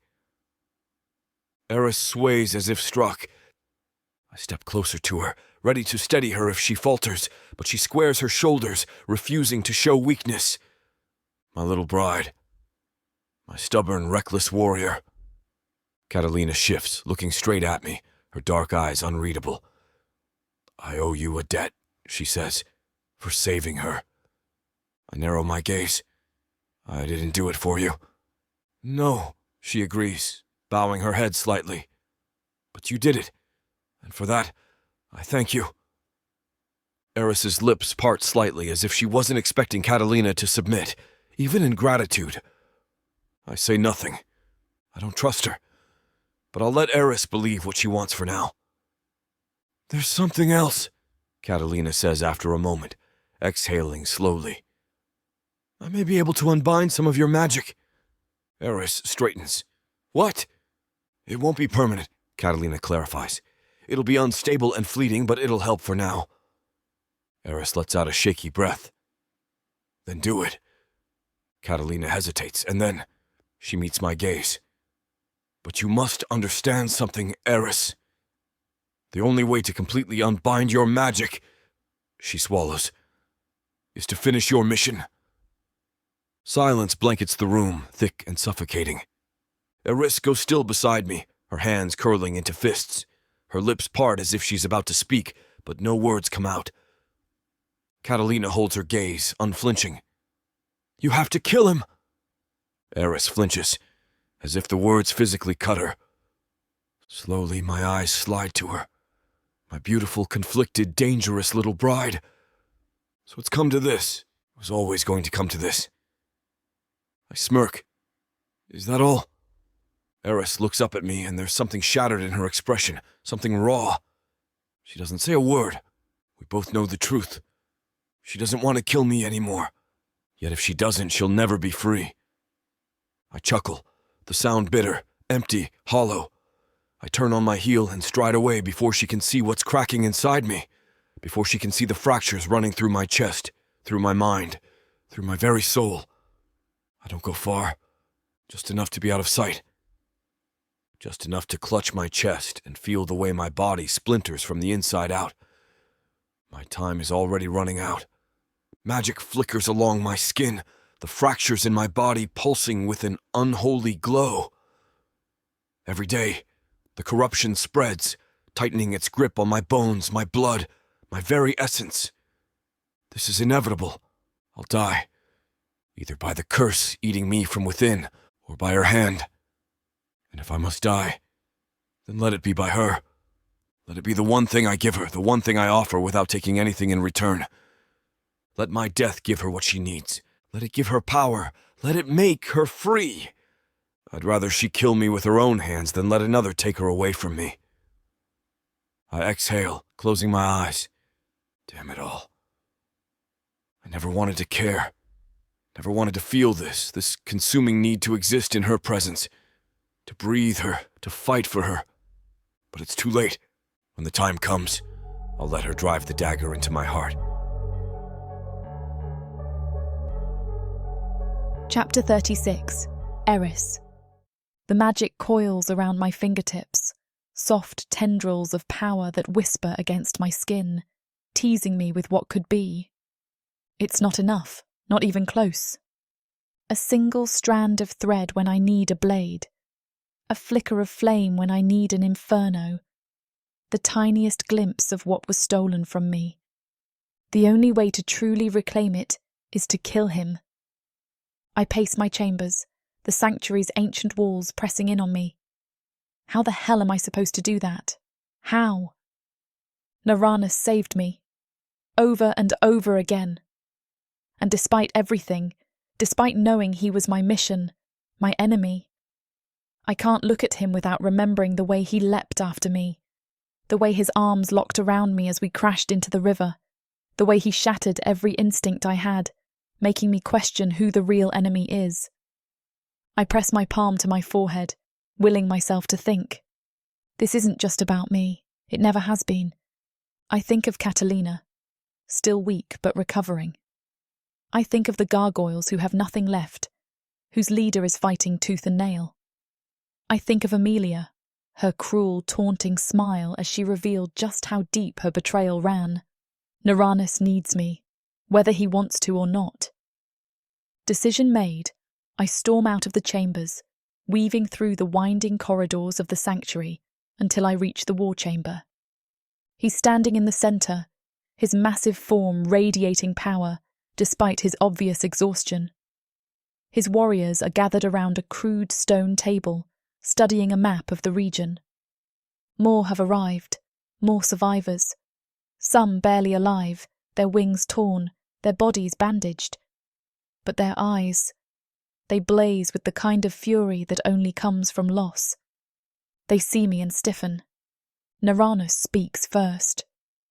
Leave us. The warriors hesitate, exchanging wary glances. He doesn't repeat himself. They clear out. He doesn't look at me until the last one is gone, the door slamming shut behind them. His gaze locks onto mine. Did you come to kill me? I steel my spine.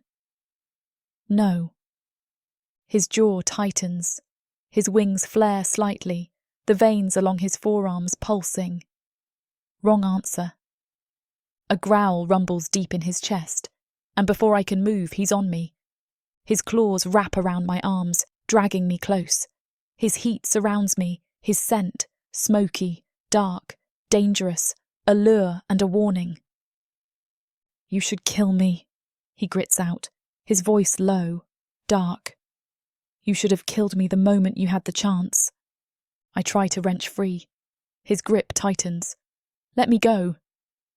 Make me. I snarl and shove against him with everything I have. It does nothing. He shakes me, his frustration a tangible thing, his claws pressing into my skin just enough to make me feel it. You're supposed to end me, Eryss. That's why you're here. I glare at him. I won't. Then you're a coward. I see red. My hand flies up, slamming into his chest with a jolt of magic. The pulse of energy rocks through him, enough to make him stumble. His lips pull back, exposing the sharp gleam of his fangs. There it is. I clutch my wrist, the residual magic humming in my veins. His eyes track the movement, narrowing. Your power is returning. I exhale, forcing myself to calm down. Catalina unbound some of it. A sharp exhale, a slow nod. But not all. I hesitate. No. And the only way to free the rest. His voice turns into a whisper. A dare. I swallow hard. I don't have to answer. He already knows.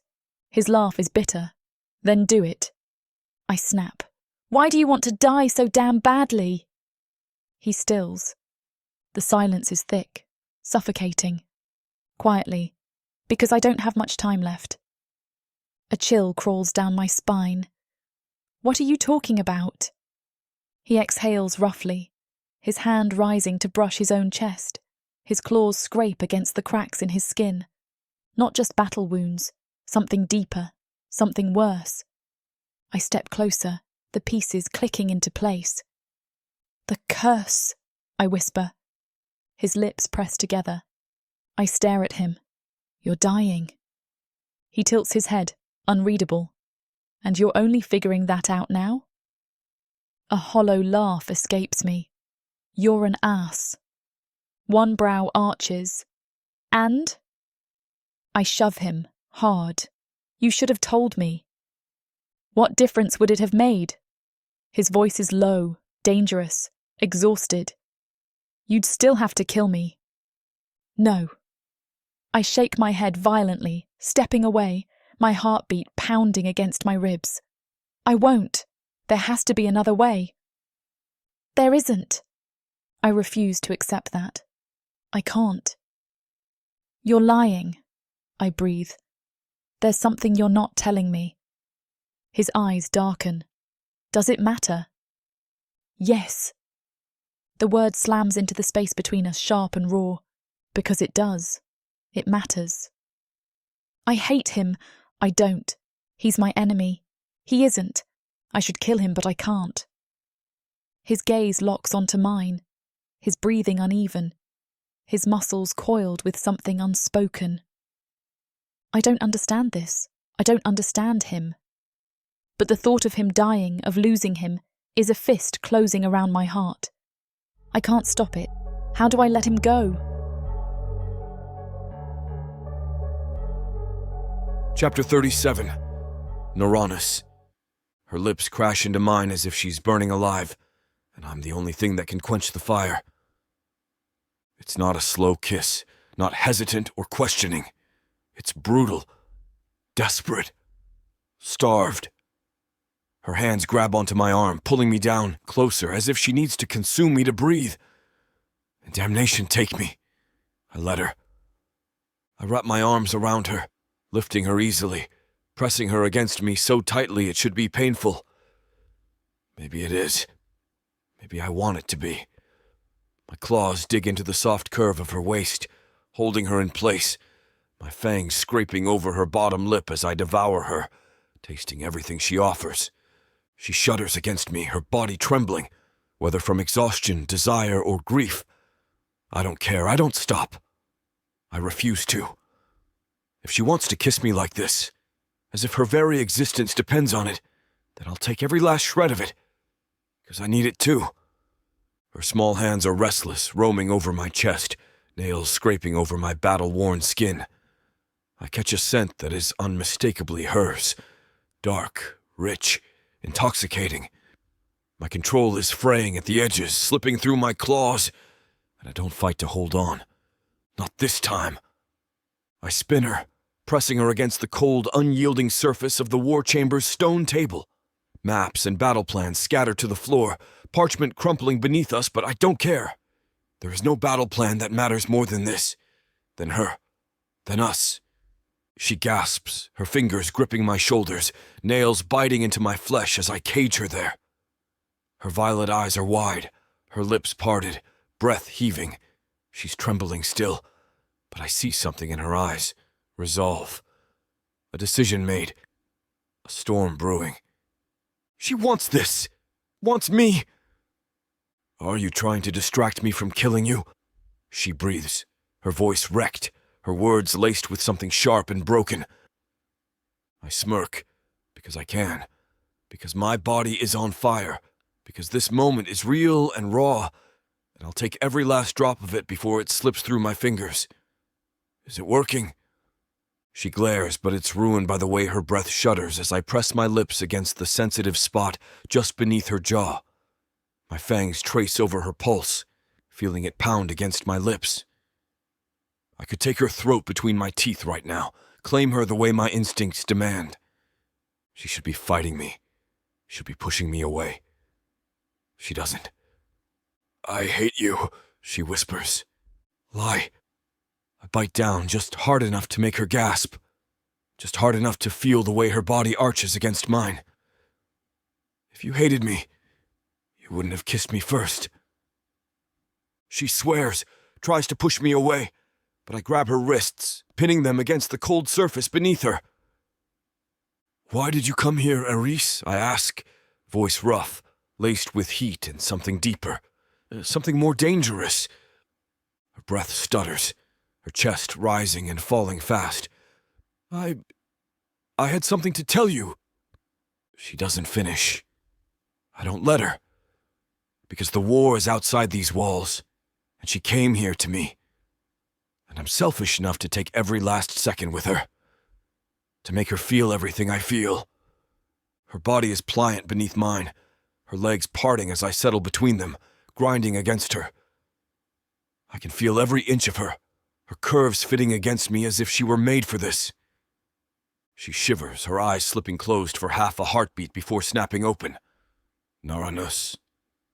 I kiss her again, swallowing her words, drinking in her sounds. My name on her lips is a curse, a plea, a battle cry. I run my hands down her sides, feeling the shape of her beneath my palms, memorizing every shudder, every gasp. This is mine. She is mine. Yet, I am hers. She has unraveled me from the inside out, turned my world to ruin, and I don't even care. If this is the last time, I touch her. If this is the last time I breathe her in, I will make her feel it. Feel me. As much as Samara and I want to finish what these two characters have started, it looks like this chapter is about to get too hot for this platform to handle. Unfortunately, we have to pause here because their guidelines won't allow us to reveal the spiciest details. To keep bringing you these free audiobooks, we have to follow their rules. But don't worry. You can experience the full, unabridged version over at worldsofprotheka.com, where the boundaries of passion and fantasy collide. Use code YouTube30 for 30% off any of our unabridged audiobooks set in the rich and immersive worlds of Protheka. Protheka's magic is eternal. With these scenes, it will be unforgettable. For a moment, there is nothing but the sound of our ragged breathing, the feel of her body beneath mine. Then, slowly, I pull back, my hands gentle as I brush the hair from her face. Her eyes meet mine, and I see the storm there, the emotions she can't hide. "I hate you," she whispers again. But there's no heat in her words, only truth. I smirk, leaning down to kiss her softly. "Lie," I murmur against her lips.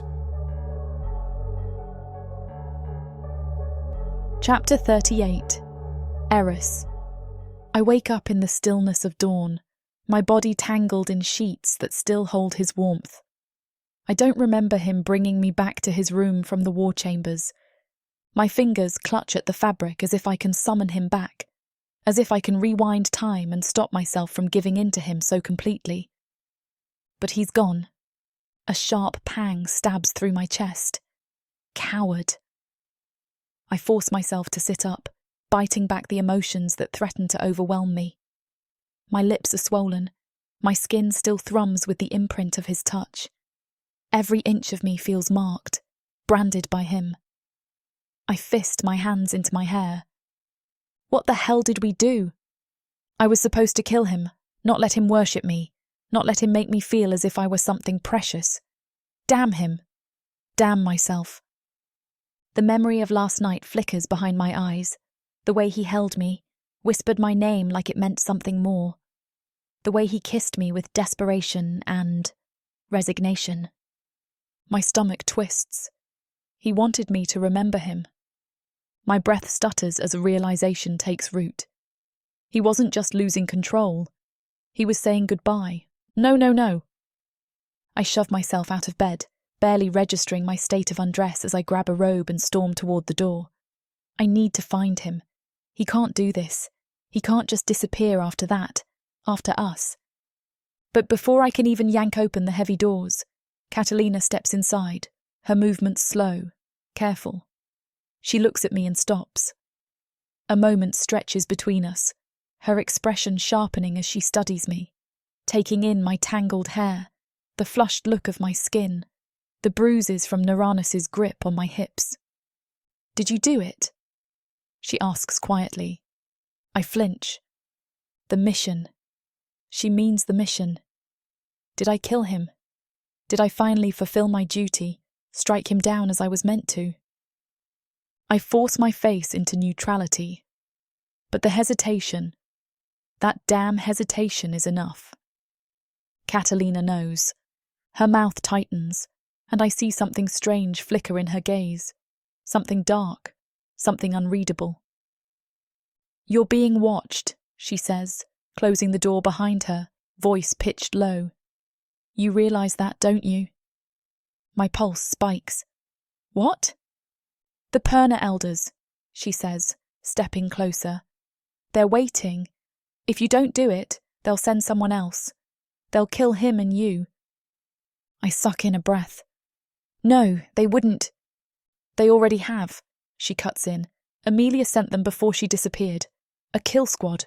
They're coming, Eryss." My chest locks. I stumble back, pressing my hand to the cool stone wall. They were never going to let me decide. Catalina reaches for me, but then she stiffens. A violent tremor runs through her.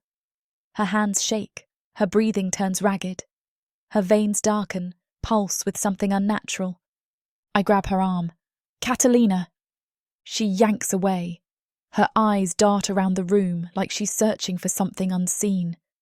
Her lips open, but no words come out. A cold prickle dances down my spine. Is she still under Amelia's influence? Is she fighting it? I exhale slowly. Catalina, are you... Where's Neranus? She interrupts, gripping my wrist with bruising strength. Where is he? I freeze. He's gone. The thought slams into me like a blow. He left. After last night, he left. A new kind of dread takes hold. Where is he? What is he planning? I storm down the halls of the sanctuary, my heart hammering. Think. If Neranus left, he had a reason. He wouldn't run, not unless. My steps are slow. A terrible thought curls through me. He's looking for a way to end this himself. A strangled sound escapes me. No! I don't even realise I've stopped moving until Catalina grabs my arm again. Eryss, she rasps. If we don't stop them, if we don't kill them first. I yank away, spinning to face her. Who is controlling you? Catalina flinches, her body taut with tension. Her lips part, hesitation in her gaze, and then, too quickly, she schools her features into a mask of cold indifference. Find Neranus, she says instead, voice clipped. You don't have much time. Something slithers in my gut. A warning, a shadow of doubt. But I shove it aside. There's no time for this. I push past her, forcing my body into motion. I need to find him, before the curse kills him, before they do. Chapter 39. Neranus. The sky is still bruised with the colors of night when I leave the sanctuary. The world is quiet, hushed in a way that feels unnatural, as if the very land is holding its breath, waiting. I don't say goodbye. I can't. Not when her scent is still on my skin, still woven into the fabric of my being. Not when every part of me wants to stay, to hold on to the impossible thing we created last night. Weak. The word slithers through me like a curse, an accusation. I let her in.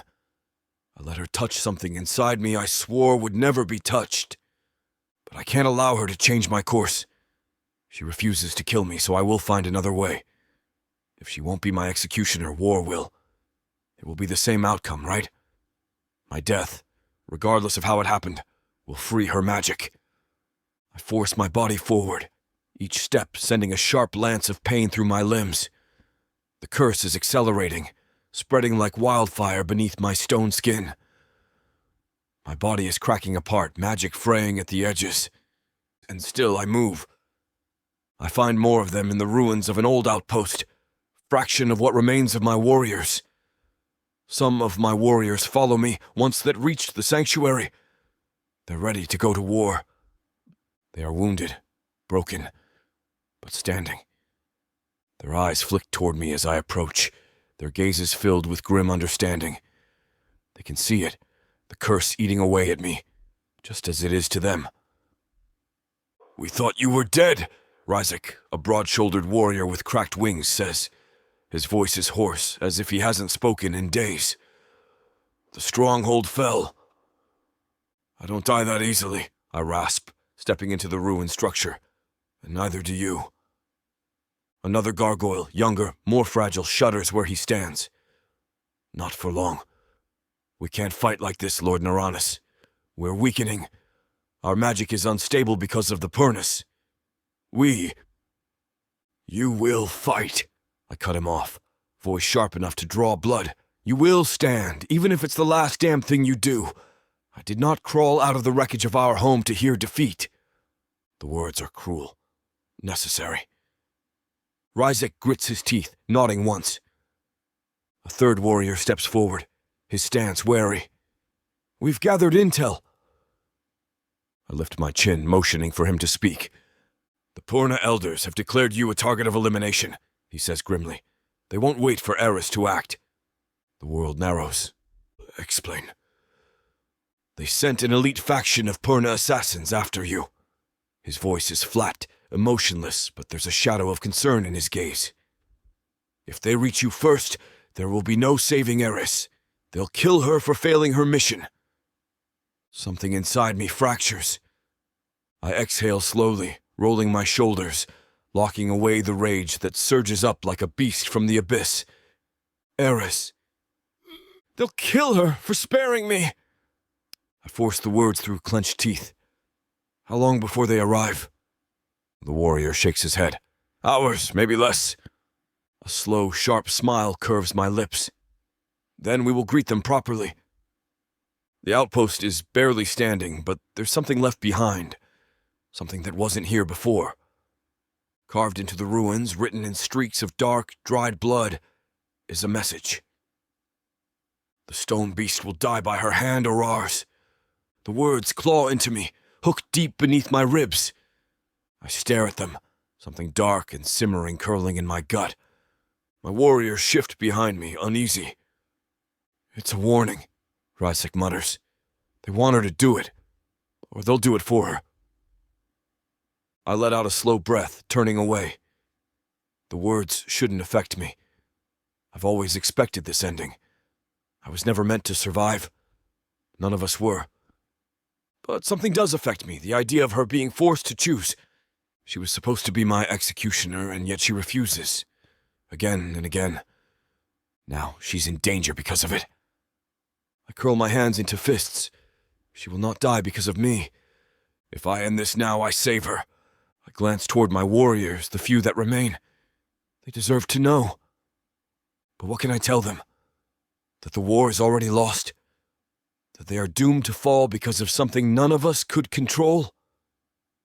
No, I will not tell them anything. I will not let them see my bones fracturing, my skin splitting apart, my magic slipping through the cracks. Instead, I turn, voice firm. We leave. Now. As we move, a strange sense of finality settles into my bones. There is no avoiding what comes next. I will fight. I will bleed. I will end this. But the curse is eating away at me, magic slipping between the cracks of my form. The pain is dull now, a background ache that never truly leaves. It won't be long before my body gives out entirely. It's inevitable. My warriors march beside me, silent, each lost in their own thoughts. Each knows what's coming. Yet they follow me. Loyalty, honor, duty. These things have kept us alive, and they will see us to our end. I glance at the sky, at the stars that still burn despite the coming war. The next time I see her, it will be for the last time. Chapter 40. Eryss. The sanctuary's protective magic hums against my skin as I press a hand to the barrier, preparing to slip through. The ancient spell is thick, a pulse of old energy resisting my passage. I don't have much magic, but I have enough. The runes sizzle under my touch before the protective shell parts just enough for me to slip into the darkened forest beyond. I have to find him. The thought pounds against my ribs like a war drum, violent and unrelenting. He left me, again. I let him. My fingers curl into fists, nails digging into my palms. He's convinced himself this is his burden alone, that his death is some sort of inevitable sacrifice that will save me, save everyone. But I won't let him die. The night is too quiet. Not even the insects dare to sing. A whisper of unease slides down my spine, a warning I don't have time to heed. Footsteps. I pivot, magic coiling in my fingertips. Catalina emerges from the shadows, face pale, lips pressed into a thin line. "You're going after him," she says, voice laced with accusation. I don't answer. Her shoulders sag, eyes dark with something I can't name. "Eryss, please, this is a trap. You're being watched." I stiffen. She shakes her head, jaw tightening. The elders. Even if she doesn't say it, I know. A sound, a rustle of movement, too precise to be the wind, has both of us snapping to attention. Catalina steps closer, her voice dropping to a whisper. We need to go back, now. I don't get the chance to argue, because the shadows move. They don't waste time with words. Blades flash, cutting through the air. A dozen of them, maybe more. They move like ghosts, their enchanted robes shifting like liquid shadows. Catalina shouts a warning, magic flaring around her as she throws up a shield. The first strike bounces off, but the impact sends her staggering backward. The fight erupts. They're too fast, too coordinated. I barely manage to weave through the onslaught, dodging a strike aimed at my ribs. My magic flares, instinctively responding, a burst of energy knocking one assassin off balance. I go for another, only to see Catalina fall. A blade buries itself in her shoulder. Her cry of pain is sharp, raw, but she grits her teeth, twisting to blast the assassin away with a pulse of dark, violet energy. Rage flares through me. I let my magic surge. A column of force slams into one of the assassins, sending them crashing into a tree. But the moment of triumph is short-lived. A dagger presses against my throat. A cold, whispered voice in my ear. Make a choice. I still, breathing hard. The assassin behind me tightens their grip. Kill him. The words are a command, sharp and absolute. And return as a hero. The blade bites into my skin. My stomach twists. Or die as a traitor. I chuckle, and fearlessly say, lie. Whether I kill him or not, I'm dead already. The air shifts. A storm of magic crashes through the trees, a violent surge of power that sends the assassins flying back. The one holding me staggers, their blade slipping. I hear him, a roar of pure rage. I turn, just in time to see Eryss. He's covered in blood, his body fractured, but his eyes burn with murderous fury. The assassins descend on him, their weapons flashing, but he doesn't stop moving. He rips through them, claws slashing, wings snapping open despite the pain it must cause. They try to pin him down. They fail. One moment, they're attacking. The next, they're burning alive. A pulse of raw, cursed magic explodes from Eryss's body, a shockwave of unrestrained darkness and stone energy obliterating everything in its path. The ground splits. The trees shatter. The assassins scream. There goes silence. Eryss collapses. I lurch forward, catching him before he fully hits the ground. His body is shaking, cracks spreading over his stone-like flesh, his breathing too shallow. No, no, no, I whisper, pressing my hands against his chest. Eryss, don't you dare. His lips curl, but it's not a smirk. It's pain. Guess I went a little overboard. I want to shake him. You stupid.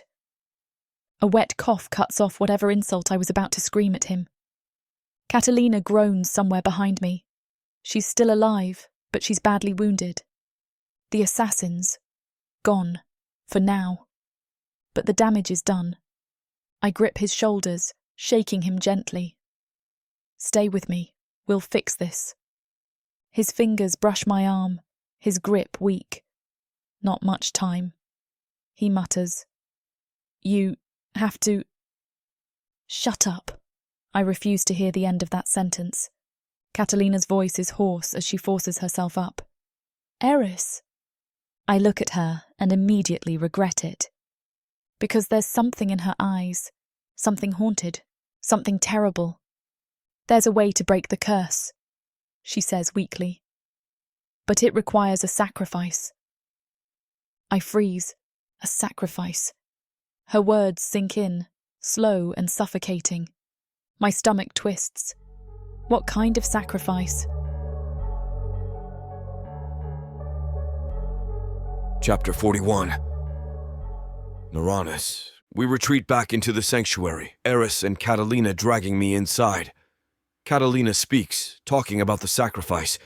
I can't process it. Catalina's words hang in the air like a curse of their own, choking the life from me. Two ways. Kill me, sever the magic, end the curse, or offer another willing soul of equal power.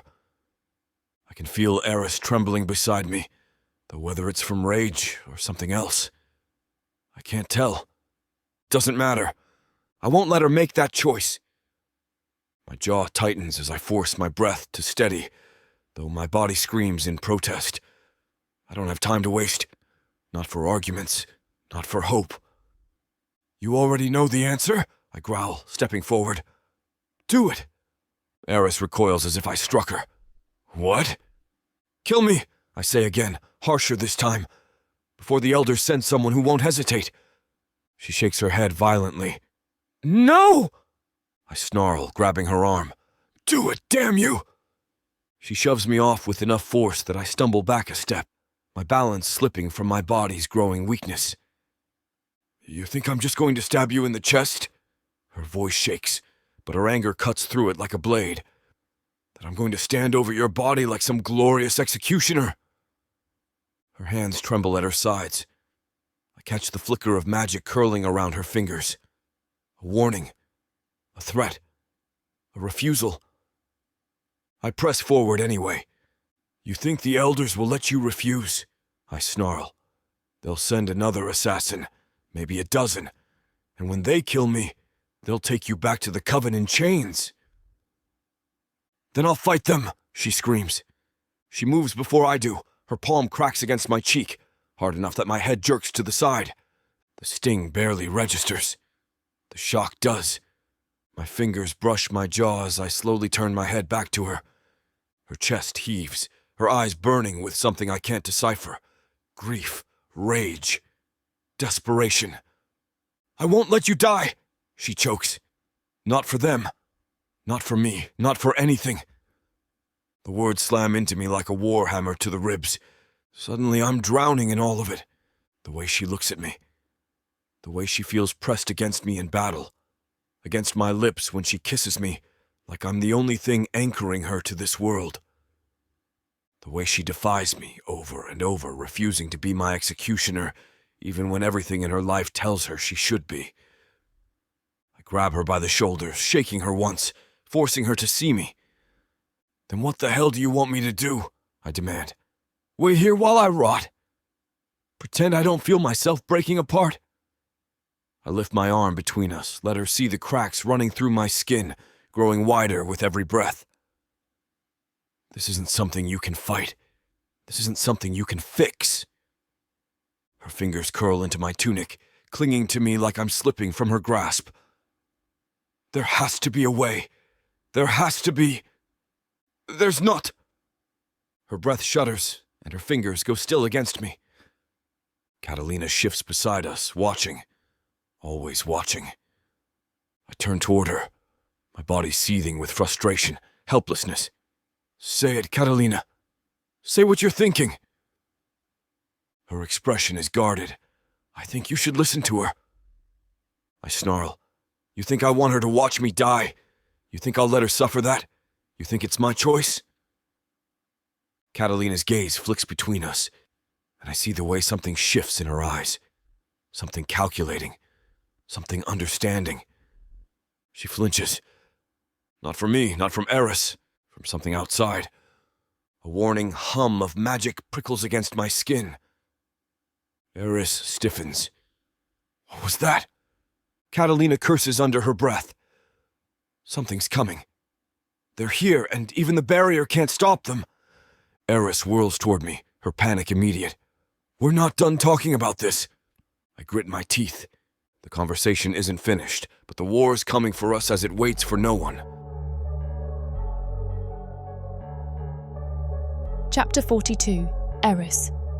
The air thickens, the magic crackling through the sanctuary's shield, as if the ancient barrier itself senses what's coming.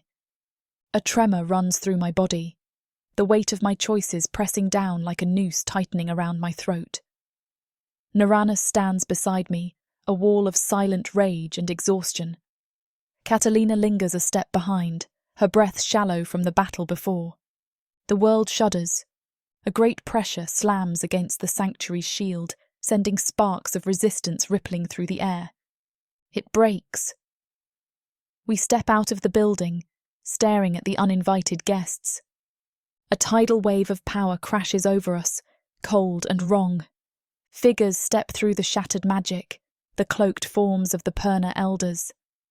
They come in numbers, flanked by other Pernas, their robes moving like liquid darkness. Their shadows stretch long against the forest floor, unnatural and shifting like living things.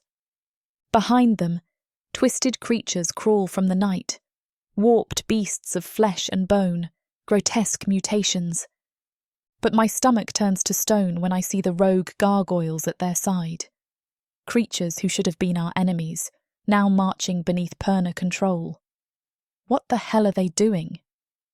In the middle, Amelia, alive, changed, drenched in power that should not be hers. Her once elegant features are sharper, her skin too pale, as though she has bled out every part of herself that was ever human. Her robes shimmer with deep, corrupted energy, her eyes the colour of raw void. Now, with certainty, I can say that our coven is over. Darkness has overtaken my coven. What did they do? What did Amelia start? She steps forward, her lips curving into something that might have once been a smile. "Ah, sister," she purrs, voice silky and soaked in amusement. "You're still clinging to him, I see." The ground feels unsteady beneath me. I meet her gaze, searching for the woman I once loved like blood. She is not there. My throat tightens. "What did you do, Amelia?" She tilts her head, dark amusement flickering over her expression. "I was reborn." She lifts her hands, and the unnatural creatures beside her shudder, their bones snapping as if responding to her very breath. "And now, dear Eryss, we will finally fulfill the purpose you were meant for." Naranus stiffens beside me. I see it then, the way his hand twitches toward his weapon, the way his cracked body pulses with restrained power. A slow smirk pulls at Amelia's lips. "You were supposed to kill him, sister," she muses, eyes glittering with something vicious. "But now?" Her fingers flick, a whisper of command. The warriors move. "You'll watch as we do it for you." The world erupts into chaos. The Perna warriors surge forward, their magic clashing against Catalina's shields. The rogue gargoyles launch themselves at Naranus, forcing him to fight despite his splintering body. The twisted creatures skitter forward, lunging with snapping teeth and twisted limbs. I throw up my hands, magic flaring bright, shoving back the first wave of attackers. My breath shudders from the force of it, my body still not accustomed to the power barely unbound inside me. Catalina moves beside me, deflecting attacks, but she's struggling, weakened from her wounds, her magic unstable. Naranus rips through the enemies, but he's faltering. Each use of his power deepens the cracks, his movements slower, heavier. We can't win this. Not like this. A laugh slithers through the battlefield. Amelia doesn't move. She watches. She waits. She knows. This is her game. A sharp cry rings through the battlefield. Catalina jerks forward, her body twisting unnaturally. A blade of dark energy buries itself into her side. My heart stops. I whirl in horror as Amelia's hand remains outstretched, her expression bored, as though stabbing Catalina was nothing more than an afterthought. Catalina stumbles, her hands pressed against the wound, her blood pooling between her fingers. A cold, merciless smile spreads over Amelia's lips. "I never liked you." Catalina collapses. A scream tears from my throat. I race toward her, but hands grab me, forcing me down. My magic flares wild, but I'm too late. The elders are there, surrounding me. Amelia steps closer, tilting my chin up with a finger. "Now, little sister," she whispers, "it's time for you to choose." The magic tightens around me. Their voices echo in my mind, forcing me to my knees. Kill Naranus now and be free. Defy us and die alongside him. I gasp, choking.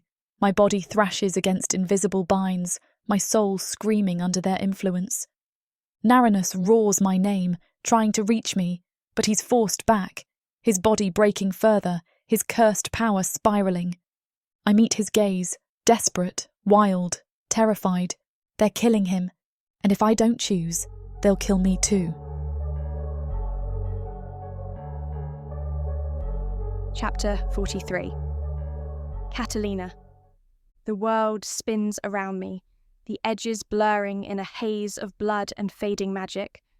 My body is failing, my breath coming in short, painful bursts. But none of it matters, not anymore. Because I see her, Eryss, my little sister. She kneels beside me, hands pressing desperately against my wound, her magic flickering weakly against my skin, trying to hold me here, trying to keep me. She doesn't understand, she can't. No, she gasps, shaking her head wildly, eyes glassy with panic. I won't let you die. I smile, or I try to. The pain makes it hard. Eryss! Shut up! She snaps, voice breaking. You're not allowed to talk like that. Her fingers clutch at me, trembling, drenched in my blood. My vision dims, but I can still see the sheer desperation in her eyes.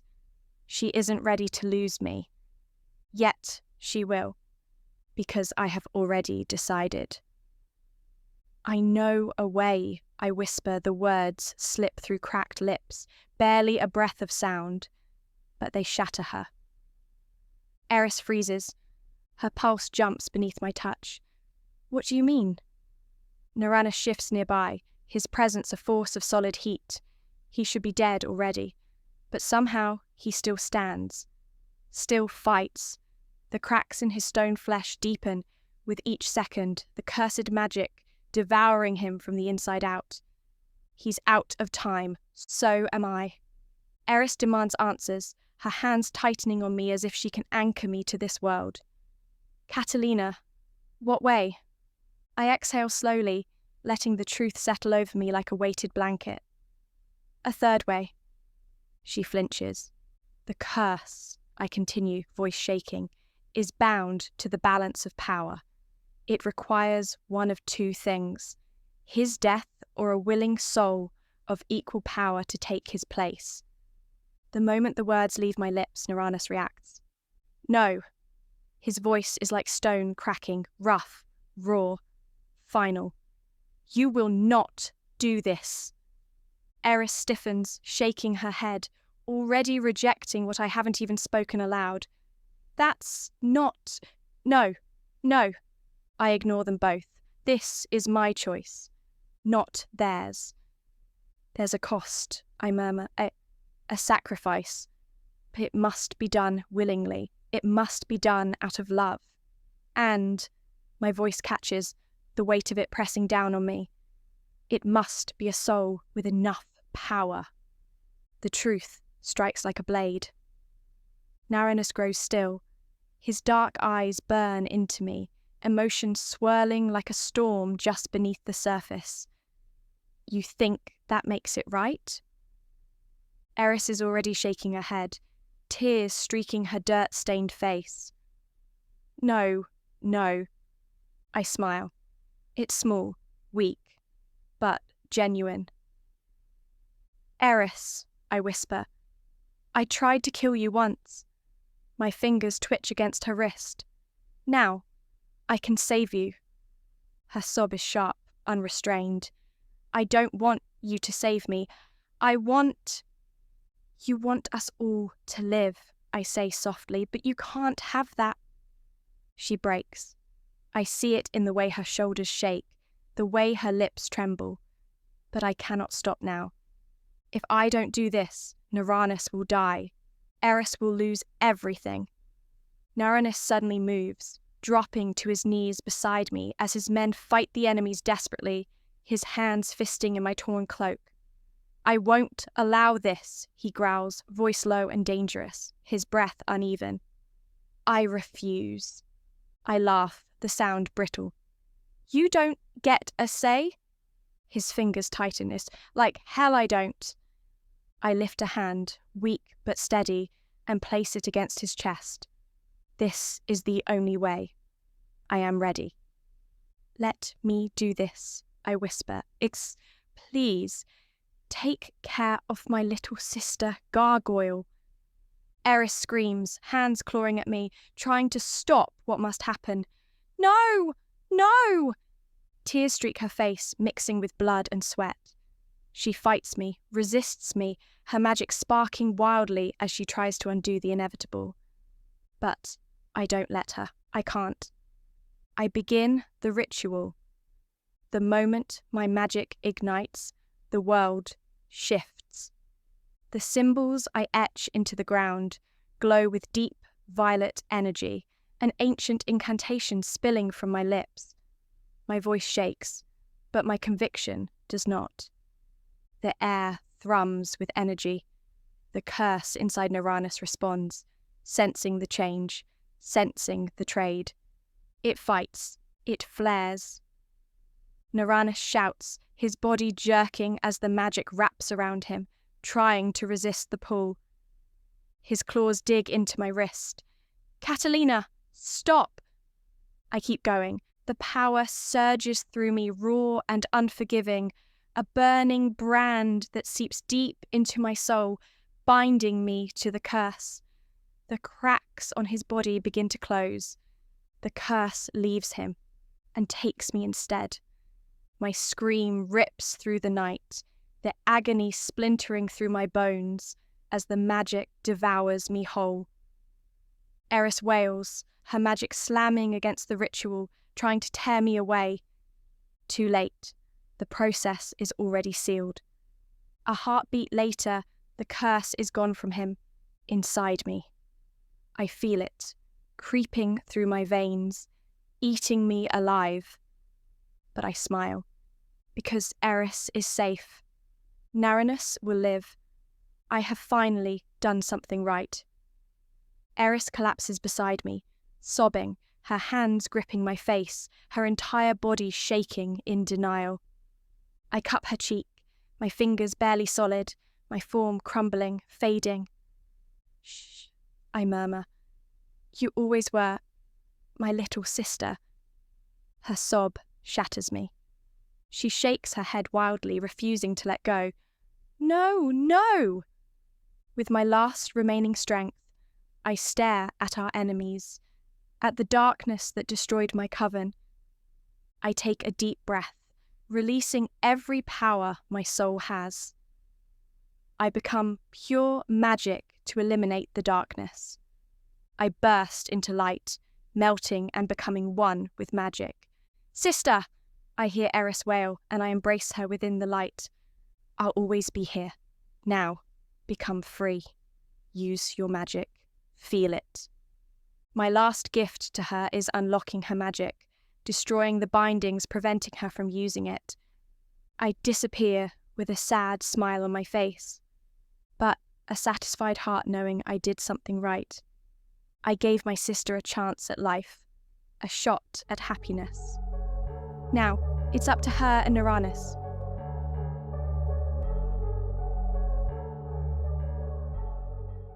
Earth is pretty much a desolate wasteland since the orcs came over from Protheka, and being a woman, the best you can hope is to be someone's property. Now, after my curvy body catches Korthar's eye, he'll claim me, and I'll serve him, in any way he pleases.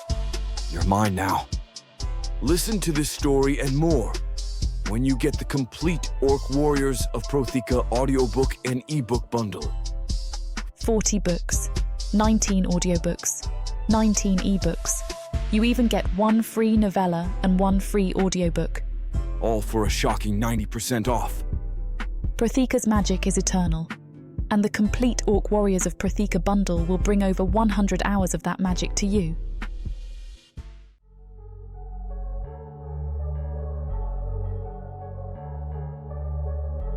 Chapter 44. Eryss. The world as I know it crumbles. My sister is gone. Her last words, her last touch, vanished into nothing but light and warmth, into magic so ancient, so powerful it crackled in the air like an untamed storm. I scream, an agonized, wretched sound that rips through my throat, splintering into the battlefield like a blade against glass. My hands, still outstretched, reach for ashes, for something, anything, that isn't fading light and empty air. But there is nothing. Catalina's sacrifice is final. Inside me, something snaps. Magic erupts, surging like an uncontainable force, wild and feral. The barriers that once bound me, that choked my power into dormancy, are obliterated. I feel it. Every thread of power that was stolen from me. Every inch of magic that had been bound, shackled, hidden away. Catalina's final gift to me. It bursts free. Lightning races over my skin, my hair lifting in an unseen breeze. The ground trembles beneath my feet, energy radiating outward in waves, churning the earth beneath us. The enemies surrounding us, those who stood in the wake of Catalina's sacrifice halt. Amelia, the elders, the traitorous gargoyles who had allied with darkness. They feel it, the change, the power. Their faces twist in shock, in realization. I am no longer weak. I am no longer bound. I am power itself. Amelia's lips part, her confidence wavering since she revealed her betrayal. She stares, watching as the magic swirls around me, forming radiant tendrils of energy that crackle and lash like the storm of the gods themselves. Now I see it, fear in her eyes. I step forward, slow, deliberate. The weight of my magic is crushing, pressing against me from every angle, as if the very world is bending under its force. Eryss! Amelia's voice falters, hesitant, cautious. This is... I don't let her finish. With a flick of my wrist, the air explodes around her, sending her slamming into the ground with bone-rattling force. A crater forms where she lands, dust rising in thick clouds. Gasps fill the battlefield. The elders stagger back, their golden robes fluttering in the storm I have unleashed. But I don't care. My gaze locks onto Amelia, who coughs, her hands clawing at the earth as she tries to rise. She looks up at me, her dark magic swirling, but weaker now, because I have become what she feared most. I am no longer a pawn. I am the storm. You took everything from me, I say, voice cold, echoing with power. The wind howls around me, my magic pressing outward like a force of nature itself. Amelia's lips curl into a sneer despite the blood dripping from her mouth. You don't understand, sister. She spits. This was never about you. Something inside me flares, rage, pain, loss, and yet, through it all, Uranus is there. Standing beside me, silent, watching. His body should be broken, his magic depleted. He should have collapsed the moment Catalina took his curse. But he doesn't. He stands, towering, unmoving, the golden glow of my power reflecting in his dark, intense gaze. Watching me. I am not the same woman he once held in chains, because I have become something more. And even though I am filled with a storm of magic, of vengeance, of loss so deep I feel like I will never breathe again, he is there, grounding me. I inhale sharply, my hand trembling as I lift it, the magic around me coiling, seeking release. One spell, one strike, I could end Amelia, destroy her for everything she's done, for manipulating me, for controlling Catalina, for forcing my sister to die in my place. Through the roar of my newfound power, through the agony twisting inside me, I hear Catalina's voice, software fading. You always were my little sister. Something inside me fractures. Amelia was my sister too. Maybe I don't have to kill her. I lower my hand. Uranus exhales beside me, like he can sense my decision before I even make it. But Amelia moves. She lunges, a dagger flashing in her hand, a spell forming on her lips, her eyes dark with murderous intent. I don't hesitate as my heart breaks. Kindness has no place in war. Narainus looks at Mai with approval. My power erupts. The force of it slams into Amelia, sending her flying backward, her body hitting the remains of a broken pillar. She doesn't get up. Silence falls. The battlefield is still. Suddenly, the elders run. The ones who had sided with Amelia, the ones who had conspired to bind me, to use me, to sacrifice me for their cause. They flee. Cowards, I could chase them. I could kill them all. But I don't, because I have already lost too much tonight. Instead, I turn, my magic fading just slightly, my limbs suddenly heavy with the weight of everything that's happened. Narainus is there. He reaches for me, his hands steady, his touch warm, despite the cold magic still swirling between us. My body trembles. My knees threaten to give out. His arms catch me before I fall. Our gazes lock, and he whispers, "Sleep tight, my little bride. Tomorrow will come with a brighter sun." He kisses my forehead, giving me the reprieve that I so need. Sweet oblivion takes me under. Chapter 45. Narainus. The silence is thick, settling over the ruins like a heavy shroud. The battlefield, once alive with the roar of war, the clash of blades, the screams of the dying, now lies in complete stillness. The acrid scent of scorched earth lingers, mingling with the bitter tang of blood. Stone and ash crumble beneath my boots as I take in the devastation. Everything is gone. My people, my warriors, the stronghold that had stood for centuries built upon the backs of my ancestors, obliterated. I am the last, the only survivor of my clan. A low breath shudders from my chest, though I keep my expression blank, my spine rigid. I will not break. Not here. Not now. The wind shifts, and behind me Eryss trembles. Her magic hums in the air, raw and aching, still charged from the moment she shattered every chain that had bound her. But this isn't the triumphant kind of power. This is grief.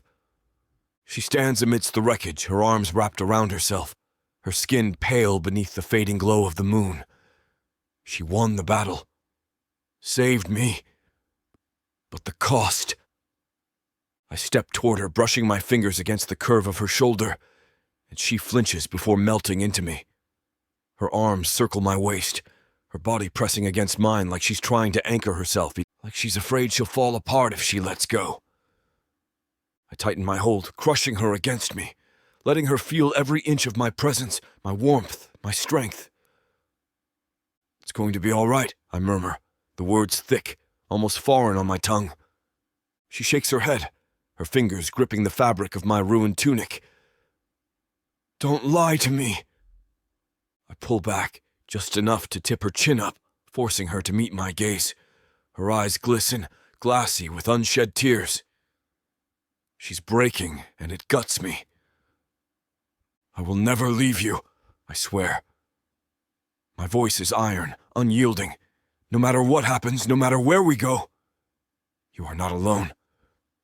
Her lips part, a strangled sound slipping from her throat. "Promise me." I cup her cheek, brushing my thumb along her skin, wiping away the streak of dirt and dried blood. "I promise."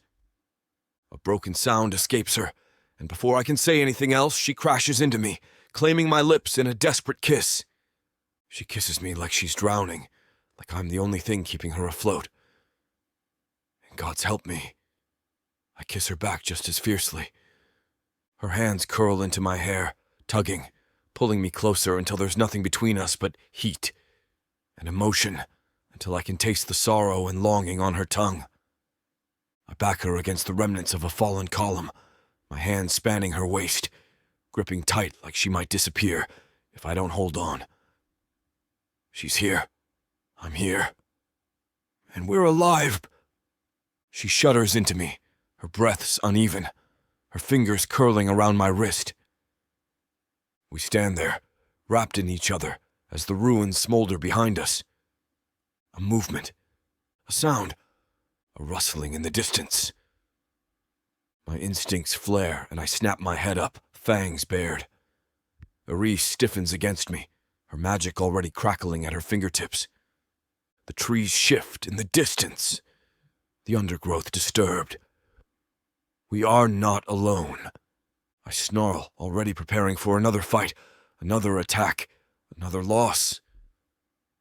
Suddenly there's a voice, tentative, hopeful. "Warlord!" I freeze. More voices rise, hushed whispers rippling through the shadows. Then slowly, figures step forward from the tree line. Humans. At least a dozen of them, some clutching crude weapons, others holding nothing but each other. Eryss grips my arm. Whew. The oldest among them, a grizzled man with silver threading through his dark beard, steps forward. His eyes sweep over the ruins, over me, over us, before he falls to his knees. "The gods have heard our prayers," he breathes, pressing his forehead to the dirt. "The warlord lives." The others follow, dropping into low bows, murmuring their gratitude. Eryss inhales sharply, her grip on me tightening. They prayed for you?" My own voice falters, something inside me twisting. "We stayed away during the war," the older man explains, lifting his gaze to mine. "We saw the fires, heard the battle.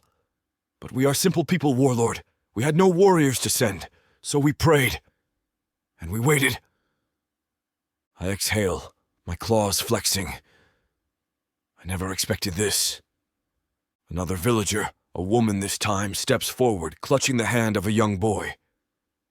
"Come back with us," she says softly. "To the village. You are injured. You need rest." Her eyes flick to Eryss, kind, knowing. "You both do." Eryss and I stare at each other, the weight of everything crashing down. We are alone, yet maybe we aren't. She bites her lip, nodding once. I wrap an arm around her, pulling her to my side as I look to the villagers, to my people. "Lead the way," I say, my voice steady. And as we follow them, I allow myself to hope for a bright future. Chapter 46. Eryss. 3 months. 3 months since the war ended. 3 months since Eryss and I walked into the village, weary, battered, but alive. Since we chose to stay, to build something new from the ruins of our past. And now? Life is different, not easy, but good. Humans and gargoyles, Perna and warriors, living together, protecting each other. Who would have thought? Certainly not me. I never imagined a life outside of my coven, away from the relentless grip of the elders. I never thought I'd find solace among mortals, nor that Eryss, the warlord, the cursed warrior, the monster of legends, would become their guardian. The village hums with life. Children laugh as they weave between the market stalls, sticky fingers stealing pieces of fruit while their mothers scold them half-heartedly. Hunters return from the deep woods, dragging fresh game behind them. The forge clangs, iron striking iron, while the scent of fresh bread and herbs lingers in the air. In the midst of it all, him. Eryss stands near the training grounds, watching as a group of villagers spar under his instruction. He doesn't bark orders like a tyrant, doesn't command them with brute strength. He teaches, guides. The humans trust him, revere him. Warlord, they still call him, though I suspect it's different now. Not a title born of fear, but of respect. My chest tightens as I watch him. He belongs here. We both do. I exhale slowly, shaking my head as I return my focus to the festival preparations. Tonight is the harvest celebration, the first since the war ended, and the villagers have spared no effort in preparing. Tables are laden with roasted meats, honey-glazed pastries, and pitchers of spiced ale. A great bonfire crackles at the village's centre, its golden light flickering against the dusk-painted sky. There is music, laughter, hope. I feel light, like the past has no bearing anymore. But as the night unfolds, the peace is shattered by my name. Eryss! I blink, turning as the village chief steps forward, raising his arms to silence the crowd. The murmur of conversation dies, and all eyes shift toward the long wooden platform where the elders sit. Beside them, Naranus. He stands tall, arms crossed over his broad chest, his expression unreadable. My stomach twists. The chief gestures toward him with great reverence. Tonight, before our people, our protector has something to say. My pulse jumps. What? I glance at Naranus, waiting for an explanation, but his golden eyes are locked on me, intense, unwavering. The world narrows, the noise fading. He moves. In his hands, flowers. My heart stops. The giggling starts. The women whispering to one another, hands pressed to their lips, eyes gleaming with knowing amusement. Naranus, the terrifying warlord, presenting me with flowers. I think I've stopped breathing. The man who once snarled at me for getting too close, who has fought wars and survived curses, who has seen entire civilizations crumble beneath his might, now stands before me, offering delicate moon blossoms like some bashful suitor. Heat creeps up my neck. Oh, gods. Naranus, what are you doing? My voice comes out hoarse, strangled. He doesn't hesitate, doesn't falter. Instead, he steps forward, closing the distance between us, his clawed fingers brushing mine as he places the flowers in my hands. He kneels. Gasps ripple through the crowd. My mind goes blank. Naranus kneeling, in front of me. His gaze burns, sharp as steel, heavy with meaning. Eryss, he says, voice deep, rich. I have fought for many things, killed for many more, but I have never fought for something like this. Like you. A lump lodges in my throat. I am yours, he continues, unwavering. Raw, open. I ask you to be mine, to stand beside me, not as an obligation, not as a duty, but as my mate. My vision blurs. He lifts his hands, palms up, offering them in the way of his people. In the way of my kind, I bind myself to you. His voice softens, golden eyes piercing. And in the way of yours, I ask you to bind yourself to me. The silence is deafening. The fire crackles. The wind stirs. My heart threatens to shatter my ribcage. This is real. This is happening. I sway where I stand, legs trembling, emotions crashing over me in waves. Everything we have endured, every battle, every loss, every sacrifice, led us here. Suddenly, there is no hesitation. I sink to my knees, meeting him there, clutching the flowers so tightly the petals crumple against my palms. Yes, I breathe, the word barely escaping before I'm grabbing him, before I'm kissing him like I'll never stop. A roar of approval erupts, the villagers cheering, clapping, laughing. But all I feel is him. His arms wrap around me, lifting me against him as he devours my lips, as if he can't get close enough. I hear their voices, but they are nothing compared to the thunder of my own pulse. This moment.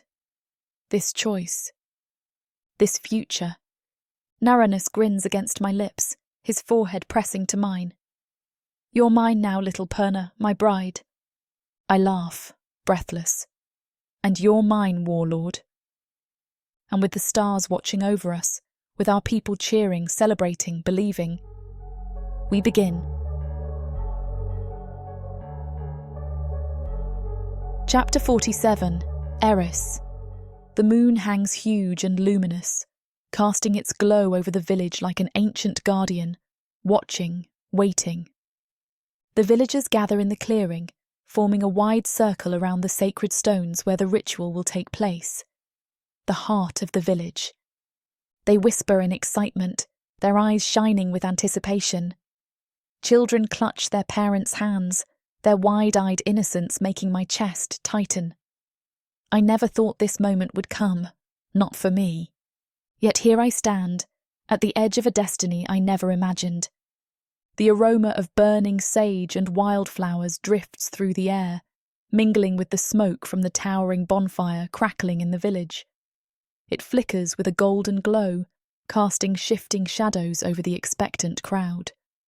I feel him, Naranus. He steps forward from the other side of the clearing, bathed in silver light. His golden eyes lock onto mine, his expression unreadable, but his power hums across the space between us, wrapping around me like a whisper of heat. The villagers fall silent. The village elder steps forward, her face lined with wisdom, her weathered hands steady as she raises a bowl of blessed water to the sky. Tonight, under the eyes of the gods, under the witness of the land and the stars, two souls become one. My throat tightens. Naranus walks toward me, each step deliberate. The crowd parts for him, the villagers bowing their heads as he passes. His people may be gone, but they have been replaced with a new kind of kin, humans who now call him their own. He stops in front of me, gaze unwavering, as if he can see straight into my soul. Maybe he can. We stand together. Magic crackles in the air, responding to the moment, to the power of what is being forged between us. Eryss! His voice is rough, raw, and so achingly deep. Are you ready? My lips part, but words fail me. Ready to belong to him, to give myself over, not because of duty, not because of magic, but because I choose him. The answer is so simple it shakes me. Yes, I breathe. He exhales, something easing in his expression. Then he lifts his hand, claws retracted, palm up, an offering. My heart thunders as I lift mine, pressing my palm against his. Heat surges. The villagers gasp as a ring of light flares between us, magic responding to the vows yet to be spoken. The elder dips her fingers into the blessed water and draws a sigil on my forehead, then his. Under the moon's witness, you bind your souls. Naranus lowers his head, pressing his brow to mine. Electricity snaps between us. Say it, he murmurs, voice rough with something dark and possessive. I swallow, breath shuddering. The words come naturally. In the way of my people, I whisper. I bind myself to you. His hands slide to my wrists, gripping firmly, claiming. And in the way of mine, he rasps, I take you as my mate. Magic ignites. A rush of power, uncontrollable, undeniable, swirls around us, sending dust and petals spiralling into the night. The fire behind us roars higher, and the village erupts into cheers. Someone sobs. A woman wipes her tears, muttering about how beautiful it is. Children laugh, their innocence untouched by the weight of the moment. And through it all, Naranus's golden gaze never wavers. I'm his. He's mine. It is done. The ceremony melts into celebration. Tables overflow with food, roasted meats, spiced stews, fruit so ripe it drips nectar onto eager hands. Ale flows freely, mugs clinking, voices raised in song and laughter. The bonfire crackles high, casting golden ribbons of light across the dancers, twirling in the centre of the village. Of course, they don't let us sit out. Come on, warlord, one of the elders calls, lifting a mug high. Even mighty warriors must dance for their mates. Naranus snorts. You wish to see me make a fool of myself?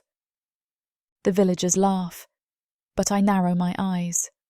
Oh, I think you'll do just fine, warlord. Challenge flickers in his gaze. Is that so? I grab his hand. He doesn't resist. We step into the clearing, surrounded by clapping hands, stomping feet. The music swells, and suddenly we're moving. Naranus isn't graceful. He's a warrior, not a dancer. But he follows me, his grip strong, his movements surprisingly fluid. The villagers whoop and cheer, clapping to the beat. I laugh, spinning, twisting, until my pulse pounds from something other than battle. His hands grip my waist, pulling me against him as the world spins. "You planned this?" he accuses, low in my ear. I smirk. Maybe. We dance until the stars turn, until the night air is thick with laughter, warmth, belonging, until there is nothing left but the sound of our hearts beating in time. He takes my hand, leading me away from the crowd, away from the noise, away until it's just us. The bonfire's glow fades, replaced by the soft silver light of the moon. I lift my head, breathless, giddy. He watches me, silent, steady, eternal. "You're mine now," he murmurs, fingers brushing my cheek. I press into his touch. I always was. His lips capture mine, deep and lingering, a promise sealed in moonlight. I am home. Chapter 48, Eryss. The night is thick with the aroma of wildflowers and burning embers, the village still alive with laughter and music in the distance. But here, in the sacred quiet beyond the celebration, beneath the watchful eye of the moon, there is only us. Only him. Naranus stands before me, his golden eyes glowing, smouldering. His body, a perfect mixture of power and warmth, strength and tenderness, is poised, waiting. He has fought battles, conquered enemies, and yet, in this moment, I see something raw and unguarded in his expression. Love. I am undone by it. A breeze teases through my hair, brushing against my exposed skin. But it is nothing compared to the heat rolling from his body as he steps closer. "I never imagined this," he murmurs, his deep voice curling around my heart, tightening like an unbreakable bond. I swallow hard. What? His hand lifts, tracing a slow, reverent path along my jaw. A future. He presses his forehead to mine, his breath hot against my lips. A life where I was not alone. Emotion swells inside me, thick and overwhelming. I reach up, threading my fingers into his dark hair, my voice barely above a whisper. "You're not alone anymore." He exhales sharply, as if those words are the only battle cry he has ever truly needed. And then he kisses me. A kiss that consumes. A kiss that seals. His lips capture mine, moving deep and slow, reverent yet hungry. The bond between us thrums to life, an undeniable pull of fate, of destiny. Heat spreads through my veins, coiling low in my stomach as he wraps his arms around me, pulling me flush against him. My hands roam his broad shoulders, memorizing every curve, every ridge of hardened muscle, every scar that tells a story of survival. He lifts me effortlessly, carrying me into the small dwelling the villagers prepared for us. The walls are lined with flickering lanterns, casting golden light over the woven blankets and fur pelts laid in preparation for this night. For our night. He lays me down with aching care, as if I am made of something fragile. I grab his wrist, my breath uneven. "Don't you dare treat me like glass, warlord." A dark chuckle rumbles through his chest. "Then I will treat you like fire." And he does. This scene is about to get too steamy for this platform's comfort. And as much as we'd love to keep going, the guidelines say we need to stop here. To continue releasing these free audiobooks on this platform, we've got to play by the rules. The passion doesn't end here. Visit worldsofprotheka.com to hear the full, uncut version of this fantasy romance, and every daring moment that YouTube can't handle. Use code YouTube30 for 30% off unabridged audiobooks in the Worlds of Protheka. Don't let YouTube hold you back. Immerse yourself in a world of magic, danger, and unfiltered passion. Protheka's magic is eternal. Listen unabridged and you'll never want to go back. The bond flares bright, the magic binding us deep and permanent. I feel it seeping into my bones, whispering into my soul, forever, forever, forever. Uranus groans against my neck, his breath ragged, shaken. Eryss. His voice is thick, reverent. You are my greatest victory. Tears prick my eyes, but I don't let it fall. I cup his face, pressing our foreheads together. And you are my home, a promise forged in love and fire. I run my fingers down the centre of his chest, feeling the steady thrum of life beneath my palm. He catches my wrist, kissing the inside of it before pulling me tight against him. I will never leave you alone, he murmurs. I smile, pressing a kiss over his heart. And I will never let you. The fire in the hearth crackles softly, the night wrapping around us like a warm embrace. Beyond the walls, the village still celebrates, the sound of laughter and music a gentle hum in the distance. Here, in this small space, we rest, together, always.